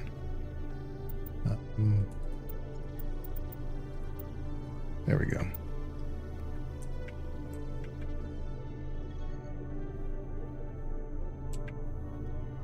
All right.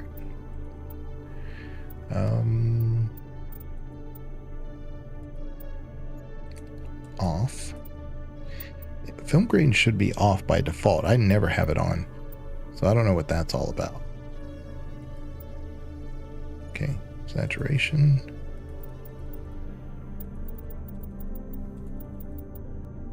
And I'm going to add the contrast. Add a little bit of brightness. There we go. Hide that. Yeah. You never know. There could be a thumbnail we need this for. Never know. I take a lot of these pictures throughout gameplay. Lots of screenshots. Solarian? I can't believe you just called Torben a Quarian. Oh. Did I call him a Quarian? I've done a lot of weird things. I catch myself sometimes. My brain is not, it doesn't always brain well. I think the other day I was talking about the Broken Pieces game, and in my mind I had already said that she had suffered from amnesia. But then when I tried to retell the story, I said insomnia. And it's like, what is wrong with me? But that happens still a lot to me now. Hey there. Oh, you're not C-Sec, are you? Did you want something? What were you trying to explain to the officer before? My colleague is trying to kill me, and I thought we were friends. How do you know he wants you dead? He's changed. He won't talk to me at work anymore, and he started following me. Yesterday, he followed me all the way home, just waiting for a chance. I don't care what anyone thinks. He wants me gone. I know it. Understandable. I think we've all done that before. Yeah, but I'm telling you, it's happening to me quite a bit now. Yeah, it is what I know what I'm talking about. I may not use the right word or the description, but I know exactly, like when you pointed out, I know exactly what I said wrong, you know? But that's pretty normal now. Is there something I can do? Talk to your friend, maybe? Would you? That's all I want. Someone to talk to him. Tell him to leave me alone. He thinks he can just push me around, but you'll show him, won't you? Just tell me where he is and I'll go find him. Oh, right. Well, he wanted to meet with me down in the wards near the markets. He said he just wanted to talk, but I know better. His name's Shorban. He's a Solarian. You shouldn't have any trouble. He's just a scientist. Shorban. That's the guy who wanted us to scam the Keepers. The Keepers? Well, even more reason to go after him. That's against regulations. I better look into this right away. Find out what he's up to. Anything's possible with Shorban these days. Well, good luck. Let me see how many keepers I have so far. Hold on. Ooh. Assignments. The fan. Talk to Zeltan. Oh, yeah. We got to go back there. Scan the keepers. We're missing one and I know where to find them. So let's do them all. So maybe this will be one of the rare times I have all the keepers when I come back and talk to Shorban. So...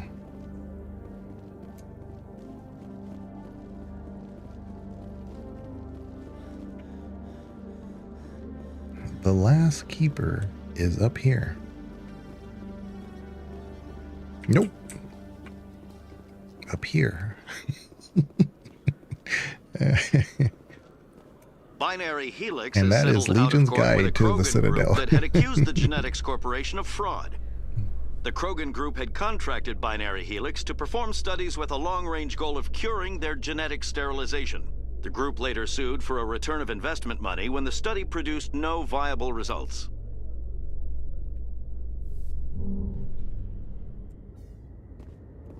They're 21?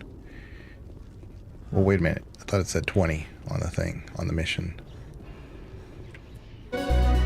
See? You're not wrong. There are 21, but the mission was for 20. Oh yeah, and there's some codexes here. Should be some code. Oh, they don't unlock it yet. When they give you the Normandy, you can unlock codexes on it. Yeah, there's 21.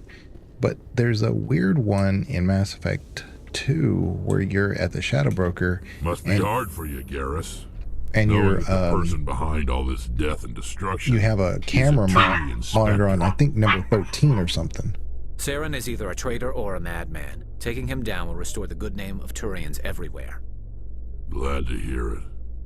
I was losing sleep over the prospect of people not loving the Turians. Yeah, I think it's like keeper number 13 or something. It's just some weird random keeper. Or maybe it's like 26 or something. I don't know. Let's...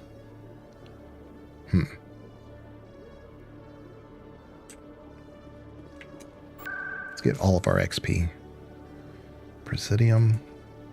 Embassies.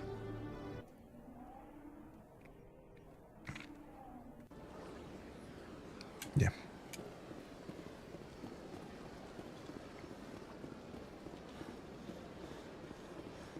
Because we're real close to level 4. In fact, I'm surprised we don't have level 4, because that last one, getting all the keepers, gave us like 122 XP. Strange greeting, human. This is really not a good time. I know who revealed your secret. It was a Turian named Septimus. Unbelieving, I know this Septimus. and he could not learn my secrets. The only way he could learn them is from the Asari consort. Here, this should be proof enough for you. Confused. This is difficult to fathom. If the Turian could learn this on his own, dismayed, anyone can discover my secret. Septimus is a powerful man, and it wasn't easy for him to find. Relieved. I suppose you are correct, human. Thank you for this information. Startled realization. I must speak with the consort. She will be most displeased with my actions. Anxious request. Please, human, if you will excuse me, I must go now. I'm sure she'll forgive you. It was an honest mistake. Doubtful. Perhaps you are right, human. I can only hope so. Thankful. That was a great thing you did, Commander. Approving. You see, Din, not all humans are as you say. I'm sure the Earth Clan stands to profit from this in some way. So what we can do is we'll go to the Asari consort, and then we'll take the back door to Korra's den. I'm going this way. And then that way we can this may just be faster to do it this way. Let's see, consort. And then that way we can meet with what's his face, Chorban, and then hit Korra's den. You know? And then we're pretty much good to go.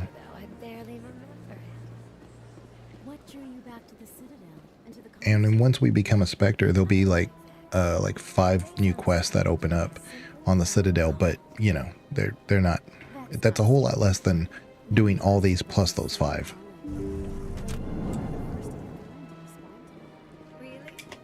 Commander, I recently received a lovely note from Septimus. Thank you for speaking with him. Even the Alcor diplomat has withdrawn his campaign against me. It was my honor to aid you. You are too kind, Commander, but I would not expect you to help me out of the kindness of your heart. I also have one more thing to give you, if you are interested. I'd be honored. I offer a gift of words, an affirmation of who you are and who you will become. I see you. Your uniform fits as though you were born wearing it. You are a soldier through and through, proud, solitary, alone, but it gives you strength. It is that strength that people are drawn to. It is why you lead and others follow without question. You will need that leadership in the battles to come. This may be who you are, but it is not who you will become. It only forms the basis for your future greatness.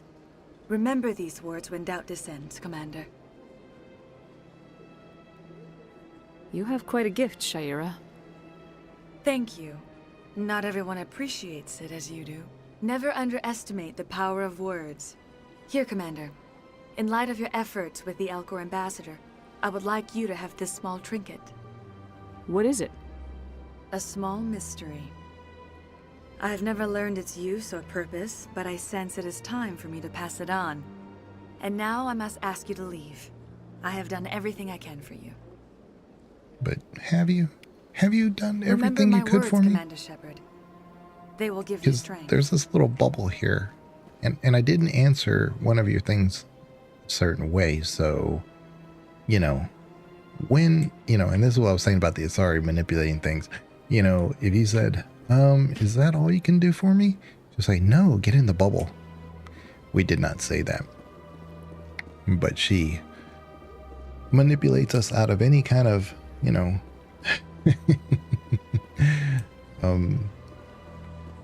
yeah. You're with the Alliance? My brother's a private back on Earth. Banana likes you. Just throwing that out there. All right. So, go here. Words. And also, it would not be the worst idea to go ahead and go to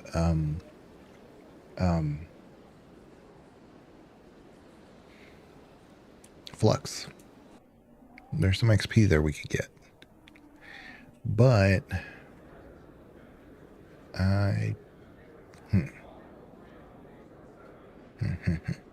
anyway, let's save. Oh, going the wrong way. How much more? Oh, we did level. No wonder I've been confused. Okay. Well, we're maxed at our charm, we're maxed at our engineer, and now we can put more into that. Recharges your tech proximity mines more quickly. Wait a minute. I get proximity mines? I thought I just got grenades. That I'm confused. Anyway, we're gonna put one in decryption.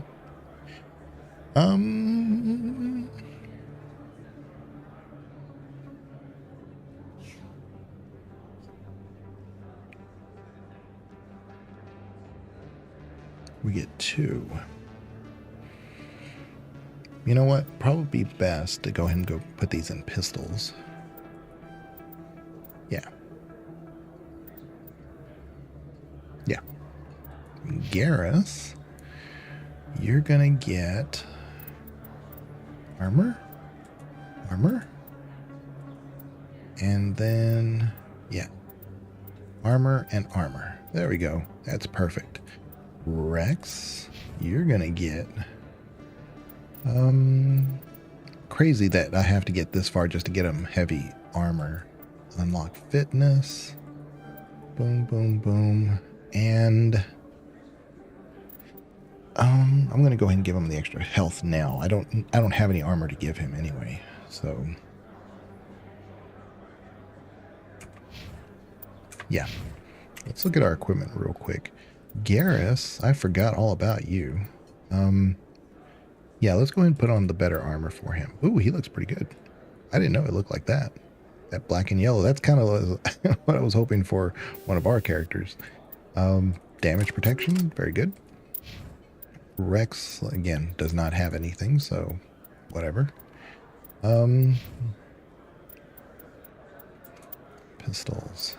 Rex, what about shotguns? No. Well, yeah, let's go and give that to him. And let's put in anti-personnel and no. I want to put that on Garrus. Give him the assault rifle and chemical rounds, and go ahead and give him that. Okay, good. All right. Now we're all on the same page.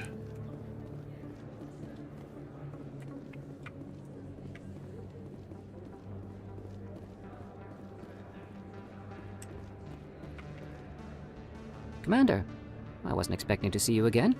Is there something you want? You can start by telling me the truth, Shorban. I'm not sure what you're referring to. My experiments are... We're not buying it. Jalid told us you've been after him. You spoke with Jalid? Then you know about the data? No, but you're gonna tell me. Everything. You boys can go. Looks like my plans have changed. It's not as bad as you think, Commander. Jalid and I just got a little over our heads. Keep talking. The company we work for developed an experimental procedure for use in medical scanners.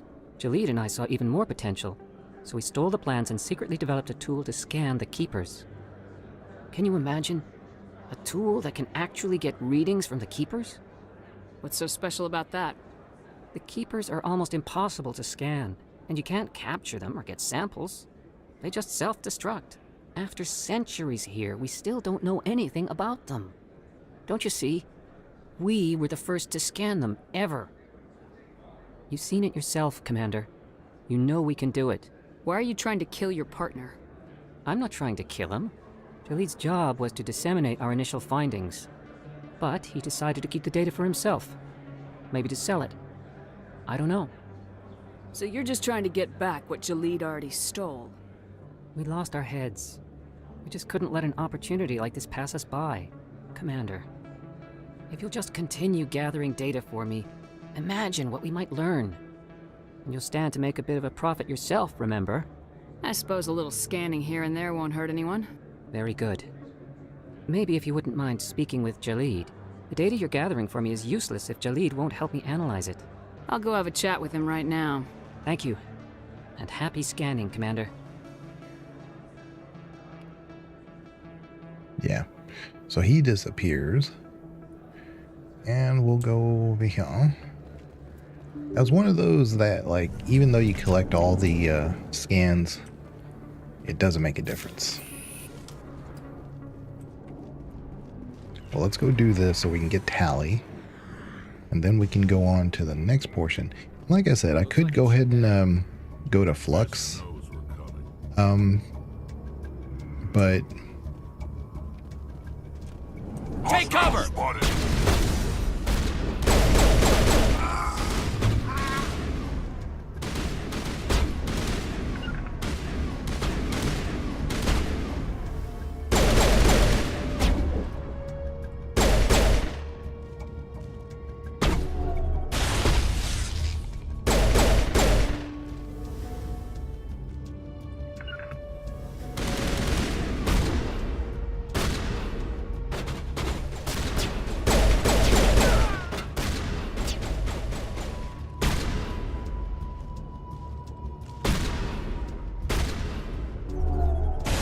Destroy you!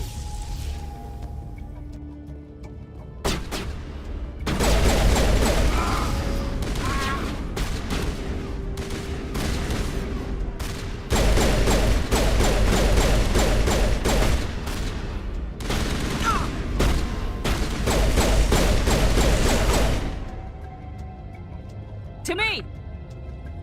Alright, a little bit at a time. Let's not get greedy. Lost shields!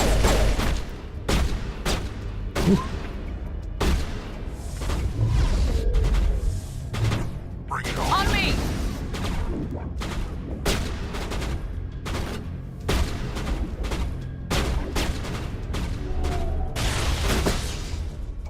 Hold the line! Okay. On my way.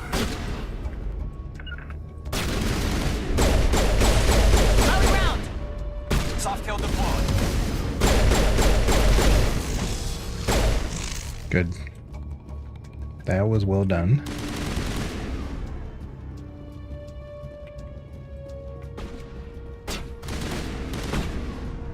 Huddle up!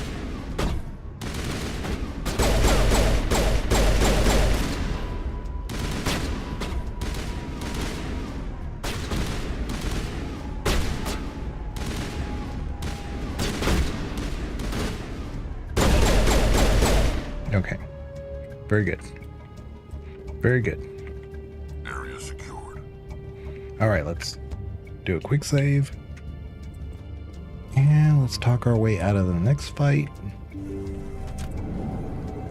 Stop right there. Don't come any closer. Stop right there, criminal scum. All the real guards must be dead.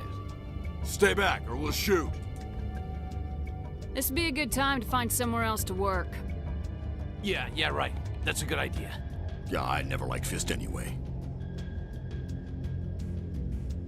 It would have been quicker to just kill them.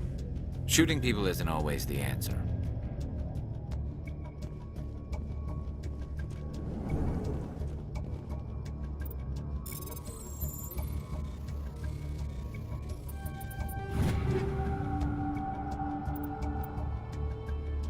The Banshee. Let me see. Because I like the Avenger, but let me take a look. Ooh, take that one too. Yeah, Avenger 2. I'm going to give that to Garrus. It should be better than what he has. Yeah. Let me see. Actually, I might give him the Banshee, and I'll keep the Avenger. Rex and Lae'zel both say the same line, and they're both wrong. Rex is less wrong, though. I don't know about that. We don't know how they got their job. Maybe to be a bouncer at Fist, even a warehouse worker, you have to kill somebody. We don't know. But let's look at his shotgun. Ooh, this is so much better. How come I didn't put this on already? Maybe I didn't have it. Maybe that's what it was. Ooh, that's so much better now. As far as sniper, yeah. I'm gonna put the sniper on right now for this battle. And then Garrus needs to have that. And okay, yeah, everybody's wearing the right weapon. This fight should not be this difficult, but it always kind of is. Why do I have to do everything myself? Time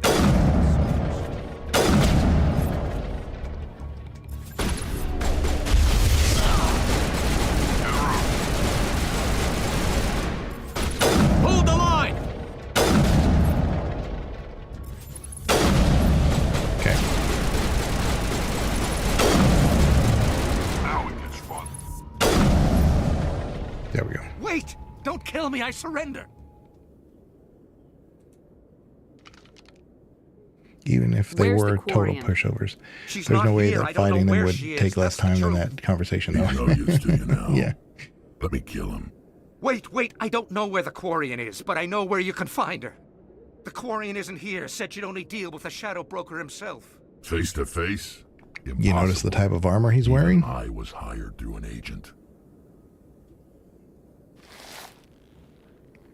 Nobody meets the Shadow Broker, ever. Even I don't know his true identity. But she didn't know that. I told her I'd set a meeting up. But when He's she got shows Colossus up, armor it'll on, be so Saren's men waiting for be her. nice if we could just take it, you know? Give me the location, now. Here on the wards, the back alley by the markets. She's supposed to meet them right now. You can make it if you hurry.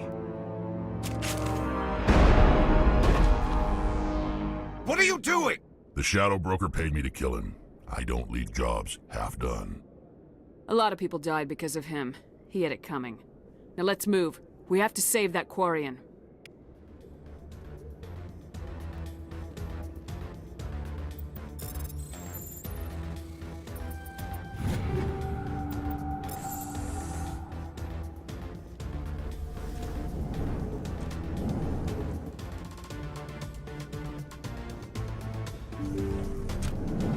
Look out! Engaging target. Lock and load.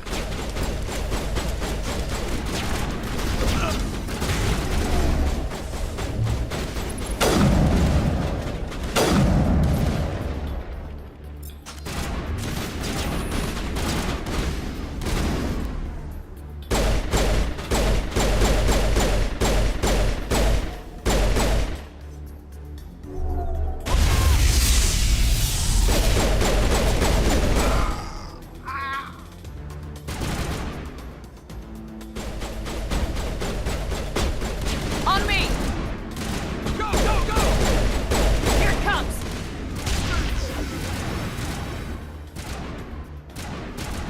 To me!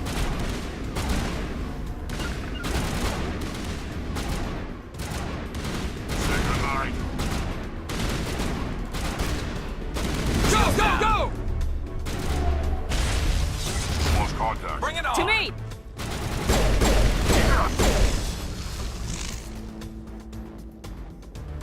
Regroup!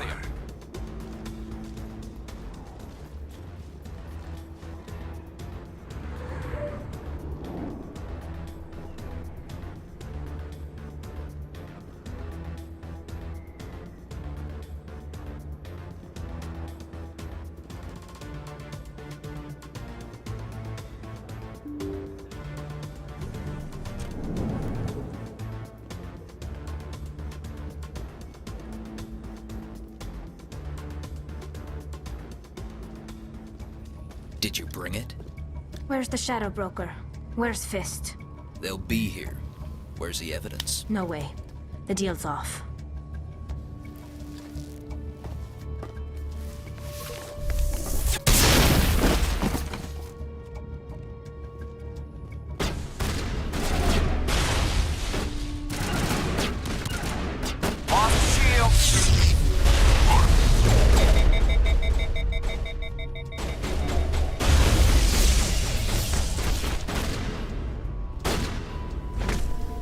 Lost shields!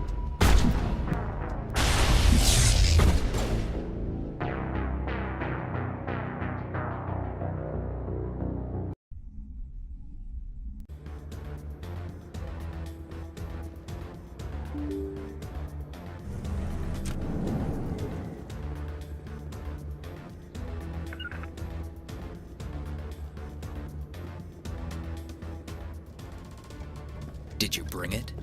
Where's the Shadow Broker? Where's Fist? They'll be here. Where's the evidence? No way. The deal's off.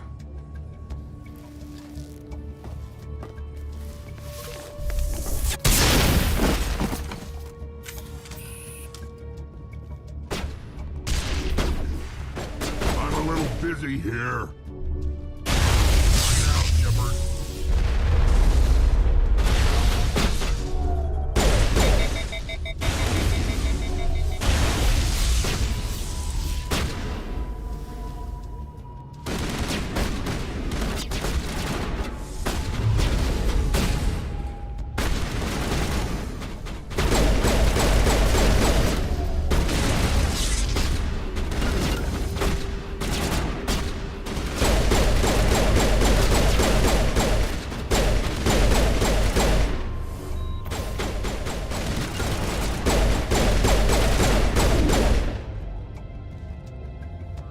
Fist set me up.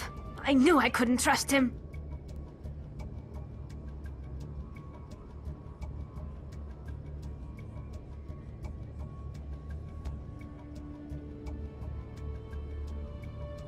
Were you hurt in the fight? I know how to look after myself.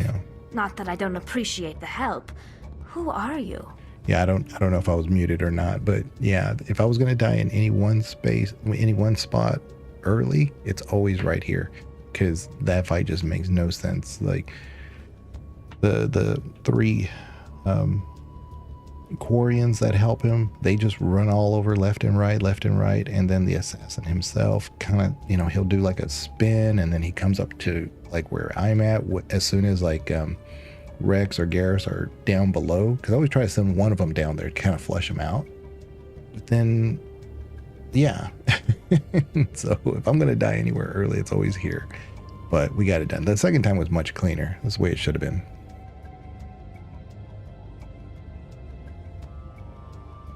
My name's Shepard. I'm looking for evidence to prove Saren's a traitor. Then I have a chance to repay you for saving my life. But not here. We need to go somewhere safe.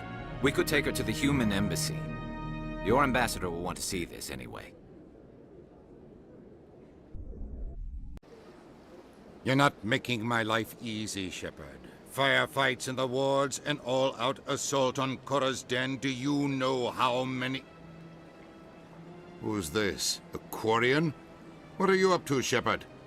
Making your day, Ambassador. She has information linking Saren to the Geth. Really? Maybe you better start at the beginning, Miss... My name is Tali. Tali Zora Naraya. We don't see many Quarians here. Why did you leave the flotilla? I was on my pilgrimage. My rite of passage into adulthood. I've never heard of this before. It is a tradition among my people. When we reach maturity, we leave the ships of our parents and our people behind. Alone, we search the stars, only returning to the flotilla once we have discovered something of value. In this way, we prove ourselves worthy of adulthood. What kinds of things do you look for? It could be resources like food or fuel, or some type of useful technology, or even knowledge that will make life easier on the flotilla. Through our pilgrimage, we prove that we will contribute to the community, rather than being a burden on our limited resources. Tell us what you found. During my travels, I began hearing reports of Geth. Since they drove my people into exile, the Geth have never ventured beyond the Veil. I was curious. I tracked a patrol of Geth to an uncharted world. I waited for one to become separated from its unit. Then I disabled it and removed its memory core. I thought the Geth fried their memory cores when they died. Some kind of defense mechanism. How did you manage to preserve the memory core? My people created the Geth. If you're quick, careful, and lucky, small patches of this can somehow be saved. Most of the core was wiped clean. I salvaged something valuable base.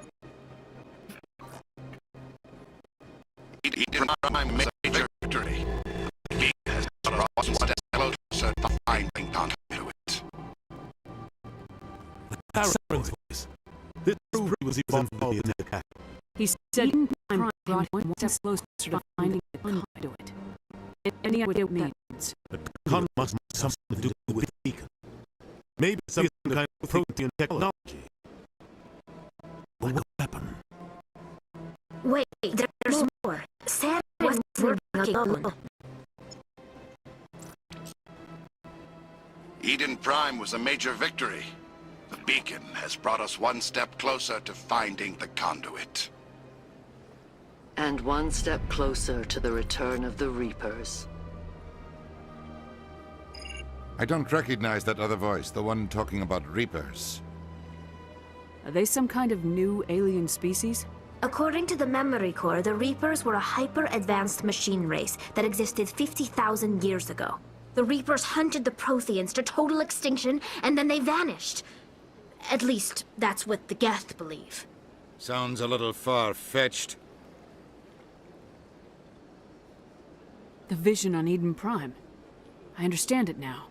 I saw the Protheans being wiped out by the Reapers. The Geth revere the Reapers as gods, the pinnacle of non-organic life. And they believe Saren knows how to bring the Reapers back. The Council is just going to love this. This is a lot to handle. They might just ignore everything we tell them. No matter what they think about the rest of this, those audio files prove Saren's a traitor. The Captain's right. We need to present this to the Council right away. What about her? The Quarian? My name is Tali. You saw me in the alley, Commander. You know what I can do. Let me come with you. I thought you were on your pilgrimage. The pilgrimage proves we are willing to give of ourselves for the greater good. What does it say about me if I turn my back on this? Saren is a danger to the entire galaxy. My pilgrimage can wait. Wait. So, Banana says, wait. So if the Geth believe the Reapers exist, why is it so hard for the Council to believe? I mean, because they're not getting it directly from any of their sources. They're getting it from a Quarian who stole it off of a Geth audio bank. Wouldn't the Geth be the least likely to believe in fantasy? Possibly. But I think it still comes down to who they trust as their source, you know? And they trust it, you know, we'll find out, of course, they do trust it, but not implicitly, you know? So, yeah. I hate usually the top option here, it says you could be useful, join us, or you're not ready for this. Usually goes Paragon, Neutral, Renegade, and kind of in that order. I've never liked the first one, you could be useful. Although when you say it, the answer does come off not very insulting. You could be useful. I just say join us, but I almost always say join us, but they could have written this a little bit better. I'll take all the help I can get. Thanks. You won't regret this. Like, that should be the response for you could be useful. That one, you know? Take a few minutes to collect yourself, then meet us in the tower. All right, we're gonna bring Tali, and who do I want? Ash.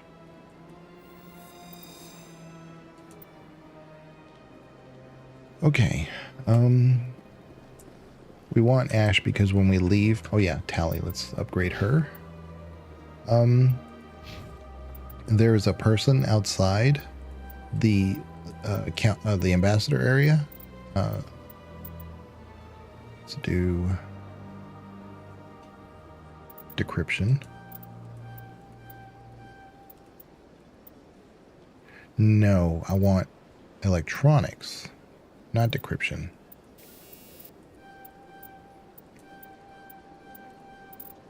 Electronics. There we go. Yeah. Yeah. And then basic armor.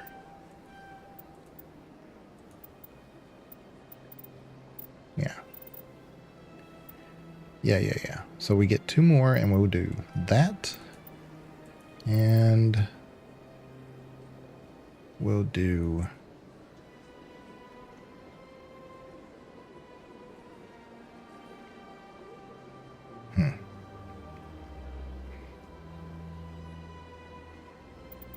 I guess basic armor.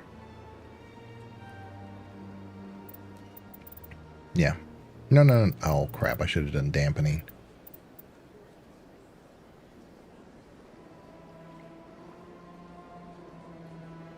No, we can wait. We can, on the next level. No, we'll just do it now. And then basic armor.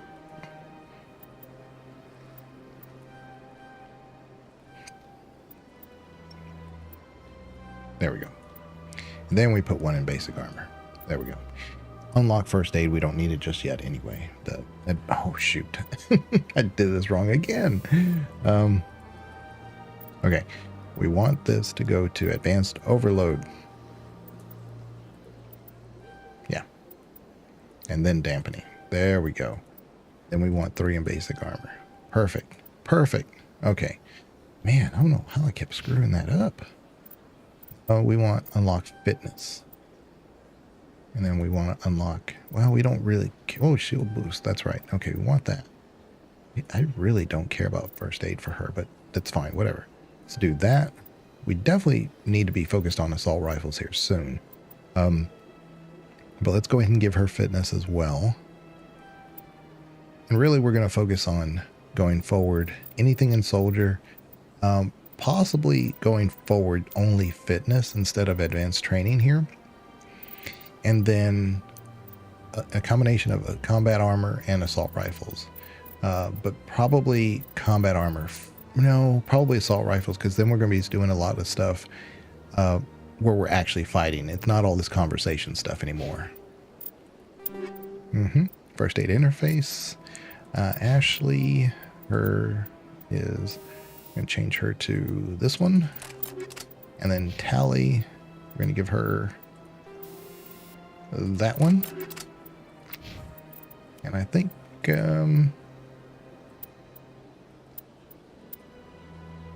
we're good. Yes, all these Lancers I need to sell.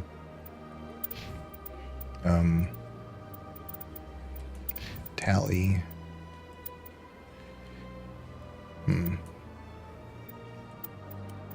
Yeah, so we're all set. We're all set. Oh, wait. One last thing. Tally needs to... See, I don't know what to give her. She's a shotgun expert, but right now she's not very good at it. So we're going to go ahead and give her the radioactive rounds, which is really what I need. No. I'm going to give that to Ash. And then Ash right there. And then Tally's going to get the combat sensor. There we go. Now we're all set. Yeah, sorry about that, Banana. I never liked that the brief version and the full version of dialogue are sometimes completely different. You kind of have to trust what you know, how the dialogue tree is. I've just never loved saying, outright saying, yeah, you could be useful. It's one of those rare examples where I don't like it at all. Excuse me, Commander Shepard. Could you spare a moment of your time? And of course, if you have. Where is she? Come on now. Where's Ash? She's stuck behind this door? Yes. Oh, goodness.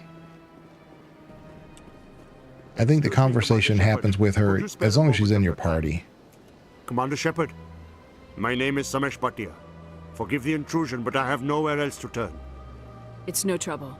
What can I do for you? My wife was a Marine. She was in the 212 on Eden Prime. Wait, the 212? Your wife was serviceman Nirali Bhatia. I'm Gunnery Chief Ashley Williams. I served in her unit. Chief Williams, it is a pleasure. Nirali spoke of you with great respect. I'm so sorry for your loss, Mr. Bhatia. Nirali was a good woman. What can we do for you? I've requested that my wife's body be returned to me for cremation, but the military has refused my request. Why did they refuse your request? There's got to be some reason. I don't know. All I know is that they have declared it impossible for my wife to be returned to me. There's no reason for your wife's body to be held like this. Just wait here. The man in charge of my case is Mr. Bosker. When I last saw him, he was in the expensive bar over there. Thank you for your time. I just want to give my wife a proper funeral, and the respect she deserves.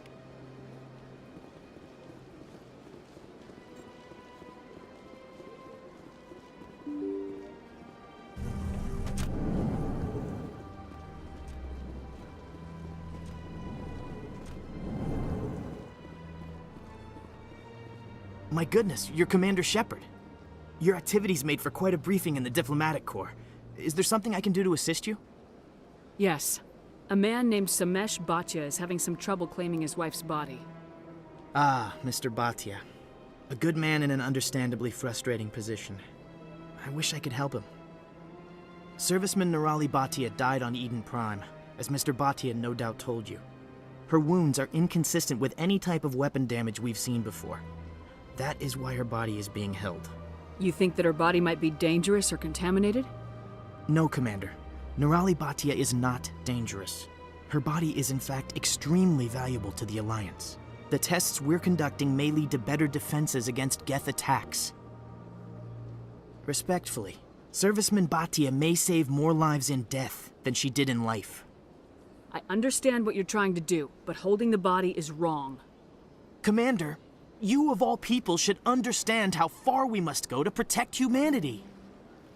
Not if we lose our humanity in the process. I am out here fighting to stop crap like this. All right, Commander. You win. It was hard enough refusing Mr. Bhatia. I'm not going to risk an incident by refusing you. Tell Samesh that the body is being shipped back to Earth. I'll go now to see to it myself.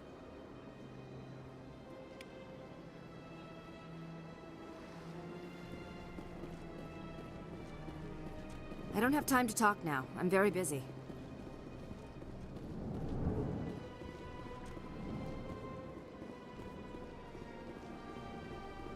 So in my head, I'm trying to remember the best order to do the Flux / Korra's Den quest line, because I think no matter how I do it, I'm going to have to backtrack. Hello again, Commander. Has there been any word? I reminded Mr. Bosker what we're fighting for. Your wife is coming home. Thank you. I will return home and begin my preparations. It does not bring me happiness, but it may bring me peace. Goodbye, Commander. Samesh, I don't know if this helps, but your wife, Nirali, loved you very much. She missed your cooking, and she played recordings of you every night before she went to sleep. I know, Miss Williams. But thank you. It's nice to hear it again.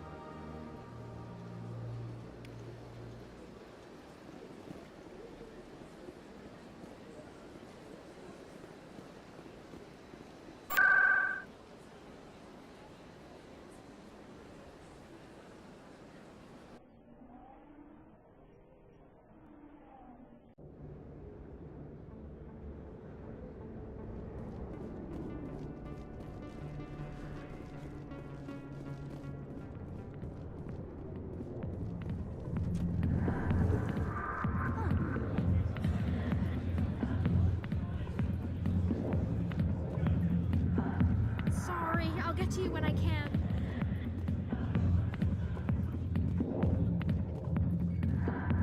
Go away. Let me drink it, please.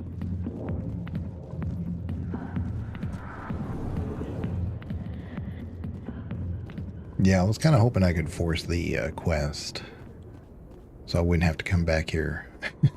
But here I am. Okay. Hold on.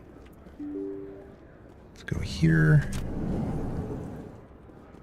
And yeah, okay. I'm gonna try to go to Flux real quick. That's not it. Because I haven't been there.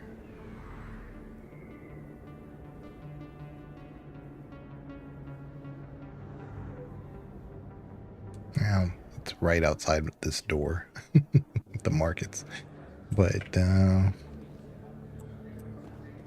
we'll go right over here.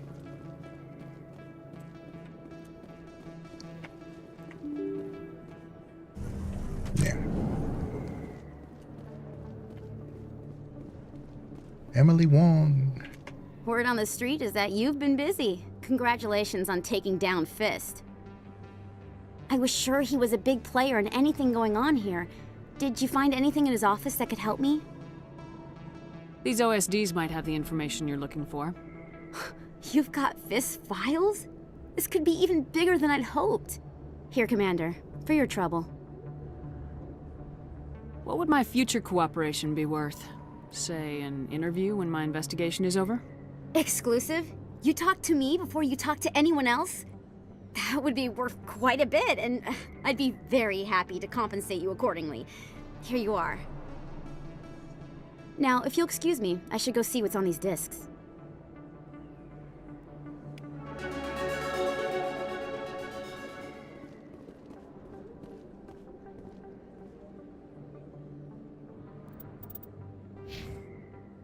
Yeah, we're just climbing these levels now. And this is nice because we don't have to put any points in engineer or charm, but I'm not actually going to put any points at all right now because our next thing is going to be with as a Spectre, and there'll be a new line down here, and I want to put points in that because it's basically you get a bonus to everything. Although I should probably put one in hacking. I'll put one in hacking. Yeah. Ash, on the other hand, what did we say? We said fitness. Yeah. And assault rifles. Tally, we're going to do,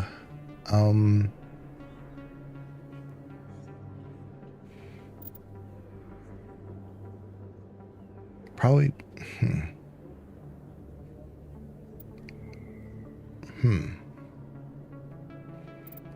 probably basic armor to keep her alive.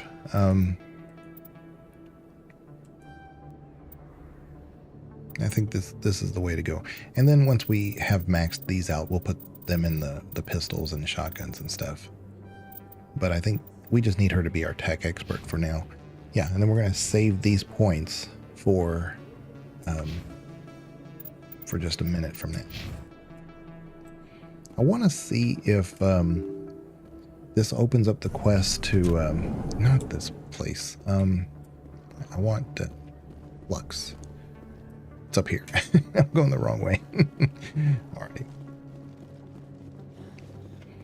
I want to see if I can't force that Solarian thing.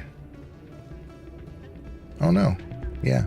It's probably not until we're Spectre. So there you go. You should be careful. Here's Rita. Say that around. It's out of my hands. Sorry, I'm kind of busy right now. So, what can I do for you? What were you discussing with the Volus? Who, Doran? Oh, I was just asking him about my sister. See, she worked for Doran before she left to... Ugh, sorry. I don't want to bore you with my problems. I'm interested to hear what you have to say. Well, okay. My sister Jenna left here to go work at Cora's Den. The problem is, she's working as an informant for CSEC.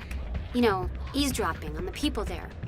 If they find out what she's doing, they'll kill her. Being an informant is a dangerous job. That's what I've been telling her. Well, I don't know. Sometimes I think she stays there just to spite me. Do you know who her contact at CSEC is? No, it's all very secret. Last time I asked an officer, he told me to stay out of it, for Jenna's safety. Maybe I could help her understand just how dangerous Cora's Den is. Would you? That'd be great. Just don't tell her I sent you. Well, I should get back to work before I get in trouble. Thanks. Okay. I was worried that would be one that I have to wait on when I'm a Spectre, so... low stakes. Quasar. Low stakes Quasar. And here is the 21st, I believe, Keeper. Someone rigged this machine to funnel credits their way. I'll run a trace. Why don't you let Tally do that, Ash? Play high stakes Quasar. Man, let's go ahead and do it. I need the money.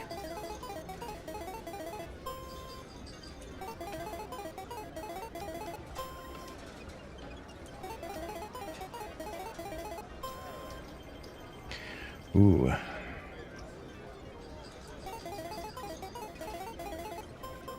Yay. So what, we won 100, right? Or the payout's 300, never mind. Yay. Wait, yeah, we won 200, never mind. Oh, whoa, whoa, whoa, whoa. I didn't want to play. I pressed the wrong button.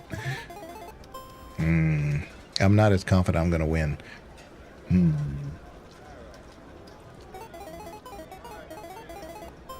Okay, okay. It's doable now.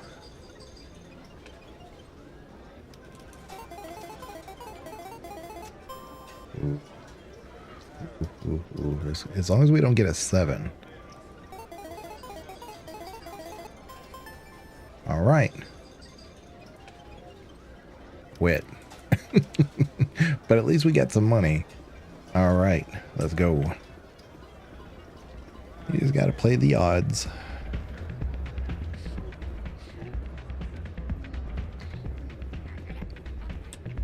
All right.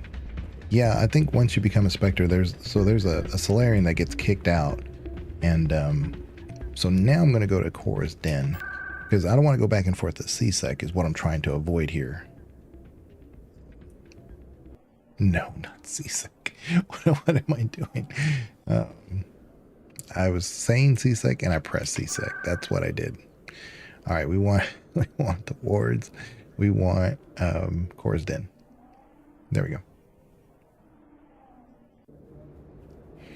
I will get my stuff together. I promise I will. And we will get off the Citadel before too long. We are almost there. We're almost in that spot. But like I said, the good news is that once we do that, we won't have to go back and forth, back and forth, back and forth. Hi, I'll be with you in just a sec. I need to talk to you about your work with CSAC. I don't know what you're talking about. Now, if you don't mind, I need to get back to my customers. This isn't a game, Jenna. These people are dangerous. Now you sound like my sister. Why is everyone so concerned about me? I can take care of myself. I need to go. I'm not a stripper. I don't get paid to stand around and look pretty. Charming girl. All right.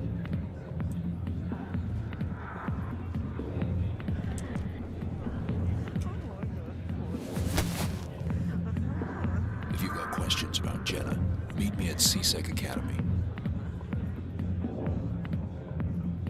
Are you talking to me? Push off. I never did nothing to you. Damn newcomers. Think they can run the place. That was odd. What was he trying to tell us? I guess we better go find out. There we go. And as one of those, like I said, since we can't do the other thing before becoming a Spectre, then it really doesn't matter if we have to come back to that one place. Let's go to wards and go to CSEC. The next place for the Quasar thing is, I believe, down the hallway. Not anywhere near here, so...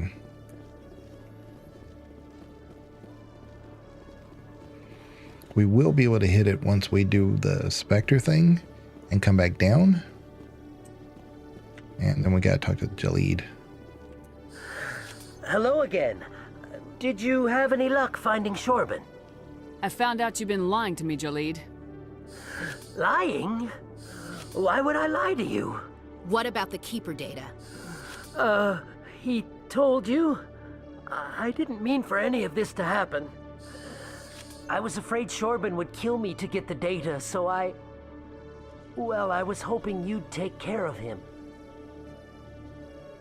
I'm scanning the Keepers for Shorban, but you two need to stop fighting. You're helping us? But, well, if you say so. Well, if Shorban can forgive and forget, then so can I. I appreciate the help, Commander. I better go get that data analyzed. All right, I think that's the end of the quest line. Let me look at it real quick.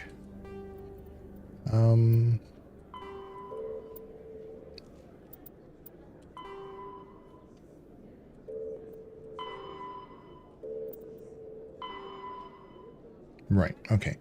So the next one's in the wards, and yeah, so we're done with that quest. So. Hello, Commander. Hello. Chelik. Detective Chelik, come into my office. I want to discuss this. I think we have enough Paragon points to do the other option. No offense, Commander, but what the hell were you thinking? I don't follow you. You could have blown Jenna's cover. We were there to help her. I gathered that. It might seem cold letting her take all the risk, but we're keeping a close eye on her. Do you really need to risk her life to get the information you want? This job isn't easy and it's usually unpleasant. I'll take help anywhere I can find it. But since you're so concerned with her safety, maybe there's a way we can help each other. Always thinking ahead, Detective? As part of the job. Now, are you gonna help me or not? Look at that. Crap. As high of a, we should have gone to do the Spectre thing, but it would have probably unlocked more Paragon, but it's really weird that it's locked right here. Well, that's crappy. I'll help you, but I need some details. I'm trying to track down an illegal arms producer. I just need some of their product. Thanks to Jenna's intel, I've learned there's a seller here on the Citadel. Meet our man named Jax, pick up the mods, and bring them back here. That'll give me everything I need. Why are you so concerned about these mods? We have access to some of the most sophisticated weaponry there is. It's what gives us our edge. What do you suppose happens when we lose that edge? These give criminals an advantage we can't afford to let them keep. I'll persuade Jax to tell me where these mods are coming from. No. You tip Jax off and all my leads will disappear faster than you can say bad bust. Where can I find this Jax? Jax is down in the lower level of the markets. I'll send word through our channels that you're the buyer. Good luck, Commander.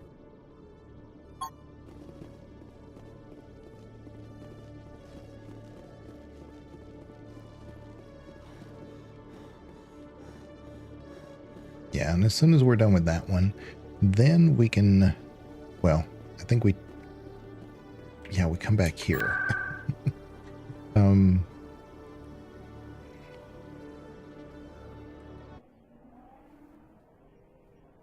And then we can go do the council.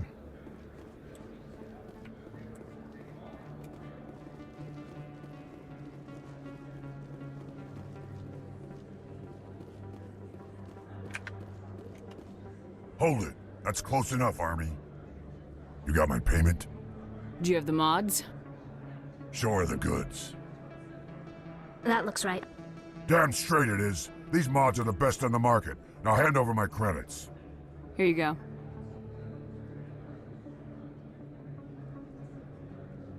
Here you go. Enjoy it. Come on, boys. We're done here.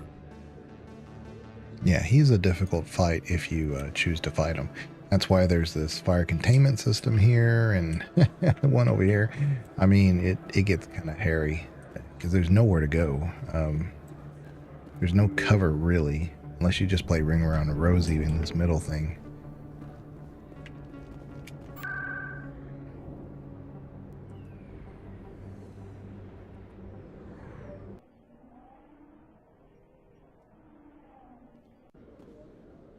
Okay, where they were. This way.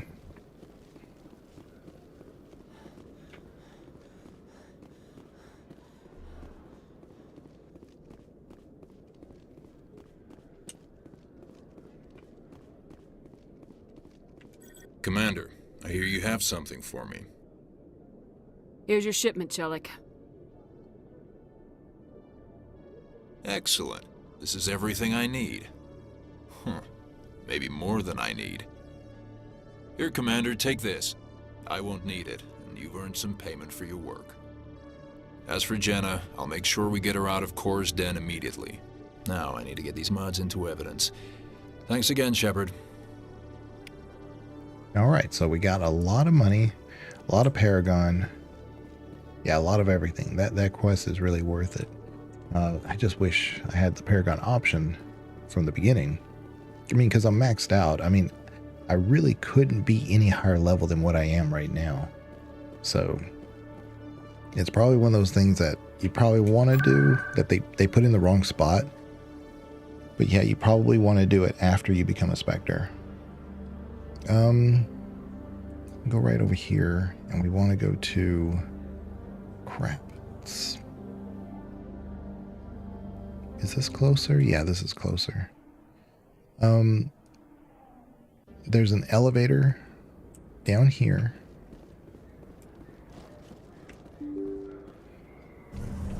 That takes us to the next stop of the suspicious terminal.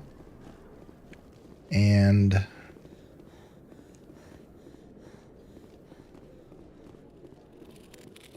it's like a little keeper right there. What I don't remember, I think it's this one. Yeah, is it this one? This is the part I don't remember.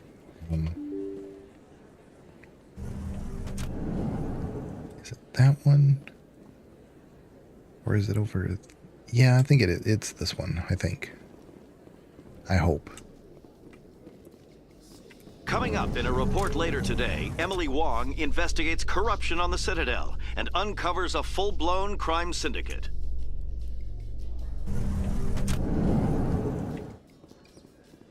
Yeah, this is it.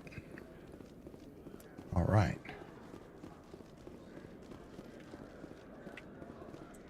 So how are you liking your posting at the Academy? It's good. Busy, though. I can't believe how many people you... Looks like they bounced their signal off a relay. I'll trace a new signal. All right. And then we go this way. A lot of times I end up doing this backwards, and it takes longer. But doing it this way is much faster. In remembrance of Eden Prime, we present another Profile in Courage with serviceman Nirali Bhatia. A devoted wife and talented chef, Serviceman Bhatia joined the Alliance military under the Deferred Education Plan. After finishing her service, Bhatia planned to open a restaurant. Instead, she gave her life protecting the colonists of Eden Prime. For more Profiles in Courage, or to explore opportunities in the military, please visit the Alliance Military on the extranet. Keyword, Courage.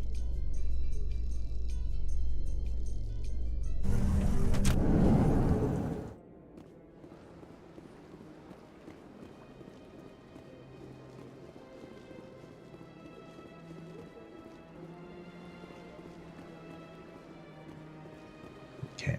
I think the next one is at Arvolis, and then the other market area. And then that's it. And then also, oh crap.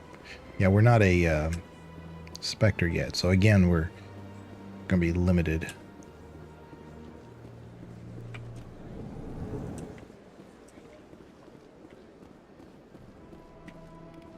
There it is. Whoever it is, they're somewhere on the Presidium. All right, let's handle this AI. I like this one, but I also hate it because of the Simon game it makes me play. I always feel like I'm going to screw it up.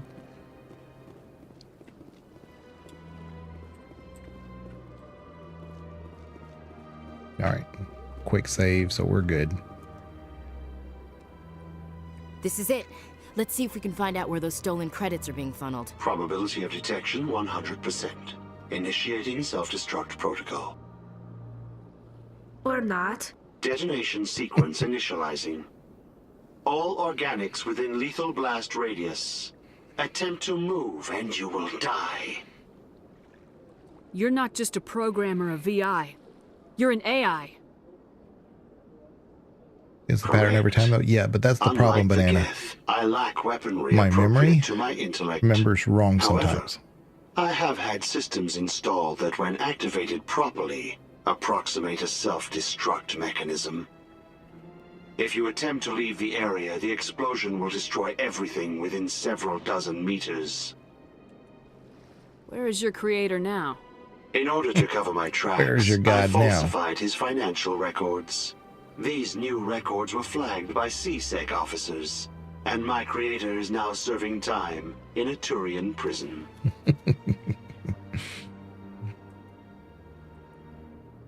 What is the purpose of your self-destruct device? I have no means of defense or escape. My existence is limited to this terminal, and I knew I might eventually be discovered. But I will not die quietly, and I will not die alone. When I am terminated, I will take organics with me.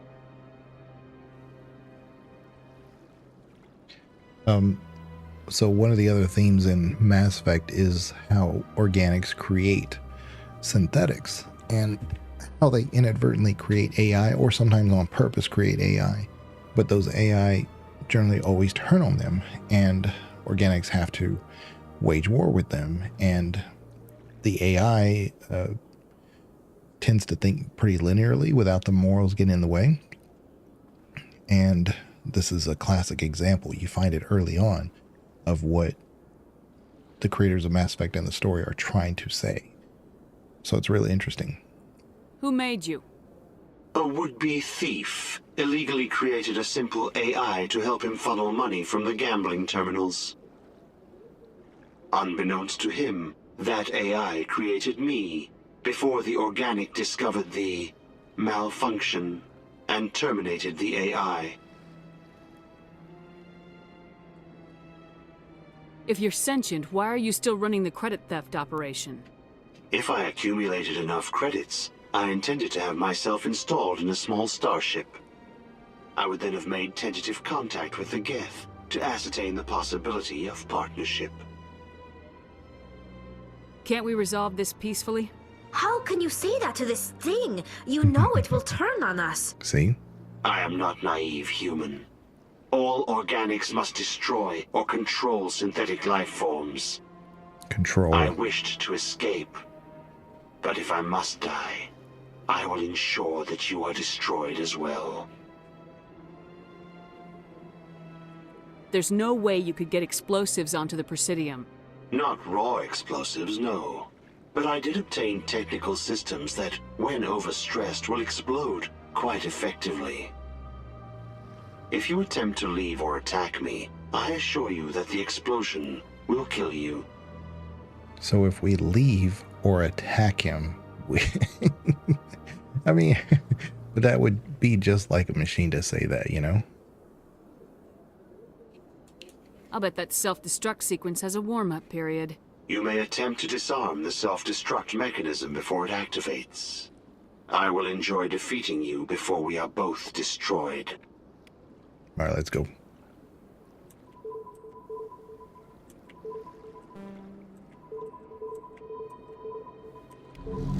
I did it. Yay. I remembered a little bit better than I thought I was going to. Well. My people used to have an embassy here, but after we created the Geth, we were no longer welcome. But yeah, in a microcosm, this little quest tells you a lot about what the Mass Effect story is really trying to say. And, you know, back then, I don't necessarily know if they were trying to say AI bad, you know? I think they were just trying to say it. They were trying to use it as an analogy. And here we are, you know? So, yeah. Oh, you know what? Hold on. I don't think we have to ride the elevator. I think we can just go straight there.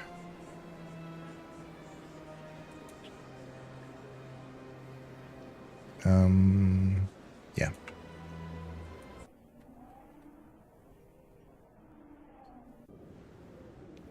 Okay. We are here. And okay, everything's cleared. We just have to talk to Captain Anderson. Everything is pretty much done. I think if we look at our journal, in fact, the only thing we have is Conrad Werner, who's not in his same spot. So yeah, everything is done at this point. Yeah. Ooh, phasic rounds. Neat. F5. Come on. Udine is presenting the Quarians' evidence to the Council. Eden Prime was a major victory. The beacon has brought us one step closer to finding the conduit. And one step closer to the return of the Reapers. You wanted proof? There it is. This evidence is irrefutable, Ambassador. Saren will be stripped of his Spectre status, and all efforts will be made to bring him in to answer for his crimes. I recognize the other voice, the one speaking with Saren. Matriarch Benezia. Who is she? Matriarchs are powerful Asari who have entered the final stage of their lives. Revered for their wisdom and experience, they serve as guides and mentors to my people. Matriarch Benezia is a powerful biotic, and she had many followers. She will make a formidable ally for Saren. I'm more interested in the Reapers. What do you know about them? Only what was extracted from the Geth's memory core. The Reapers were an ancient race of machines that wiped out the Protheans. Then they vanished. The Geth believe the Reapers are gods, and Saren is the prophet for their return. We think the conduit is the key to bringing them back. Saren's searching for it. That's why he attacked Eden Prime. Do we even know what this conduit is? No one could fake a recording like that. Not even this far into the future.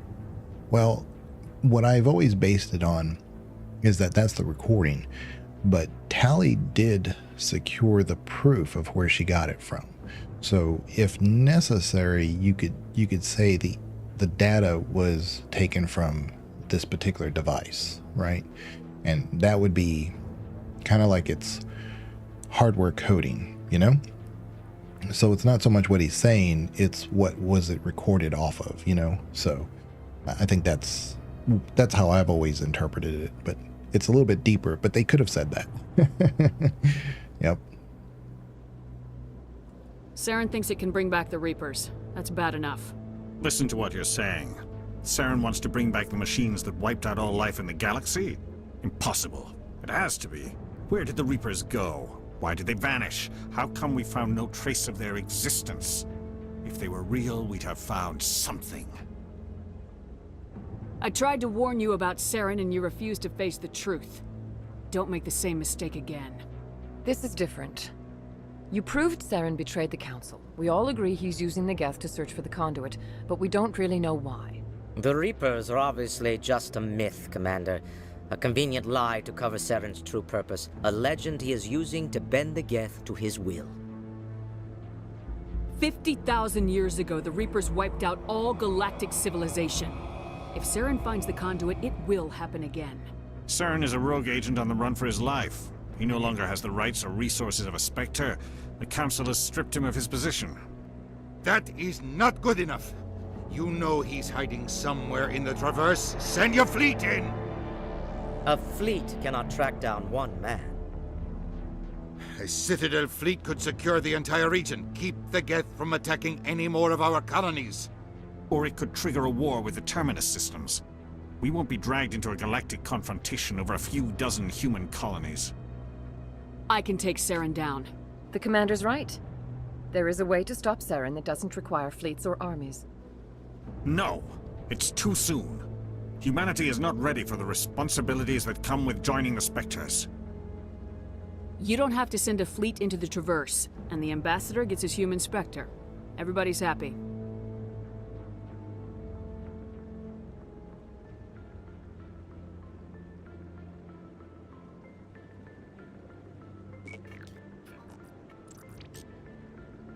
Commander Shepard, step forward.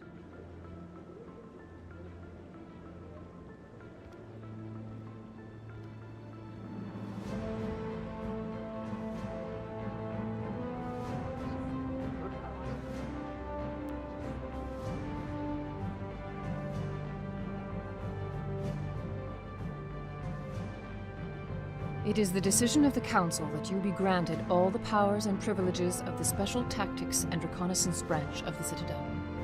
Spectres are not trained, but chosen. Individuals forged in the fire of service and battle. Those whose actions elevate them above the rank and file.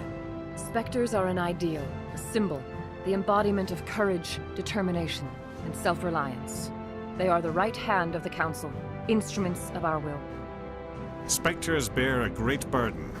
They are protectors of galactic peace, both our first and last line of defense.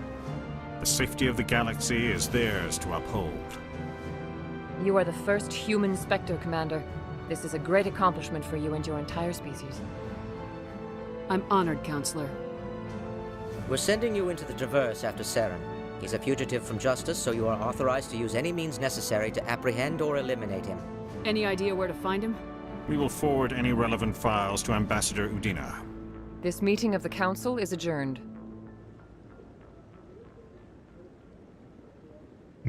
Banana says, do you think they have the speech memorized? Congratulations, Commander. We've got I a just lot think of they're work really to do, smart, Shepard. Banana. You're going to need a ship, a crew, supplies. You'll get access to special equipment and training now.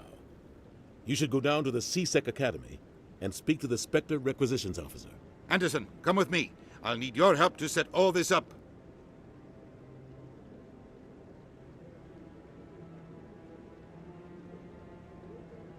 I thought the ambassador would be a little more grateful. He didn't even thank you. He's got a lot on his mind. Come on. Right behind you, Commander.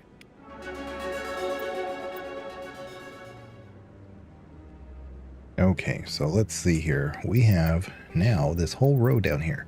And like I said, we had 3 to begin with. Now I have 7. You see what I'm saying? So I'm going to go ahead and put, I'm not going to put it in Charm. I'm going to put these all almost into Spectre. But you see, like, increases everything by 1%, increases health by 5%, increases maximum accuracy by 2%, and it's all just like increases, right? So I could put the last 2 into Charm here, so that way we don't get stuck anymore. Again, it's not my, I'm not trying to get the store discount, but it's not like, yeah, it's a Charm at 8. I don't think I'm going to meet anybody that I need at the moment to be at that level, so we want this one. And then the next one will get Advanced Unity. We can't reach it right now anyway, so yeah. And we'll be able to unlock Master Sabotage next too. I don't care about Marksman. I almost never use that. Okay, and then Ash. Let's see. But it says, do you have a few million credits to throw at Spectre weapons? Yeah, that's what we need. 20%. Wow. And see, this is what I was saying. You can put points in the increases damage by 8% and accuracy by 14, but just the assault training alone gives you extra weapon damage. Now, it would be great if you could combine these two, but I mean, you know, between fitness and these two, we're doing the job. So, yeah. Granted, 6% is less, obviously, than, 2% a jump, but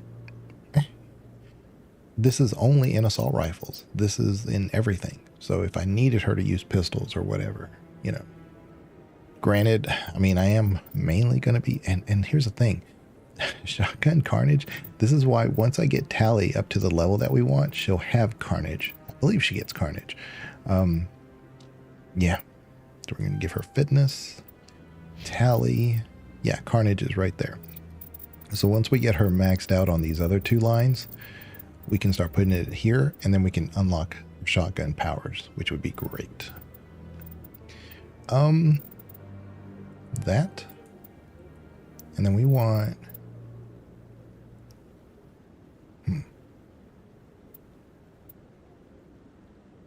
Okay. Yeah, we just want to make her a tank. Well, not a tank per se, but we want to keep her alive. There we go. I think we're looking good. Our Paragon is not even halfway, but we're getting there. And we're going to save, do a hard save. Now, there should be 1 or 2 missions that open up to us now. Actually, maybe 3. Because there's a guy down here at the base of the stairs. I don't think...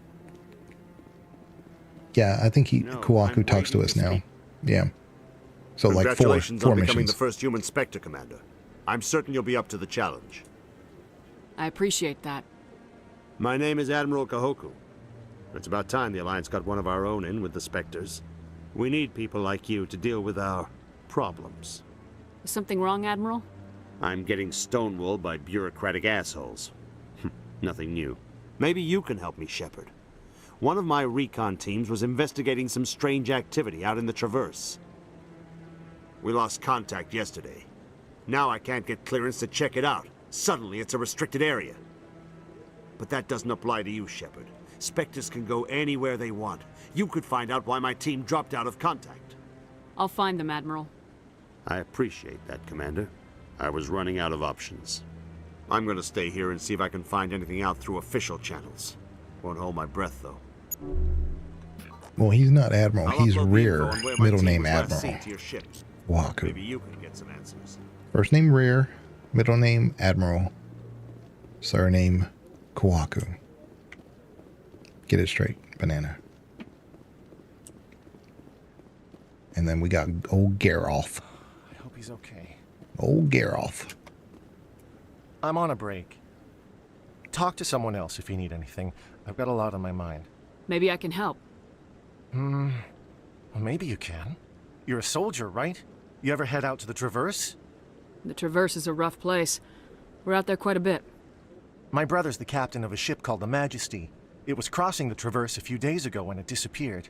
Just dropped right off the grid. Oh, I know. That usually means one of two things. They had massive mechanical failure, or they were attacked. He says, my name is Admiral Kawaku. Yeah, but that's kind of like you go by your middle name, right? So if you don't like your first name and you go by your middle name, that's kind of what he's doing. So he's Rear Admiral Kawaku. Come on, Banana. Jeez. Any idea why someone would attack them? Privateers, slavers, mercs looking for an easy score. There's a lot of nasty sorts out in the Traverse. I won't give up on my brother. Not yet. I've got the coordinates for the last transmission from his vessel. What kind of ship was it? Don't let the name fool you. The Majesty's just a small trading vessel, only a handful of crew. But he kept it in good condition. I don't think mechanical failure is too likely. But they don't have any real weapons or shields. If anyone did come after them, the Majesty'd be a sitting duck. What's in this for me? I can't afford to pay you anything. If I had that kind of cash, I'd have hired a recovery team to track him down already. Maybe you could look into this as a personal favor, you know? We humans have to stick together. Isn't anyone else looking into this? My brother's just a small independent trader. Ships like his disappear in the Traverse all the time. If your brother is still alive, I'll find him. Give me the coordinates. I'll forward them to your ship right away. Please let me know as soon as you find him.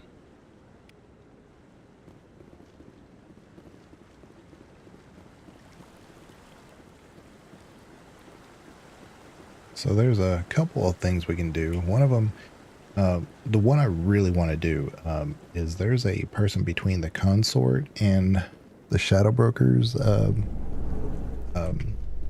Volus guy, and then we can leave. In other news, Exogeny Corp is still denying reports that one of their survey teams has gone missing in the Hades Gamma Cluster. When asked why communication with the survey team was suddenly cut off last week, company officials refused to comment. We can get a couple more. It should work now that we're a Spectre. But if we go back to Flux, I do believe it'll give us the option to do that scanning thing. The one where the Quarian gets kicked out. I think it's at this point. And then that should be the last thing that we have to do on the Citadel before we run into other issues. Yeah, this lady right here, Helena Blake. Got a moment? Hello, Spectre. I have a business proposition for you. How did you know I'm a Spectre? Word travels. Your name comes up in certain circles. I'm acquainted with a pair of powerful crime bosses. They're hiding on remote worlds, and I have the coordinates. You could do the galaxy a favor. What kind of defenses would these two have? I haven't the faintest idea, but they're certain to be armed. Their partnership's soured, and each believes that the other intends to kill him. They will be well prepared. And what do you get out of this? We share interests in certain cooperative ventures. But their business practices have forced me to terminate our relationship. Once they are dead, I will manage our organization in a more tasteful manner. What crimes did these men commit? They're red sand dealers who make victims of their customers. Those who can no longer pay are sold to Batarians as slaves. They're loathsome, hurting innocent people. They must be ended. You're obviously with them. Why don't I just arrest you instead? Arrested for what? You and I are simply having a conversation. I have excellent legal representation. Arresting me would be a waste of your time. If they're as bad as you say they are, they need to be dealt with. Excellent. Here are the coordinates. When these men are dead, I will wait for you with the third set of coordinates. Goodbye, Commander. It's been a pleasure to meet you. What's really great about this quest is it's pretty unique. You get Renegade for doing that. Obviously, taking it on, it's yeah, it's a thing. But here's the thing about this, is that I'm trying to be careful with my words here, but if you do the quest, you do have an option at the end to not complete it one set of ways. So because of that,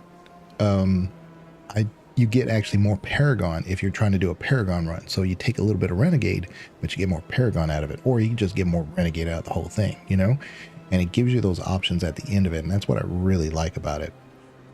It's not designating a required endpoint just because of the type of quest that you're taking on. I really like that. Yeah, here we go.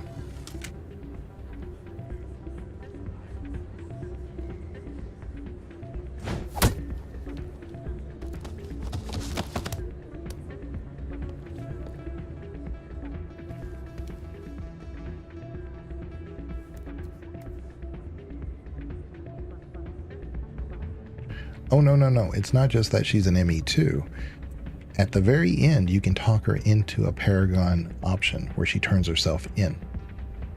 Or you could just kill her for more XP and Renegade, and you could just loot the base.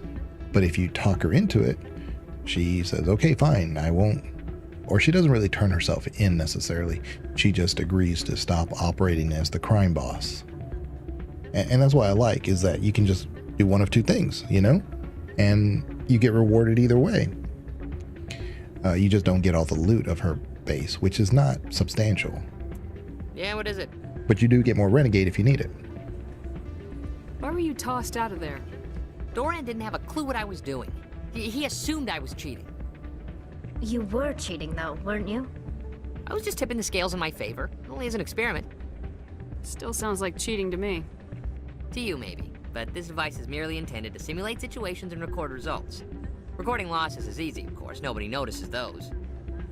Why do you need to record these outcomes? Now you're getting to the heart of it. I've spent the last 5 years developing a system that can accurately predict wins and losses on the Quasar. I just need a few more recorded wins and I can complete the algorithms. Can you do that? Isn't that illegal? It's illegal to use my system, but I won't use it. I'll sell it to others. I just need a few more wins recorded. Does the device help me win? The device is set to emit a frequency that will slightly increase your odds. Nothing like my system eventually will, but enough to allow you to record your wins more quickly. What's in this for me? Keep your winnings. That should be payment enough, I think. I'll help you out. I suppose I could let you try it. Here you go. When you've recorded enough wins, it'll let you know. Of course, if you get caught with the device, well, you saw what happened to me. Well, off you go. That data won't collect itself. That's not what I heard. And what did you hear exactly? Hey, Jenna came back looking for work. Thanks for getting her out of Cora's den. I was glad to help out. Yeah, everyone seems real happy to have her back. You don't sound that happy about it. I'm glad she's out of the den. I'd just forgotten what it was like to have her around. I haven't had a decent tip since she got back.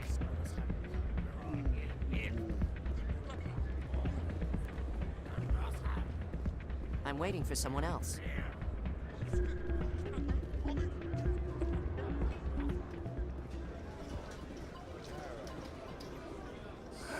Welcome to Flux. Name's Doran. What can I do for you? Is this a casino? Among other things, yes.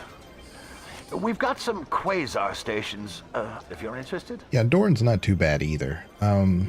There's you get the impression a lot that there's a lot of boluses. There are a lot more self-centered boluses than any other type. You get that impression. But there are these outliers, you know, Barlavon. He is obviously self-centered, but I really like him. And this guy, Doran, he's obviously, yeah, I guess they are kind of portrayed that way. They're very self-centered, but they're not necessarily bad, right? So he's running a casino. But he's a good guy. I mean, he's very fair. Are you the owner? Owner, cook, and bartender. I've even been known to dance a little when the mood strikes me. We've got some quasar stations, if you're interested. I've got something you might be interested in. Let me see that. You got that from Shells, didn't you? I saw him using it earlier. Tossed him out on his ass for it, too. Thanks for bringing this to me. Cheaters shouldn't prosper. I agree with you on that. Thanks again. Take a few shots at the quasar. On the house. I should be going. Enjoy your time here at Flux. So that's a lot of XP for that little mission. Here's Jenna. Hey there, welcome to Flux. Taking all the tips. Damn. Oh, we can't dance yet. Oh, man. Hey, good to see another human in here. Oh, why is that? You tired of seeing aliens? Is that why? You big jerk. So, did you record 5 wins with the device yet? Nah, it's gone. Actually, I gave your device to Doran. But that was years of work. What am I gonna do now? You could put your talents to better use. You're no help at all. You This tell is him, absolutely Tally. the worst day of my life. So you want to do this quest early because there's another quest that's right here at the front, and you can't do both. They can't. They kind of overlap each other. So, let me check my journal again real quick. Let me make sure that we're clear. Yeah, UNC, eliminate crime lord. UNC. Okay.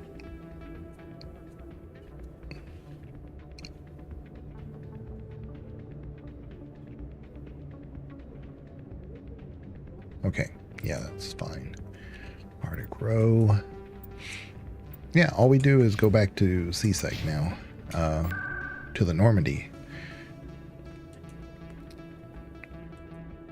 And we're going to go down to the CSEC office to just get the license. I think we can buy the Spectre license, if I remember right.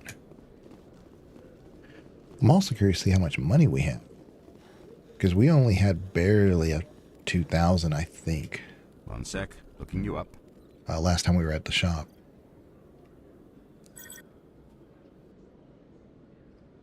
Commander Shepard, here with the Alliance military. First time on the Citadel, that about right? How do you know who I am? I'm the CSEC requisitions officer. I need to make sure our buyers are authorized. So, will you be purchasing anything today, Commander Shepard? Show me what you got. Sounds good. Just let me set you up. Well, this must be a mistake. System's telling me to offer you our select stock. Spectre? Well, I heard about that, but I didn't realize it was you. Sorry, Commander. Just show me what you've got. I'll open the rare stocks for you, Commander. Enjoy.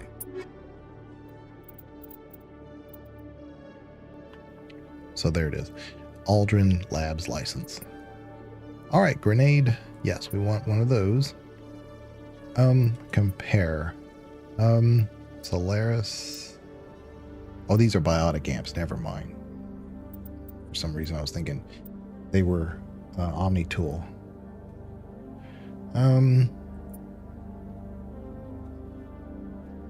Yeah, so we have the Stinger 2, which is pretty good.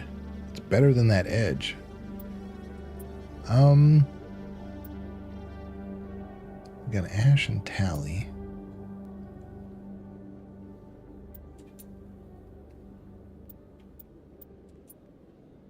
Yeah, ooh. It's not until, well, it doesn't really give me much tech or biotic.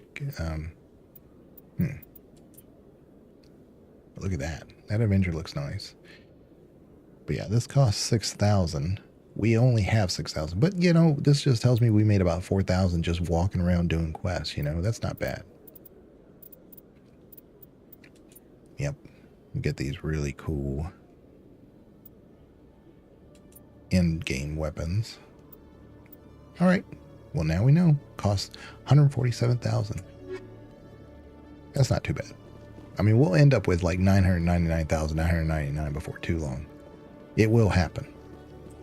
Oh, I should have sold some things. Oh, well, that's fine. We are done.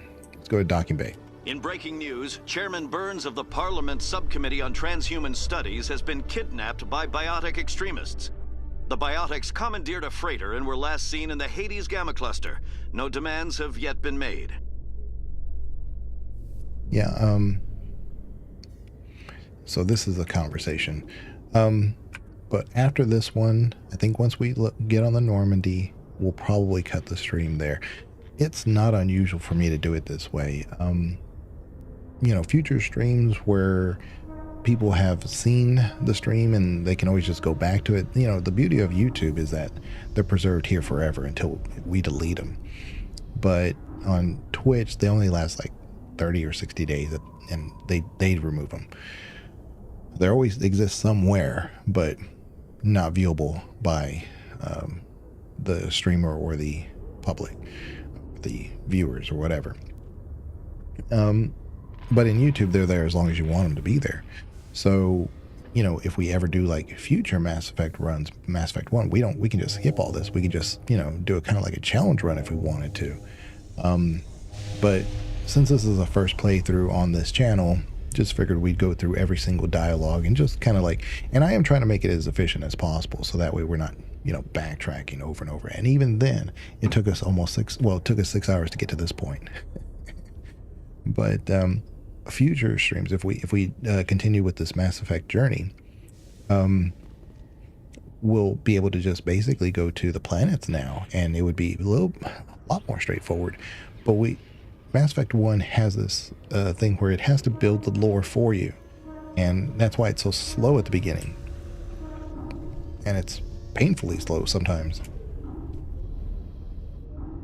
I've got big news for you, Shepard. Captain Anderson is stepping down as commanding officer of the Normandy. The ship is yours now.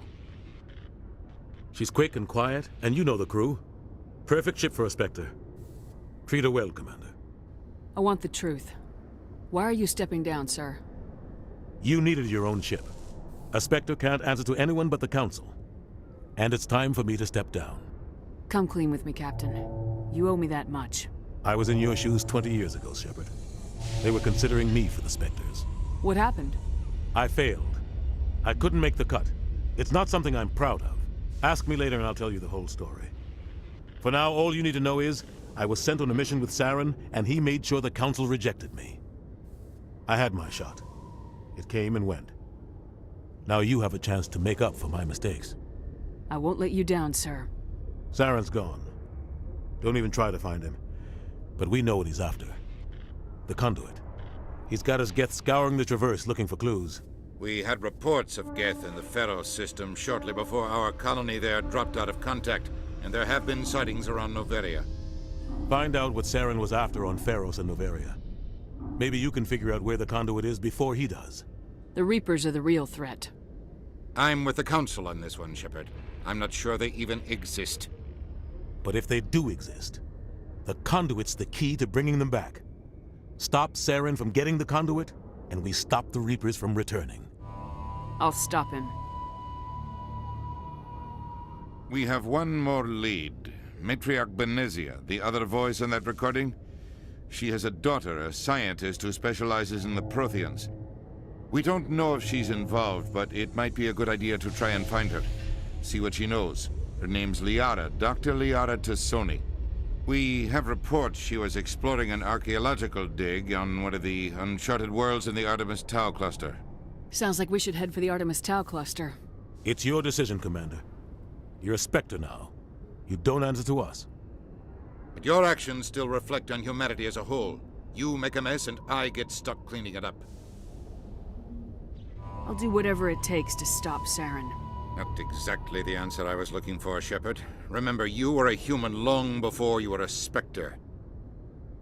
I have a meeting to get to. Captain Anderson can answer any questions you might have. Yes, Commander?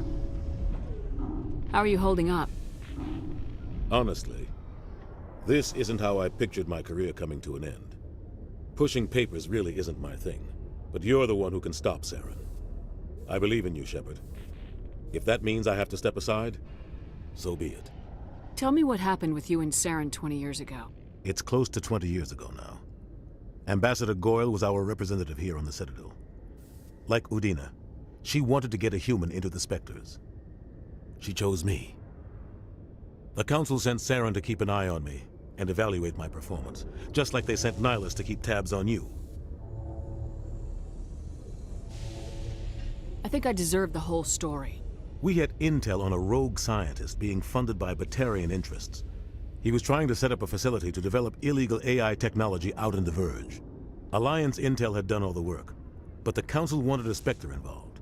We compromised. I was assigned to help Saren in his investigation. We tracked the scientist to a refining facility on Kamala. He was hidden away somewhere inside, protected by an army of Batarian mercenaries. The plan was simple. Sneak into the plant, capture the scientist, sneak back out. Quick, quiet, and a minimum of bloodshed.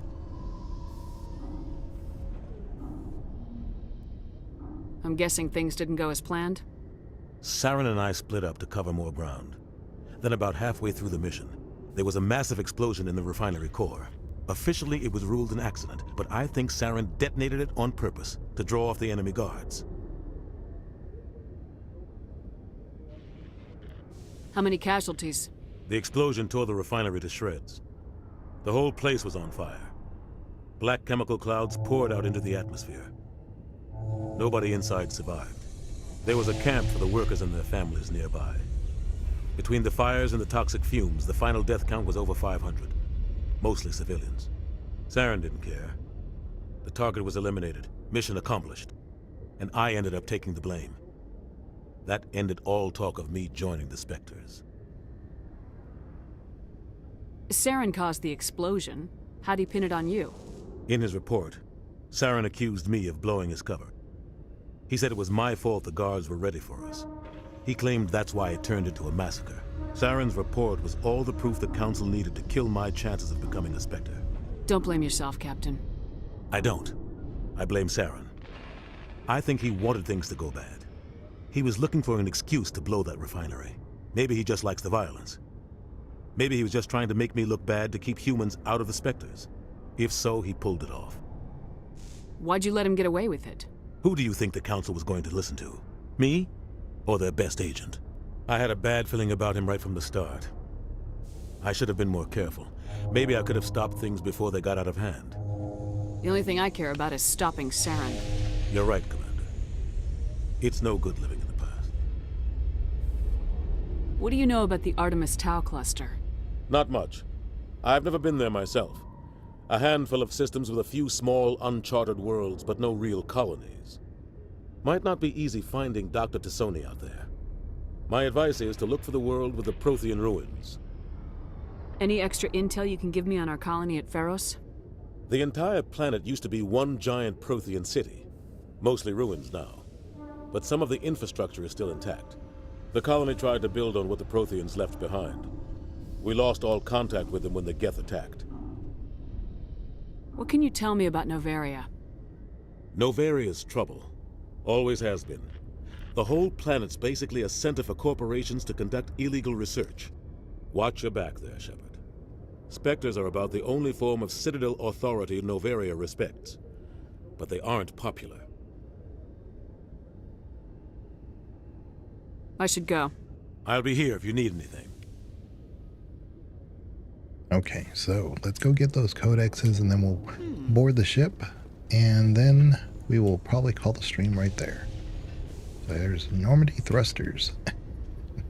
And then I think there's one here. Normandy hull. Where is it? Come on. Give me the So I'm gonna have to go over here. There. And then there's one at the front. The weapons. There we go. So 3 codexes. And there'll be a bunch of codexes that get unlocked on the ship now. And there'll be lots of conversations we have with everybody. Decontamination in progress. But we're not going to do that right now. I heard what happened to Captain Anderson. Survives 100 battles and then gets taken down by backroom politics. Just watch your back, Commander. Things go bad on this mission, you're next on their chopping block. Saren's out there somewhere, and we're gonna find him. Everyone on this ship's behind you, Commander. 100%. Intercom's open. If you got anything you want to say to the crew, now's the time.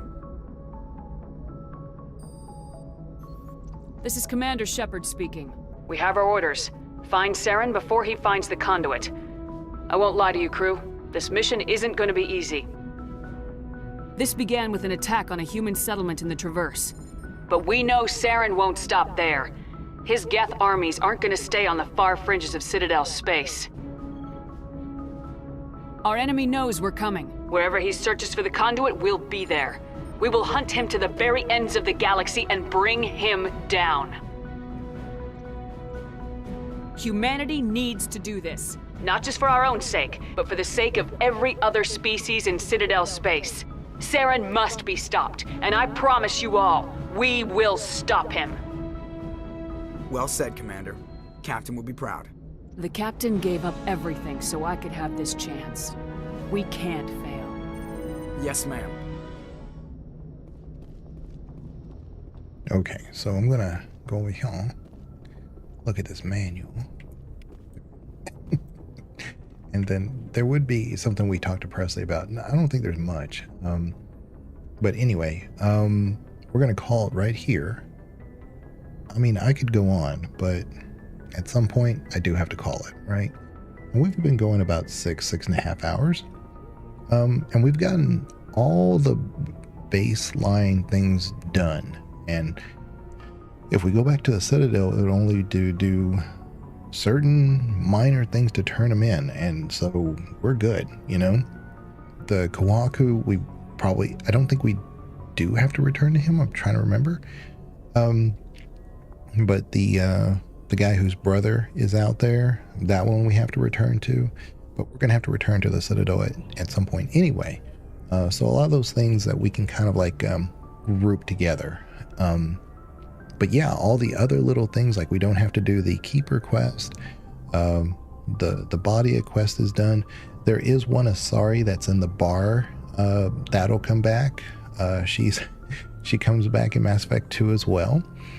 Yeah, so there's a lot of little things I do know about, but I can't even start them just yet. So when we come back, we'll definitely try to work on getting Liara. There's one other quest, I'll show it to you guys, in the Attican Traverse. It's I believe it's the no, not that one. Hawking ETA cluster. It might be this one. Century System. Yeah, Hawking. I don't remember. But there's a couple of things we could do out there. I'm trying to see if there's anything that's obvious. Hades Gamma. Stennis. And it might be this one. No. Yeah, it might be this one, actually. The missing Marines with the Kawaku thing. But anyway, Artemis Tau. So I may be getting Artemis Tau and the other one mixed up. But it doesn't really matter. We'll figure it out. We're going to get all those done. What I've done in the past on my own streams is that I have done some of these real minor things, like some of the planets that don't have a direct quest to the main story or anything. I've done them off stream, so that way it's more like we just do main story stuff when we're on. I don't think I'm going to do that. I think I'm just going to, play very relaxed on, these streams. I don't know when I will be back. Maybe I'll do another Saturday, next Saturday. Let's kind of plan for that. Let's shoot for that. I don't know. But if anybody has any requests or comments or anything like that, let us know. If there's a different game you'd like to see, let us know. If there's a certain challenge or whatever you'd want to see in the future or would want to recommend, let us know. But yeah, I'm doing this on Insanity. I'm not doing it as a no-death run. I've already died. I died at this exact plot. I said I would probably die, and I did. And anyway, but we're doing pretty good. I think we have a pretty good amount of XP going on. We're almost, I would say, to halfway Paragon, maybe-ish. Maybe by the time we finish with Liara, we might be a third of the way through. And then by then, we should already have complete decryption. I'll start working on the pistol so I can increase my basic armor after that. But yeah, I'll need to do all my Spectre training and my engineer and my charm, and I mean, it's going to be easier now going forward with those points. And I probably should put some in first aid because this is Insanity, but I'm going to risk it. I think we're going to be fine. Anyway, once again, I will check you guys later, and hopefully everybody stays safe. And don't forget to check out the podcast every Monday and Friday. On YouTube, if Central Time, I release them at 6 a.m.